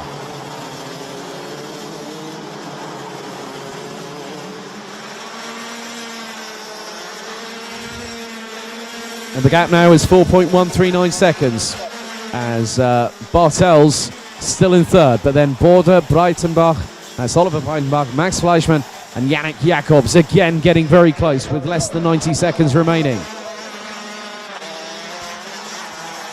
So Bartels has scampered off into the distance, and Border gets past Oliver Breidenbach for 4th place. Fleischmann now has an opportunity to get past and go up into 5th. They go into the hairpin. Tight line taken by all 4 drivers, so Border, Oliver Breidenbach, Max Fleischmann and Yannick Jacobs, all taking the safe option. What we want to see in the last race, with some drivers knowing that they can't go for the title, they will go for broke. They will go for it and they'll push it to the limit of adhesion. but they'll do it with controlled, ruthless aggression.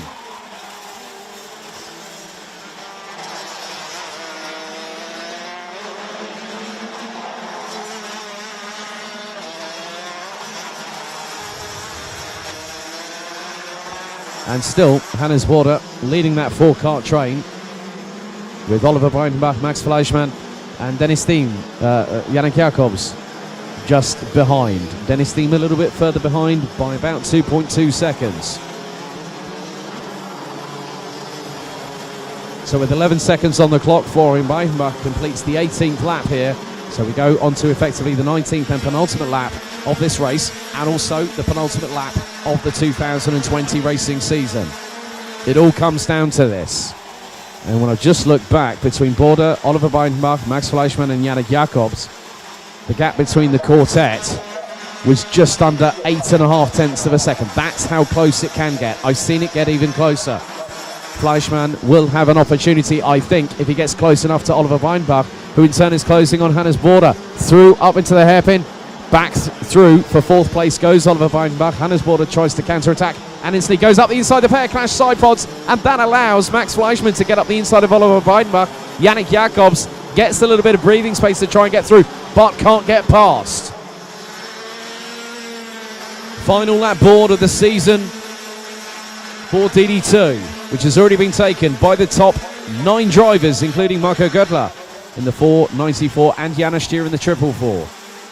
So Florian Breitenbach now just corners away from taking another well-deserved victory. After 20 laps of racing action, there is still places to be decided in terms of positions. But now, Florian Breitenbach, the 433, comes round the final corner and takes victory in the last race of the season. Niklas Kreens takes second, a very spirited drive from the 431, as it was from Mark Bartels in third place. Hannes Bode takes fourth as Max Fleischmann manages to get past Oliver Breitenbach in the dying stages of the final lap to take fifth. But Oliver Breitenbach in the 422 takes sixth ahead of Yannick Jacobs, Dennis Thiem, Marco Göttler. Janos Stier rounds out the top 10. Jonas Volscheid crossed the line in 12th position, a lap down off the leaders, but Tim Stender now comes around the final corner and will take 11th place with 12 drivers completing the full race distance.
We now have the final race of the 2020 Rotax Max Challenge Germany season about to get underway here at Wittgenborn. So your starting grid for DD2 Masters, who will close out the racing action here for this weekend and for the season. The grid is as follows. Dennis Thum in the 544 will start on pole position, and alongside will be the 506 of Tommy Helfinger. Timo Haug in the 507 will start in third position ahead of the number 522 of Daniel Schollenberger. Stefan Kabau will start fifth in the 555 ahead of Marco Winkler in the 566, with Tanju Yildiz in the 572 starting seventh, and last but by no means least, the 502 of Klaus Barnett.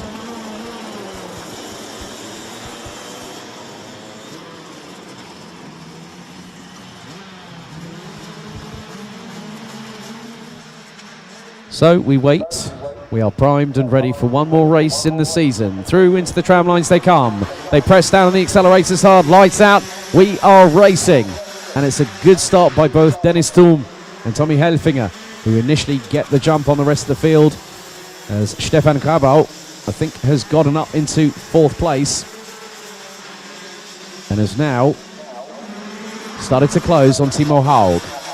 Marco Winkler just behind in fifth place, as Daniel Schollenberger rounds out the top six, followed by Klaus Barnett and the 572 of Tanju Yildiz.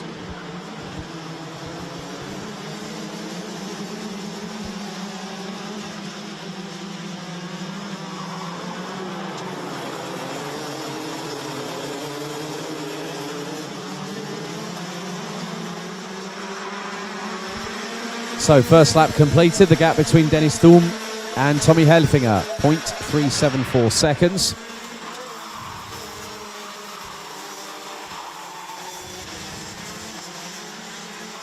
So Thum looking to stride away early, but Helfinger trying to keep Dennis Thum very honest, which happened yesterday. Helfinger took the day result on Saturday and took 2 race victories. Dennis Thum has fought back, has taken the most amount of victories this season in DD2 Masters, and looks to crown off that season in the perfect way possible with another race victory. But Tommy Helfinger will think otherwise and will want to take 3 out of the 4 race victories here at Wittgenborn. So lap number 2, Tommy Helfinger puts in the fastest lap of a 46.828 and is just 0.232 seconds behind Dennis Thum. Timo Haug has a battle on his hands as Stefan Kabau in the 555 closes up in the battle for third place. The pair were just under 0.2 of a second apart last time around, as Dennis Thum starting to try and extend that lead past over a quarter of a second at the very, very least. But Helfinger currently not having any of it as they come through into the last right-hander on the circuit. Now into the penultimate corner before the left-hander that brings them onto the start-finish straight.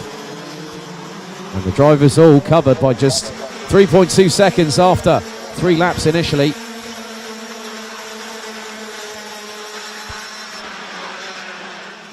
And Dennis Thum again goes faster than anybody. 46.751 second lap time for the 544. Helfinger still in second and is keeping Dennis Thum very, very honest indeed. So Stefan Grabau now is about 0.3 of a drift of Timo Haug as we go towards the hairpin at the far part of the circuit. Daniel Schollenberger in the meantime has got past Marco Winkler in the 566. So Schollenberger now nearly half a second up the road from Marco Winkler. Tanju Yildiz battling away at the back end of the field with Klaus Barnett over 7th and 8th respectively. The pair were just under 3.5 of a second adrift last time. Tanju Yildiz has set a personal best and in the process has brought the gap to just under 2.9 of a second. But the gap between Dennis Thum and Tommy Helfinger still stabilised at 0.3 as the drivers now have all made their way through the chicane. And Stefan Grabau trying to close up once again on Timo Haug. However, the thing is that Timo Haug is responding. Then you look behind Daniel Schollenberger in the 522, just adrift, as Tanju Yildiz closes up to the back bumper of Klaus Barnett in the 502. Can't get past quite yet. Schollenberger looking a bit racier this time around. And the 5:22 closes on the 555 of Stefan Grabau.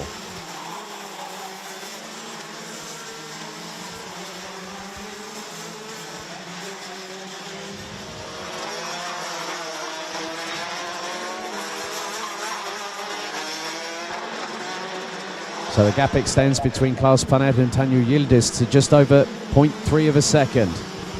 But both of them set personal bests on that particular last lap alone, as the two leaders, who are covered by just under 0.4 of a second, as Thum still leads from Helfinger. Haug in third, Grabau in fourth, Schollenberger, Winkler, Panett and Yildiz round out the 8-strong grid that are still circulating after what is now going to be 6 laps of racing.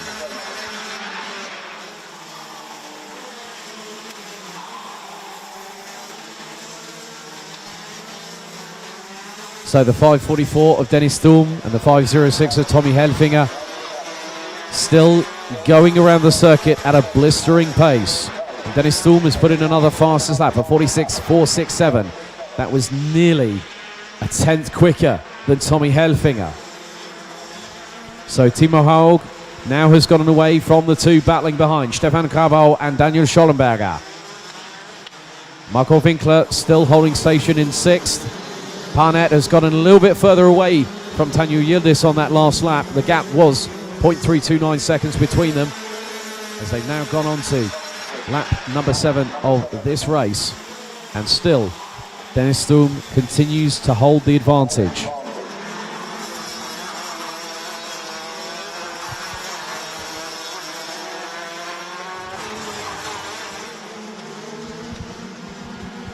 So the drivers doing their utmost to push right up until the final checkered flag of the season, and that is very evident here. The gap between Thum and Helfinger now extends to over 0.7 as we're about to complete lap number 8. Dennis Thum sets the fastest lap back on lap number 5. Crosses the line, the gap now up to nearly 9/10 of a second between them.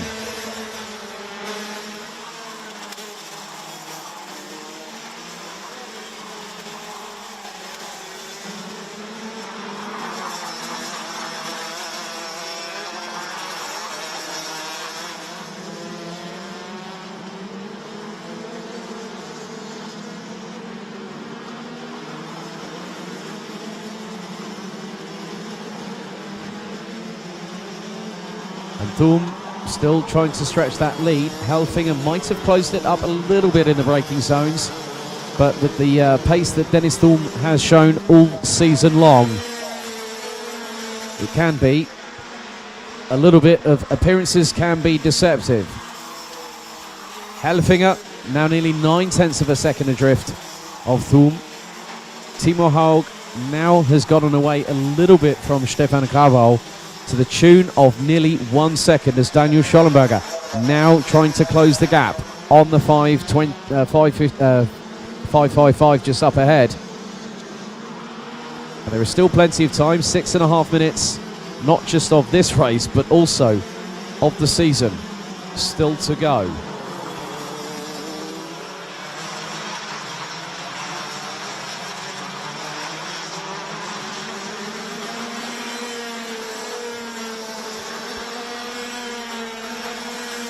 The gap still stabilising as Dennis Thum continues to lead by about 0.9 of a second. As Schollenberger has got to within 2.5 tenths, not even that now, between the pair as they now make their way through into the chicane.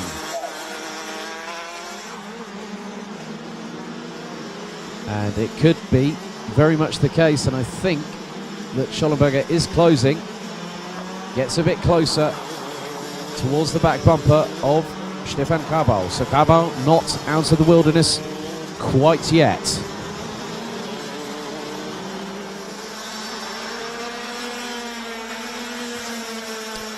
So we're on to lap number 11. Well, lap 11 has been completed in this race. And Thum now having his advantage slightly closed because Helfinger has just put in the fastest lap of this race. But Schollenberger not giving up, as Klaus Panet has managed to get away from Tanju Yildiz. The gap now is about nearly 1.7 seconds, as now Schollenberger goes for the move up the inside of Cabal, who gets the switchback. But Schollenberger remains resilient and keeps in front and takes fourth on lap number 12. Leaders have crossed the line. And Thum still has 8.5 tenths of a second over Helfinger in second. Timo Haug, Daniel Schollenberger, Stefan Cabal, Marco Winkler, Klaus Panet and Tanju Yildiz. All of them are still racing. They are still circulating.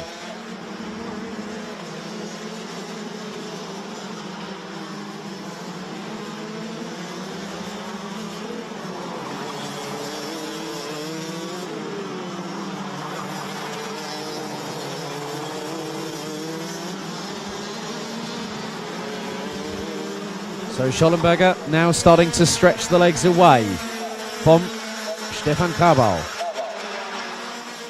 Now the gap is over 7 tenths of a second. Winkler a further 3.5 seconds to drift down in 6. And with the whole field running within 14.1 seconds of each other, from Dennis Thum all the way down to Tanju Yildiz, who's still consistently running in the 47.7s at the minute. It is nearly 2 seconds adrift of Klaus Panet. And the gap at the front has started to be closed.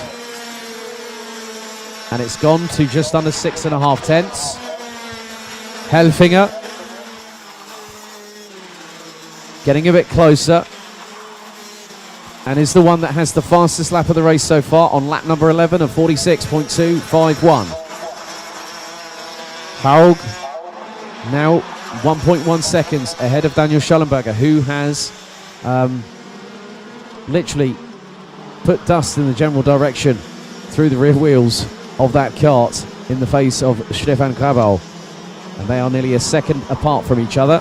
Winkler 10.1 seconds off of the current leader, Dennis Thum, who looks to be closed in a little bit more by Tommy Helfinger. But I think that with just over 2 minutes and 20 still to go, Dennis Thum might just try and wait to see if Helfinger puts up the pace. And Helfinger does. Thum puts in a 46.435 second lap time. Helfinger a 46.375 second lap time on that particular occasion.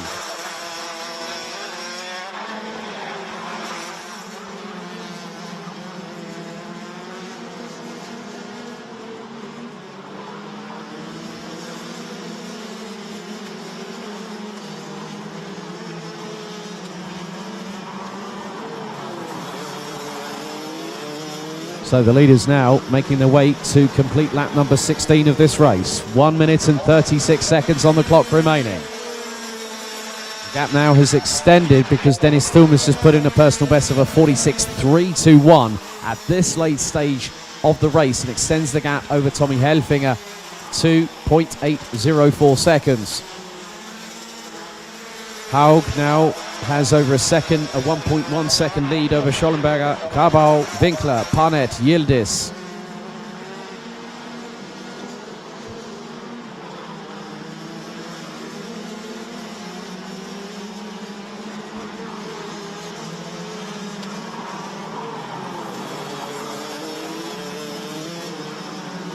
So just keeping my eyes on Helfinger in second and Dennis Thum in first.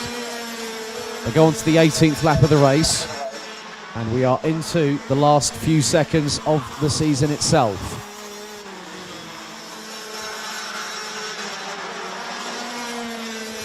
And Helfinger did make a little bit of an indent into the lead of Dennis Thum, but Thum has kept it consistent, kept calm, kept composed.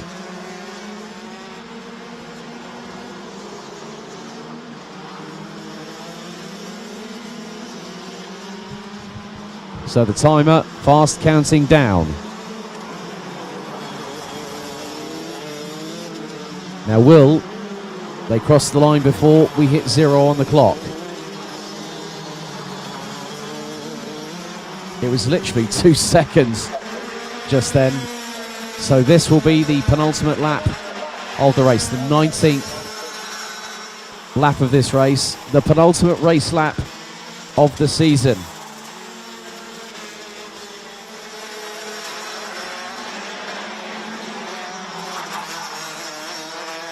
So Dennis Thum still leads by about 0.6 of a second ahead of Tommy Helfinger. Timo Haug has held on, but Daniel Schollenberger is closing in the dying stages. Now my question is, has Timo Haug had to battle with a little bit of a drama earlier on, because Schollenberger could quickly close in. Last lap board of the season. Dennis Thum looks over the right shoulder to see where Tommy Helfinger is. There's a gap of just over half a second between them, as now Schollenberger just over 0.2 adrift from Timo Haug. So the battle for third place could really intensify on the final lap of the race, depending on how quickly Schollenberger makes that impression, as the entire field now takes the last lap board. Haug and Schollenberger going through the chicane for the final time. The two leaders make it through the hairpin off of the back straightaway. Schollenberger not close enough. Can he get through? He takes a tighter apex coming through.